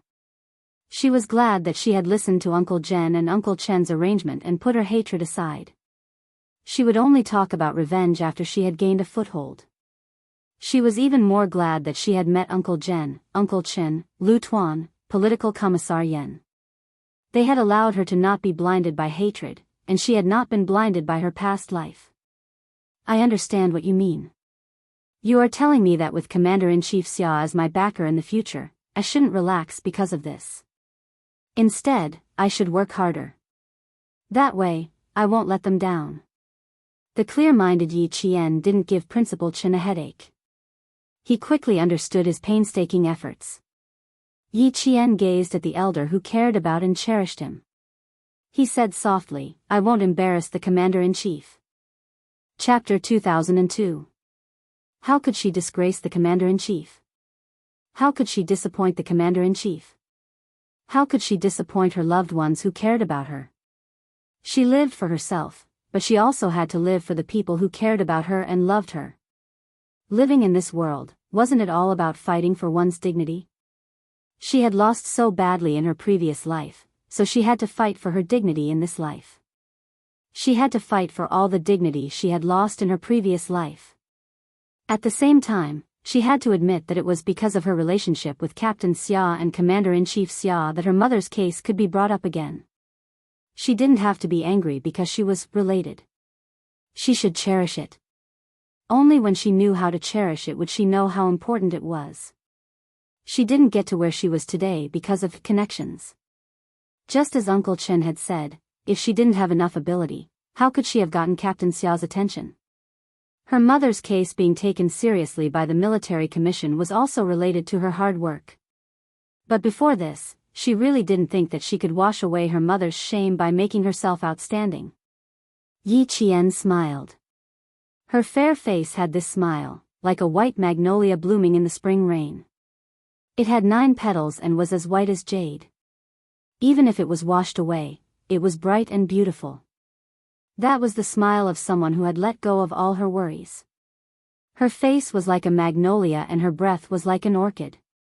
Seeing this, Principal Chen knew that she understood his intentions, so he easily changed the topic. Tomorrow is the 2nd day of the Lunar New Year. A few soldiers want to go into the city for a walk. Also, Regiment Commander Lu and Political Commissar Yen called this morning and arranged to have dinner together tomorrow night. We'll leave together tomorrow morning and have fun for the day.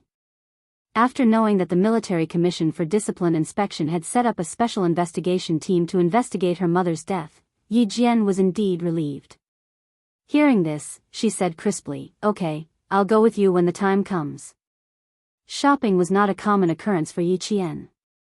As he walked into the largest department store in the southern province with a few other soldiers dressed in casual attire, Yi Qian, who rarely bought clothes, secretly calculated his allowance for the past few months of his military academy life, as well as his allowance for several missions. Then, he said to the soldiers beside him, I'm going to the men's section in front for a while. You guys go ahead and have a chat with the chief instructor. Make sure he doesn't notice me leaving. It's not easy to hold the chief instructor back. You should end this quickly. The soldiers did not have the confidence to stall the chief instructor, who was revered by all the instructors in the sniper base, for a long time. But since the female soldier had said so, they must do it. Yi Qian smiled and said, Thank you. Then, while Principal Chen wasn't paying attention, he hurriedly walked towards a high-end menswear section. She wanted to buy a woolen sweater for Principal Chen, and the money in her card was almost enough. The shopping mall on the 2nd day of the Chinese New Year was very quiet. Since it was the beginning of the year, the staff warmly received Yi Qian. Judging from Yi Qian's clothing and purchasing ability, the staff recommended a thin woolen sweater that cost about 800 yuan. Yi Qian took a fancy to a very thick, navy blue woolen sweater that cost double the price. After looking at the size, he immediately took a larger size and said, This one will do. Help me check the bill. A woolen sweater that cost about 1,600 yuan was considered expensive. Yi Qian himself did not have such an expensive piece of clothing. The military provided clothing for all seasons of the year, so there was really no need to buy such expensive clothing. The staff was naturally very happy and immediately brought Yi Qian to the cashier to settle the bill. When they returned, Yi Qian heard a gentle but overbearing familiar voice. "I really like this one. Since you only have a larger size, give it to me first, and I can immediately pay you in cash. As for the customer who went to settle the bill, you can just explain that you found a flaw in the clothing. Wouldn't that be enough?" It was really familiar. So he had bumped into Yi Ying, whom he had not seen in a long time. Chapter 2003. It had only been half a year since the end of the college entrance exam. Perhaps it had been too long since he last saw her, so it felt like a long time had passed. Yi Qian didn't want to make things difficult for himself during the new year, so he said to the attendant who accompanied him, "Can you help me take out the clothes?" "Thank you." The attendant heard the commotion inside and said awkwardly, Okay. I'll take it out right away." The attendant inside probably hadn't met such an unreasonable customer before. Although she was angry, she still explained to the young girl who had a good temperament and appearance. They always talked about harmony brings wealth. Besides, it was their first order this year. Tu Jili wouldn't make a fuss and ruin their year's fortune. "Hello, I'm really sorry. This order is indeed booked." The customer just now checked that there was no problem before paying. "We really can't do what you said. How about this? I'll recommend another one. The style, color, and quality are all similar to this one. The only difference is that it has a high collar." If it were any other person, they wouldn't make things difficult for the attendant. But Yi Ying wasn't an ordinary person. Since young, her biggest hobby was to steal things from others. Take Yang Hang for example. She knew that Yao Jing liked Yang Hang, but she still tried to get close to Yang Hang. She also promised Yao Jing that she didn't have any feelings for Yang Hang. This kind of person liked to make her presence known. She felt that everyone in the world should like her. Yi Ying loved to make things difficult for others. If she didn't get what she wanted, she would make everyone unhappy. Yi Qian, who didn't go in, raised his eyebrows. If Yi Ying really accepted the explanation, then she wouldn't be the Yi Ying he knew. As expected, he heard Yi Ying laugh arrogantly. "Attendant, I'm talking to you nicely. Can't you understand? Do you only feel happy when I'm angry with you?" She didn't know that Yi Qian was right outside. She looked at the waiter who was in a difficult position. Her eyes flashed with disdain as she raised her eyebrows and revealed a charming smile. "I've taken the clothes and I've counted the money. It's up to you how to explain it to the customer." He opened the purple lacquer cover of an international luxury brand, took out a stack of money, and threw it on the counter. He looked at the anxious waiter with arrogant eyes. "Okay, keep the change. Take it as my New Year's gift to you." Picking up the bag of clothes, Yi Ying chuckled softly. She was ready to leave in her high heels with a mature, seductive look. The waitress didn't dare to do that. She grabbed the money on the counter and hurried out of the counter. In a moment of desperation, she grabbed the shopping bag and begged with a smile, "Miss, it's really right." Before he could finish his sentence, the furious Yi Ying twisted the bag and flung it at the waiter's face. It was like a slap to the waiter's face. The waiter who was slapped in the face was stunned. He covered his face and couldn't believe that he was slapped while he was just doing his job. Yi Ying didn't expect to fling the bag at the waiter's face. However, it was impossible for her to apologize to a waiter. She immediately said coldly, "Why are you snatching it? The bag doesn't have eyes. Take your money." Chapter 2004. The waitress who came in to get the clothes saw the scene. Seeing her colleague being hit, her expression changed and she rushed in to stop Yi Ying who was about to leave. "What right do you have to hit someone? You're not allowed to leave." "Hit someone?" Yi Qian's eyes darkened. After studying abroad for half a year, not only did Yi Ying not change her temper, she became even more arrogant. Still not going in, Yi Qian looked around and waved to a staff member who heard the commotion and came over. Someone inside said that someone was hit. "Do you want to call security?" She was not a busybody, but she was not so cold as to stand by and do nothing when she saw someone being hit. When the staff member heard that someone was being hit, he quickly ran to the store he was in charge of and probably called security. Ying thought that she had a good temper. Seeing that the waitress dared to stop her, she was angry and amused. With your attitude, I'm going to complain to your manager right now. I'm here to buy clothes, not to be bullied. What? I've already paid. Don't tell me you don't want to give me the goods. Also, who hit someone? It was this waitress who rushed over to take my stuff. I was just defending myself. What right do you have to say that I hit someone? At the beginning of the year, there were not many customers in the clothing section of the 200 goods building. Everyone was a staff member. Hearing the commotion, the staff of the neighboring stores came over. The staff further away also came over to see what was going on. You took our stuff by force. If we don't take it back, do you think we'll wait for you to take it back? The older waitress was not someone to be trifled with. She did not argue with Yi Ying and only spoke the truth. The other staff members who did not understand what was going on suddenly realized what was going on. They looked at her with disdain. Yi Ying, who was surrounded by people, felt embarrassed. She was even angrier. Call your manager over. I've already paid, but you don't want to give me the goods. I'm going to complain. The shop assistant who was hit was young, about 20 years old. Hearing this, she said with tears in her eyes, Miss, the clothes in your hand were obviously bought by another lady. She even went to the cashier to pay. You were the one who forcefully took it from me. Yi Qian frowned.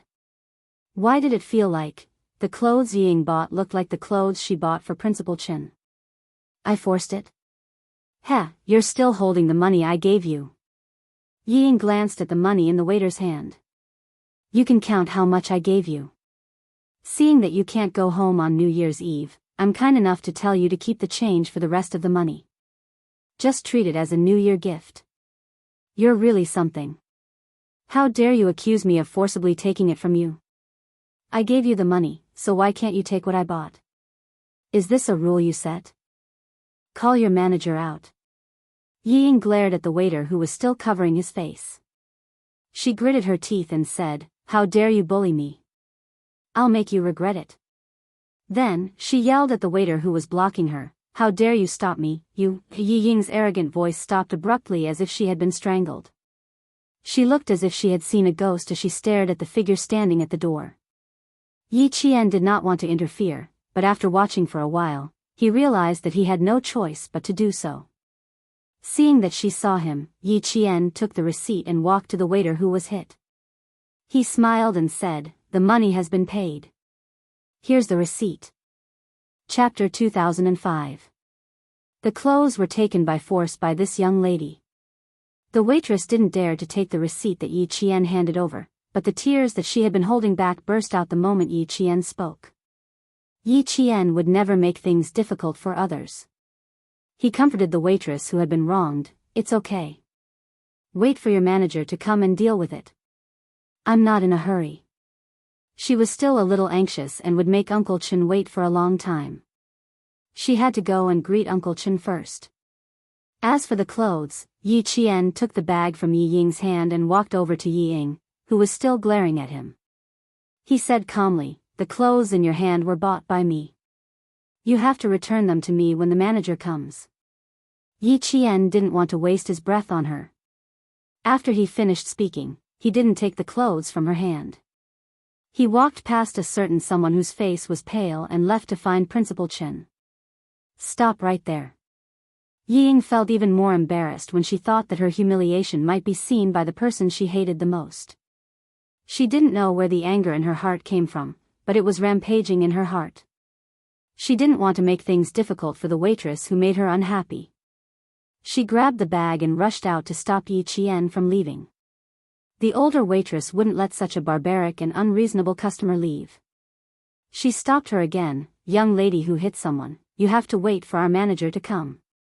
Get out of my way, do you hear me? Yi Ying, who lost her rationality every time she saw Yi Qian, wanted to throw the shopping bag in her hand again. Before she could do so, the older waitress shouted, "Someone hit someone, someone hit someone. Quick, call the security guards." This shout made Ying shiver. It also made her lose her rationality. She watched as Yi Qian left. She was so angry that she clutched the shopping bag tightly. She was so angry that she laughed coldly and said, "Okay, okay. I'll wait for your manager to come. This is your service?" I've really learned something new. If she really threw the shopping bag, everyone would think that she hit someone. As the daughter of a provincial official, she couldn't leave any evidence that could be used against her. Yi Qian, who always liked to see her make a fool of herself, was also here. She couldn't let her make a fool of herself. Yi Ying, who had always cherished her reputation, could only fiercely suppress the anger in her heart. With a ruthless gaze, she bit her lower lip and looked at the departing figure, feeling vexed. I was indeed careless just now. I didn't control myself and accidentally hit the waiter's face. I don't know how much Yi Qian heard. Damn it, I've made a fool of myself again. Yi Zhifan had just parked the car when Sun Dongqing, who was about to get out of the car, received a call from her daughter. She said that she had been invited to the manager's office because she had bought a dress and paid for it, but the staff refused to let her leave. Hearing her daughter's voice, Sun Dongqing was furious. Don't be afraid, Ying. Mom is coming up now. He must have eaten a bear's heart and leopard's guts to bully you. Yi Zhifan heard the gist of it. Based on his understanding of his daughter, he knew that things weren't that simple. However, he was indeed afraid that his daughter would be taken advantage of. With his daughter's temper, she definitely wouldn't cooperate. The mall's security guards didn't hold back. Yi Zhifan, who was a little anxious, warned Sun Dongqing, find out what's going on first. Don't mess around. The Sun Yaozu incident isn't over yet. The police already know about the relationship between our families. You'd better keep a low profile. Do you understand? Yi Zhifan was a little worried this year. The person who hadn't contacted him for a long time suddenly called on the night of the 30th. The first thing he said was he behind the Sun Yaozu incident? Yi Zhifan, who was driving to the airport to pick up his daughter, was so shocked that he slammed on the brakes. Chapter 2006. Luckily, there weren't any cars behind them, so it didn't cause a disaster. He didn't dare to pause and immediately replied, I don't have a motive to kill him. He only said one sentence before the person hung up.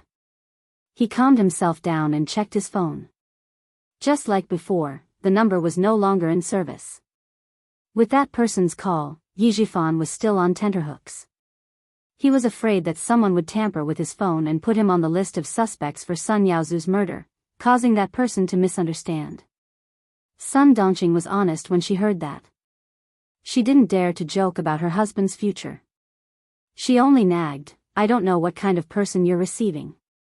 He insisted that Ying come over to buy clothes during the new year.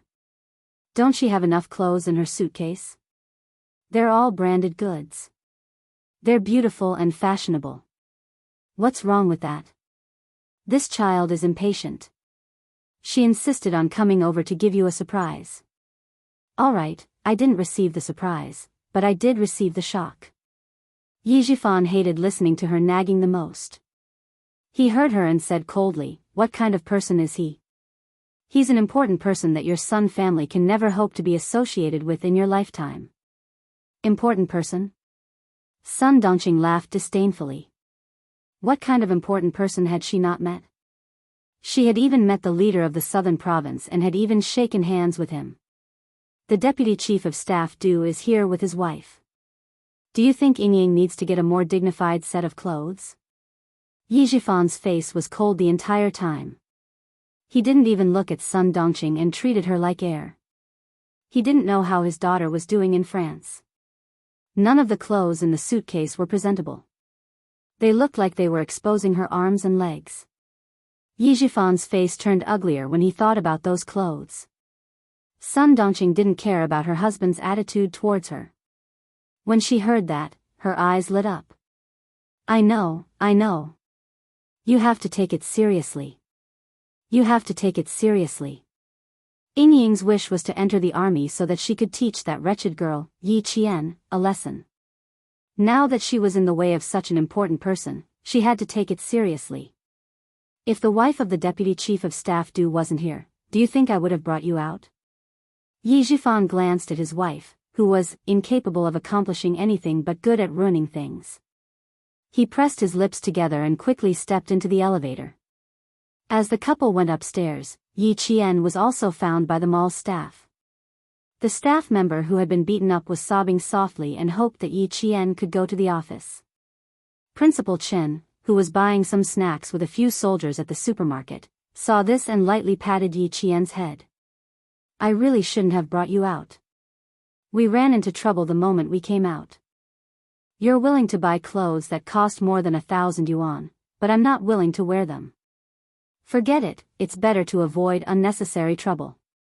Give the clothes to that customer. Don't make things difficult for the waitress.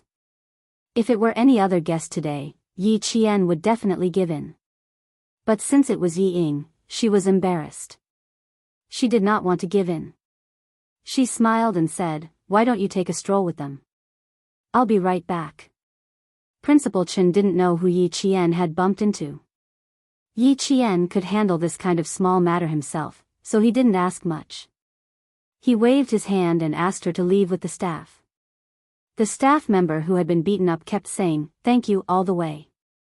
She was very grateful that Yi Qian was willing to stand up for her at this time. In the manager's office, Yi Zhifan smiled generously. It's not a big deal. We didn't need to trouble the mall to step in. My daughter did accidentally hit the staff member just now. We should apologize. There's no need for the staff member to apologize. They're all young and impetuous girls. It's normal for them to quarrel. Chapter 2007. At this moment, Yi Ying was no longer as arrogant as before. She sat obediently and was as quiet as a flower in a greenhouse. The drastic change made the older waiter dumbfounded. Director Yi, you're too polite. It's all because of our poor management that your daughter was wronged. How about this? The clothes can be considered as an apology from our department store. Please accept it, Director Yi. How could the mall manager not know the director of the Provincial Construction Bureau? Sometimes, the mall needed the approval of the Provincial Construction Bureau to make changes. He didn't dare to offend such a big shot, so he could only let the staff suffer. He then said to the older staff, "Go back and explain to the customers. You're lucky to have met Director Yi today. If it were someone else, they wouldn't be so nice." Sun Dongqing, who remembered this, touched the woolen sweater that her daughter bought to show her filial piety. The quality and color were okay. It was enough to be used as an apology. However, her daughter's grievance couldn't be overturned because of a sweater. "Manager, my husband thinks it's a small matter, but as her mother, I don't think it's a small matter. My daughter came here to spend money to buy clothes, not to be wronged. No apology. I won't accept it. Your two staff are so arrogant. You won't let my daughter leave. Do you think my daughter is easy to bully? She wouldn't let the two staff off easily." The mall manager could only ask his staff to apologize. Since ancient times, people don't fight with officials. The mall manager continued to smile and said, "You should apologize. You should apologize." He then said to his staff sternly, "What are you waiting for? Apologize to the director's daughter." The older staff had to apologize even if she didn't want to. If she didn't apologize, her salary and bonus would be deducted a lot. Yi Ying looked at the staff in front of her. She didn't hide the contempt in her eyes. "Weren't you fierce just now? You said I hit someone. Now you're still saying I hit someone?" The staff was in her early 30s. In the face of power, she had to bow her head. She swallowed her anger and said, "My attitude was bad just now. I'm sorry. I won't argue with you if your attitude was bad. But you said I hit someone. Tell me, did I hit someone?" Yi Ying didn't let it go. "How dare you embarrass me? You should take a look at yourself first." A knock on the door interrupted Yi Qian's words. The mall manager said, please come in." The office door was pushed open. The security guards and the waitress with red eyes invited Yi Qian in first. Ying was like a cat whose tail had been stepped on when she entered the room. She stood up from the solid wooden sofa and lost the elegance that she had deliberately put on. Her almond eyes widened as she stared at Yi Qian. Sun Dongqing's reaction was the same. She stood up abruptly. Just as she was about to question Yi Jifan, she heard a light cough from Yi Jifan, which made her swallow back the words that had rushed to her throat. He had almost forgotten that this wretched girl was no longer the same as before. "Endure, I have to endure." Now, even old Yi was afraid of the wretched girl and didn't dare to confront her directly. He, who had been strangled by her once, had to endure it even more. He couldn't scold her directly like before. If he wanted to scold her, he could only scold her in his heart. "Why is she here? Do you want to work during the winter break?" "Old Yi, every time that wretched girl shows up, our whole family feels uncomfortable," Sun Dongqing muttered. She stared nervously at Yi Qian as she walked in. She was afraid that she would do something bad to her family. Yi Jifan didn't pay attention to what she said.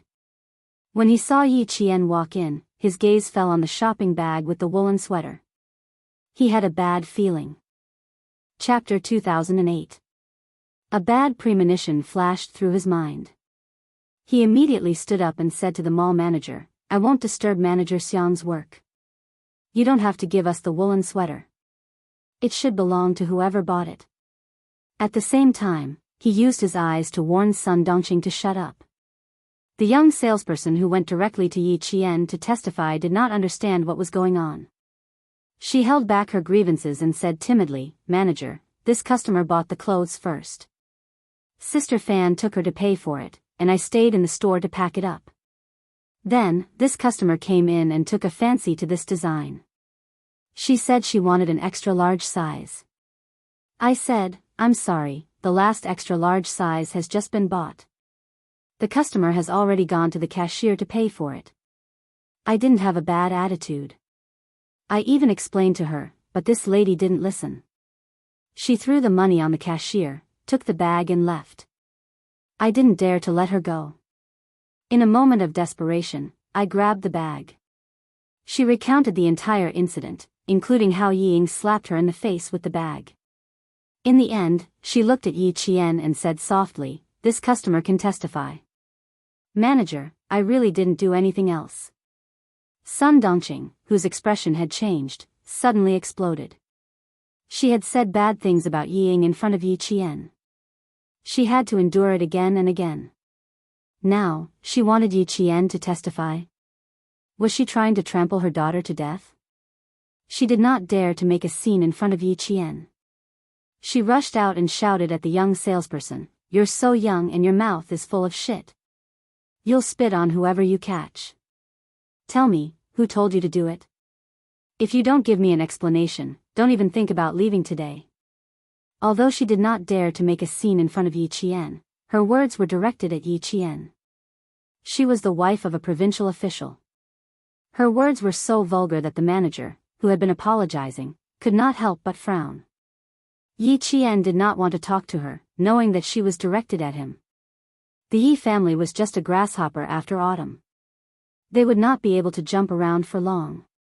She simply said to the manager, "I need to take the clothes I bought. May I ask, where are my clothes?" Sorry, she was petty. If Ying wanted to snatch it from her, she would give in to anyone but Ying. Hearing that Yi Qian was going to take the clothes away, Ying couldn't take it anymore. "I've already paid for the clothes. Do you dare to take them?" If she wasn't satisfied, then that bastard Yi Qian wouldn't be satisfied either. Ying did not kick up a fuss. She stood beside her mother and said coldly, "I've already paid the waiter." "I've also paid the waiter." "Yi Qian, do you dare?" "Why wouldn't I dare to take what I bought?" Yi Qian sneered and looked at the other party as if he was looking at an idiot. He placed the shopping bag beside him and calmly walked past the mother and daughter who were at daggers drawn. He opened the bag naturally and took out the clothes for a look. "Yes, this is it." She nodded slightly to the manager and left with the clothes. When Ying saw that Ying did not take her seriously, a nameless fire burned in her heart. Yi Qian, if you dare to walk out of here, I'll teach you a lesson. The loud shout startled the manager of the shopping mall and the two waiters. They looked back and forth and didn't say anything. They all had the surname Yi and were acquaintances. With Yi Qian's arrival, the fuse was no longer on the waiters. Instead, it was on Yi Qian. In the face of Yi Ying's anger, Yi Qian only responded to her with a look of disdain. He did not even want to say a single word to her. Look good. She had said the same thing countless times, but what could he do? Chapter 2009. That was all. He didn't dare to do what he said. He didn't even have the courage to face it. He only knew how to talk. The more he talked, the more people looked down on him. Yi Qian's expression successfully angered Sun Dongqing. She couldn't stand her daughter being bullied. In her eyes, her precious daughter was being bullied by Yi Qian.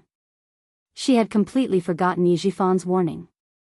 She looked at Yi Qian walking past her. Her round but mean face showed a sharp ruthlessness. When Yi Qian reached the door, she seemed to have a plan. Her eyes flashed with viciousness. Before the door closed, she gritted her teeth and said gloomily, "Ying, we should go too." She didn't respect their family at all. It was too infuriating. If she didn't teach her a lesson, she wouldn't be able to swallow the anger in her heart. Ying seemed to understand her mother's intention. She quickly said, "I still want to buy some clothes. Mom, let's go to the women's section." She grabbed Sun Dongqing's arm and hurriedly left. She didn't even dare to look back at Yi Jifan. After the mother and daughter left, Yi Jifan said to the manager, "Sorry for the disturbance. I hope this incident didn't affect the shopping mall. I also hope you don't have to punish the two employees. It's not easy. Let's both take a step back. Once we leave this door, forget about this incident and pretend it never happened." There was a hint of warning in his words. The manager nodded as he walked them out. Yes, yes, yes. We'll remember what Director Yi said. It's a small matter. Yi Jifan didn't want the manager to walk him out. He walked to the door and said, "You don't have to walk me out. I'll accompany the mother and daughter to walk around." The manager, who had cold sweat on his back, didn't dare to disobey, but he also didn't dare to not walk them out. He only said, "I'm going to the mall to do something. It's on the way." He waved from behind and signaled for the two attendants to come out and walk them out. Yi Jifan, who was used to being flattered, didn't say anything else.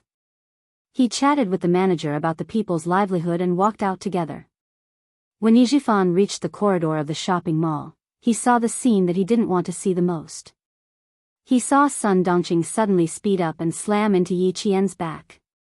He was a little far away, so he didn't hear Sun Dongqing's clever remark, "A good dog doesn't block the way." Yi Qian, who was trained as a special forces soldier, could easily deal with her. When she felt something strange on her back, she nimbly turned sideways and extended her legs slightly. Trying to harm her? Have a good taste of what it feels like to eat your own medicine. Several mall staff members on duty and a cleaner saw a slightly fat woman in luxurious clothes fall down like a piece of fat meat from a sticky board. With a dull thud, the woman fell to the ground. When the manager who came out to send them off saw this, he wanted to slap himself twice. What's there to give? Another big gift had been given out.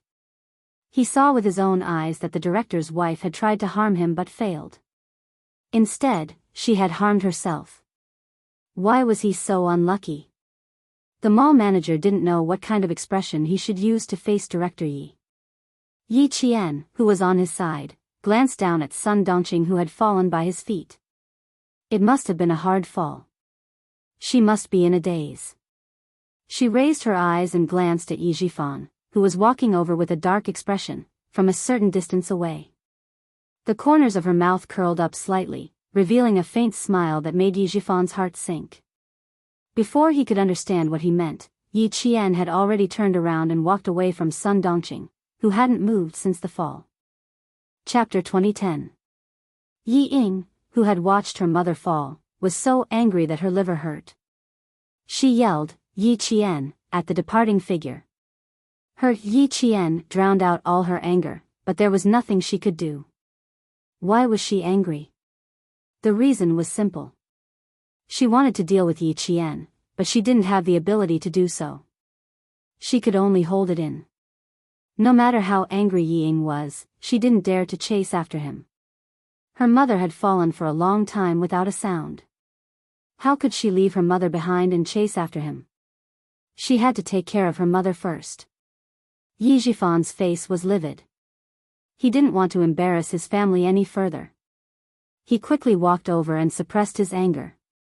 He bent down and said something that sounded like he was worried, but was actually a warning. "You can't even walk properly. I don't think you should go out with my daughter in the future."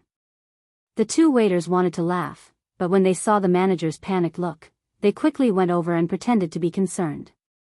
"Are you okay? Did you fall anywhere?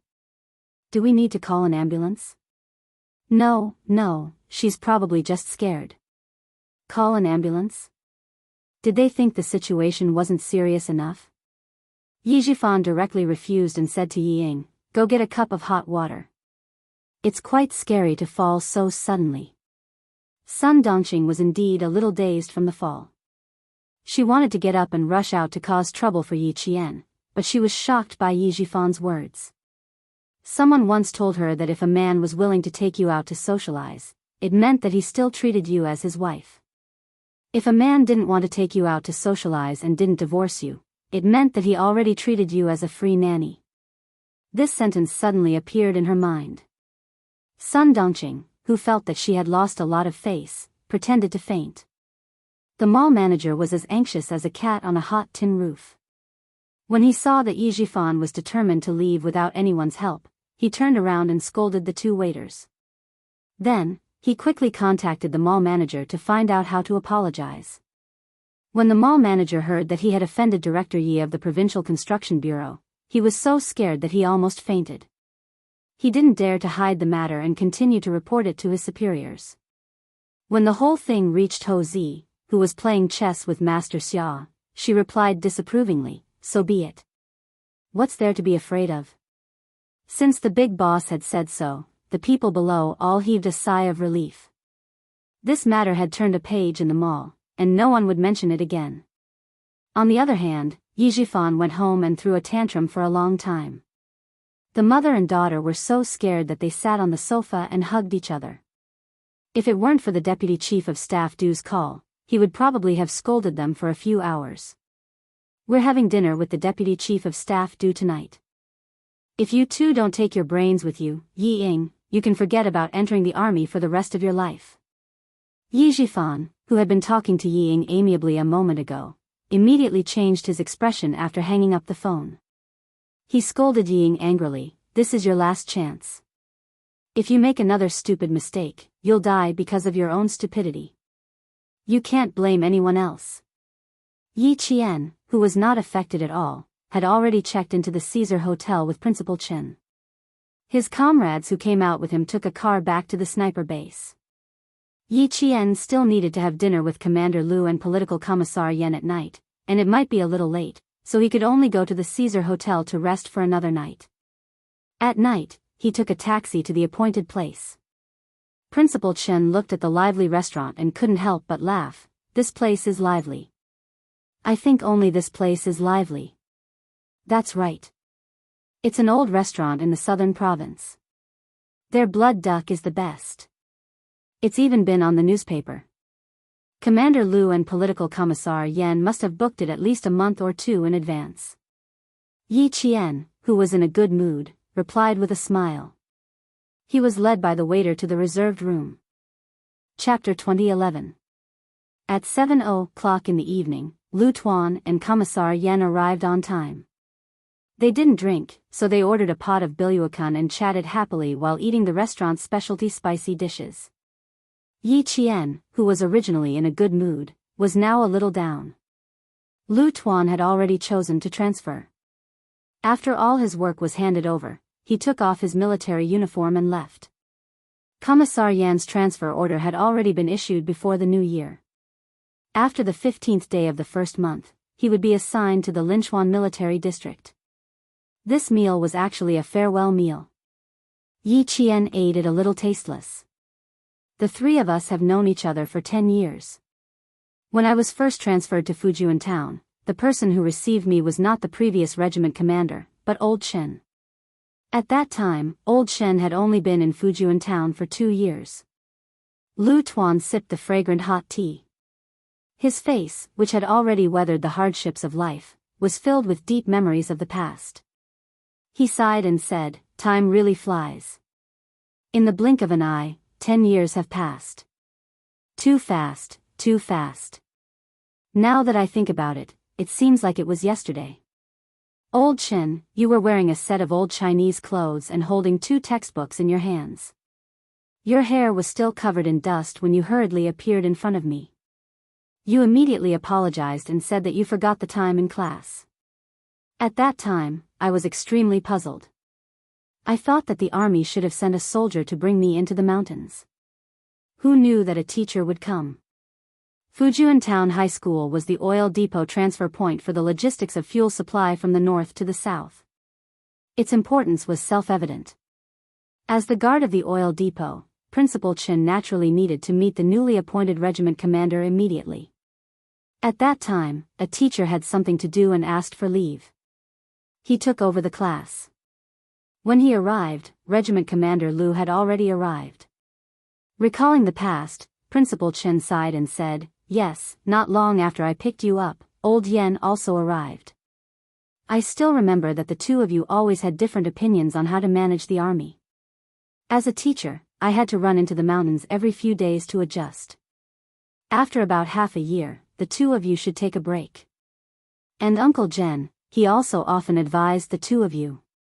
There was a time when he got angry. At that time, Uncle happened to be teaching the new recruits how to use guns. When he heard that the two of you were making trouble again, he immediately carried a Type 81 automatic rifle and rushed in.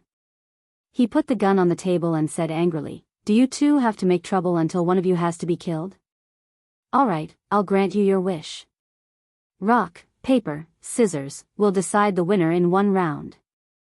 The past was still vivid in his mind, but Uncle Jen, who had taught them a lesson, had already passed away. Lu Tuan, who came from the Lus Plateau and had a body of iron and steel, wiped the tears from the corners of his eyes. He sighed heavily, and there was a deep sense of melancholy. He forced a smile on his face and continued Principal Chen's words. Later, I told Old Yen that a first-class soldier, Zhang Changwei, was indeed different from normal people. He even played rock, scissors, and paper, treating us like 3-year-olds. Old Yen replied coldly, in his eyes, "Aren't you and I just 3-year-old children?" I was happy when I heard that. After that, I never argued with Old Yen again. Even if there was a dispute, it would be silently resolved behind the back of the cadre. I'm a northerner. I'm rough and straightforward. Old Yen is a southerner. He's meticulous and annoying when he talks in a roundabout way. Ha ha ha, at that time, we were so annoyed that I couldn't wait to go to the military and argue with him. I wanted to transfer him away so that he wouldn't be a hindrance in front of me. Political Commissar Yan's eyes were also a bit wet. When he lowered his head to drink tea, he secretly raised his hand to wipe the corners of his eyes. Then, he looked at Commander Lu with a face of disgust. "Same to you. At that time, I thought that if I didn't get rid of a rough person like you who came from God knows where, my surname wouldn't be Yen." Chapter 2012. In the end, Uncle Jen threw the gun in front of me. I was terrified. I immediately apologized to him and promised that I wouldn't make a fuss again. Young and hot-blooded, young and hot-blooded. Suddenly, the topic turned to Yi Qian. If we were as old as you back then, we wouldn't have argued for half a year. We wouldn't have troubled Uncle Jen and Old Shen to worry about us from time to time. Yi Jian, who had been quietly watching them reminisce about the past, sniffed lightly and said softly with some sadness, "It's because of your education that I'm more mature. If it weren't for your guidance, there wouldn't be the Yi girl today." Ah, your nose is blocked. Are you crying? Political Commissar Yen quickly picked up a piece of bloody duck and placed it in Yi Qian's bowl. He smiled gently. You didn't rely on others to get to where you are today. Most importantly, you relied on yourself. You can only rely on yourself. Relying on others is like the moon in the water. It will be shattered in the blink of an eye. Yi Qian, you are doing very well now. In the future, you will be like this. The military is the best home for you. The military couldn't bear to let go of good seedlings, especially a comprehensive talent like Yi Qian. They could keep her for a lifetime. Commander Lu also said, Old Yen is good at talking. His words are beautiful and pleasant to listen to. I'll be direct. Yi Qian, since you have chosen this path, you must be ruthless when it's time. As a soldier, there is no reason for you to be soft.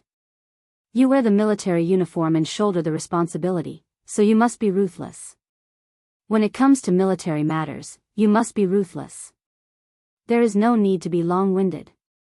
If anyone dares to doubt you, fine. They can doubt you, but they must find a reason to convince you. Okay, we will treat it as listening. If you are angry, you can go wherever you want to go. If you don't have the ability and still want to shoulder the responsibility, let's just send him away. Don't pretend to be a big shot in front of you. Yi Qian listened attentively and remembered everything. Political Commissar Yen was gentle, while Commander Lu was strict. The combination of strength and gentleness could make soldiers obey you while also admiring you from the bottom of their hearts. When platoon leader Lu was promoted from the deputy platoon leader to the platoon leader, what he said was the most authentic experience. This was of great help to Yi Qian when he later joined the field forces to lead troops. Principal Chen knew that Yi Qian wasn't feeling too good, but he didn't say anything. It was normal for soldiers to come and go like this. She had to get used to it. They had known each other for 10 years, and now they had gone their separate ways. This meal was destined to be somewhat sorrowful. Yi Jian silently refilled the cups of hot tea for the 3 veterans who had dedicated their best years to the army. Then, she sat down quietly and listened to them talk about their shared past. Perhaps their open-mindedness had infected her. The sadness of parting gradually faded away, and a faint smile appeared at the corner of her mouth. Although they had parted, they were still good friends and confidants. One day, they would meet again. Tomorrow night, I still need to accompany the leader who came today to inspect the motor vehicle training base. Tonight, we will be dismissed. When it was 9:00, Political Commissar Yen saw that it was getting late. He picked up Yi Qian's cup of hot tea and stood up. He said to Principal Chen, Old Chen, I won't say goodbye to you on the day I leave. This cup of tea is a toast to you for supporting my work for the past 10 years. Old Chen, I also toast to you for not being scared away by my temper. Commander Lu laughed heartily as he picked up his cup and stood up. He then said to Yi Qian, Little girl, Commander Lu also toasts to you for your bright future and your meteoric rise. Chapter 2013. After drinking this cup of tea, it was time to say goodbye. Yi Qian felt his hand trembling as he held the teacup. Come, come, come. Drink, drink. Little Yi, I don't know when we will meet again after this. I also respect your bright future and your meteoric rise. Using tea as a substitute for wine, Political Commissar Yen was the first to drink. When he put down the teacup, his hand was also trembling slightly. He didn't know when they would meet again after this farewell. How could he not be sad?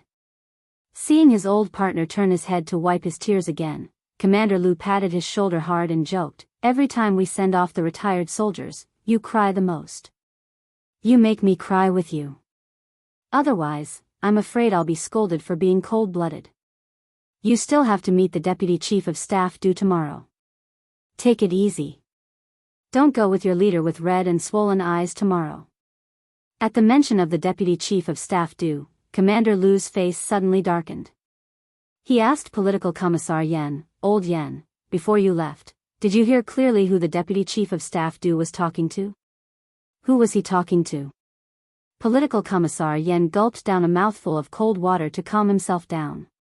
After thinking for a while, he said, "At that time, you were the closest to the Deputy Chief of Staff. I was behind you, so I didn't hear clearly." On the other side, Yi Qian frowned slightly. Deputy Chief of Staff Du? His surname was Du? There was only one Chief of Staff with the surname Du. Moreover, he and this person's daughter had a grudge that was neither too big nor too small. "Little Yi, I'm afraid that Yi Jifan hasn't given up on sending Yi Ying into the army. He might have formed a relationship with the Du family." Commander Lu, who had a serious expression, thought carefully again. He still believed that he didn't hear wrongly. It should be his wife who called. "I heard the words old Yi Jifan. There's a high chance that it was Yi Jifan." It wasn't a high chance, it was a fact. Unexpectedly, the leader accompanying Captain Lu and Political Commissar Yen was the Deputy Chief of Staff. Yi Qian had no intention of telling them that he already knew about Yi Jifan's relationship with the Du family. He smiled and said, "It's okay. Yi Ying has wanted to join the army for a long time. If she can really join the army, it means that the Deputy Chief of Staff Du." There was no need for Yi Qian to finish his sentence. From Commander Lu and Political Commissar Yan's furrowed brows, they knew what he wanted to say. "If that's the case, then we really need to stay away from them," Lu Tuan said in a low voice, and immediately reminded Political Commissar Yen, "Old Yen, you have to be careful. Don't get involved in his schedule in the southern province or who he is meeting in the next few days.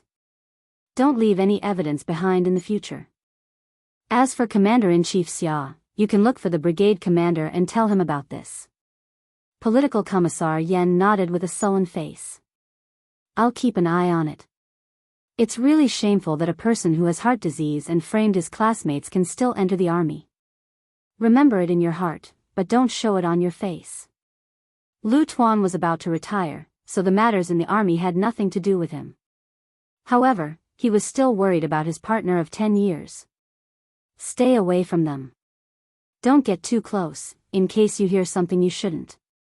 Everyone was about to leave, but the Deputy Chief of Staff Du sat down again and talked for more than 10 minutes before they left. Not only did Commander Lu know about the meeting between the Deputy Chief of Staff Du and Yi Jifan, but Xia Yiwei, who was far away in Beijing, also knew about it immediately.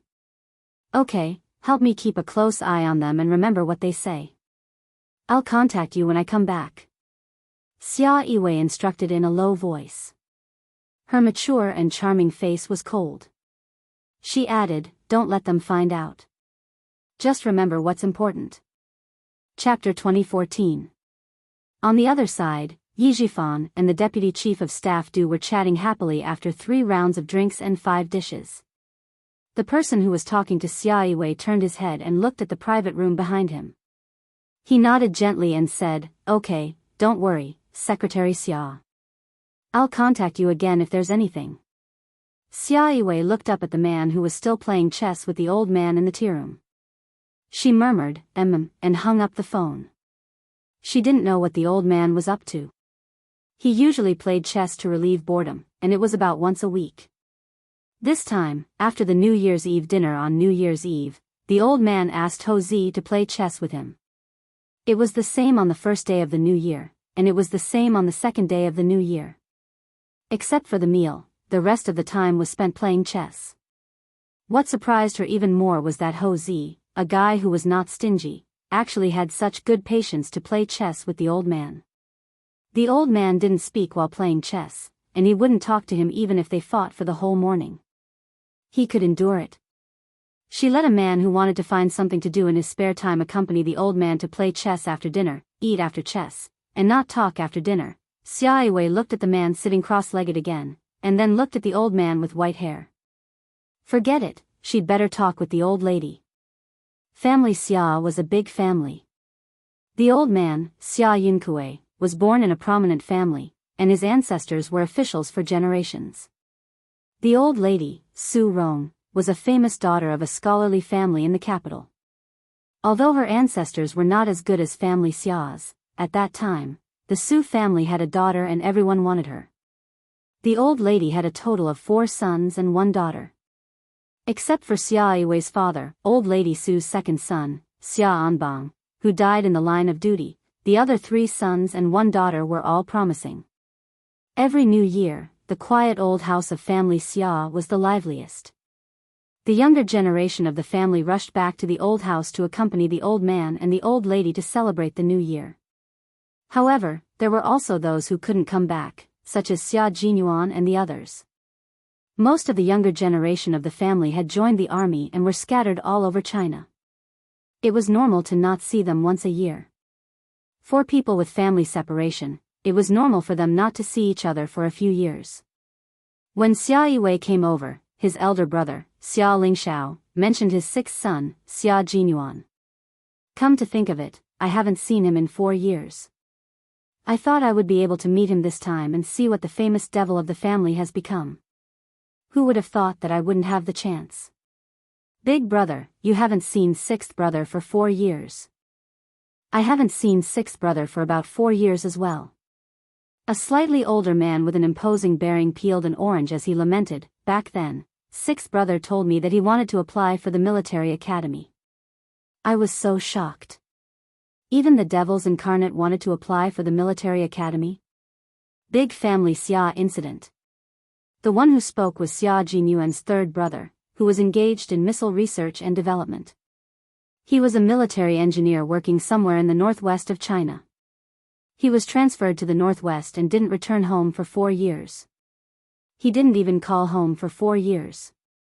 It wasn't until a certain missile was successfully developed and mass-produced that he got a 1-month leave to visit his family. Xia Jinyuan's eldest brother had also joined the army. He was the eldest son of his uncle, Xia Angua. He was 41 years old this year and was now a brigade commander. Unlike the eldest son of the deputy chief of staff Du Kaiwei, the 4th son of the family Xia Yiwei's elder brother, Xia Yuzheng, was 36 years old this year. He was also serving in a brigade in the Nangguang military region. He was also a regiment commander, but his military rank was 1 level higher than Du Kaiwei's. He was a colonel. Fortunately, they all wore casual clothes during the new year. Otherwise, it would be scary to see a room full of military uniforms and military ranks.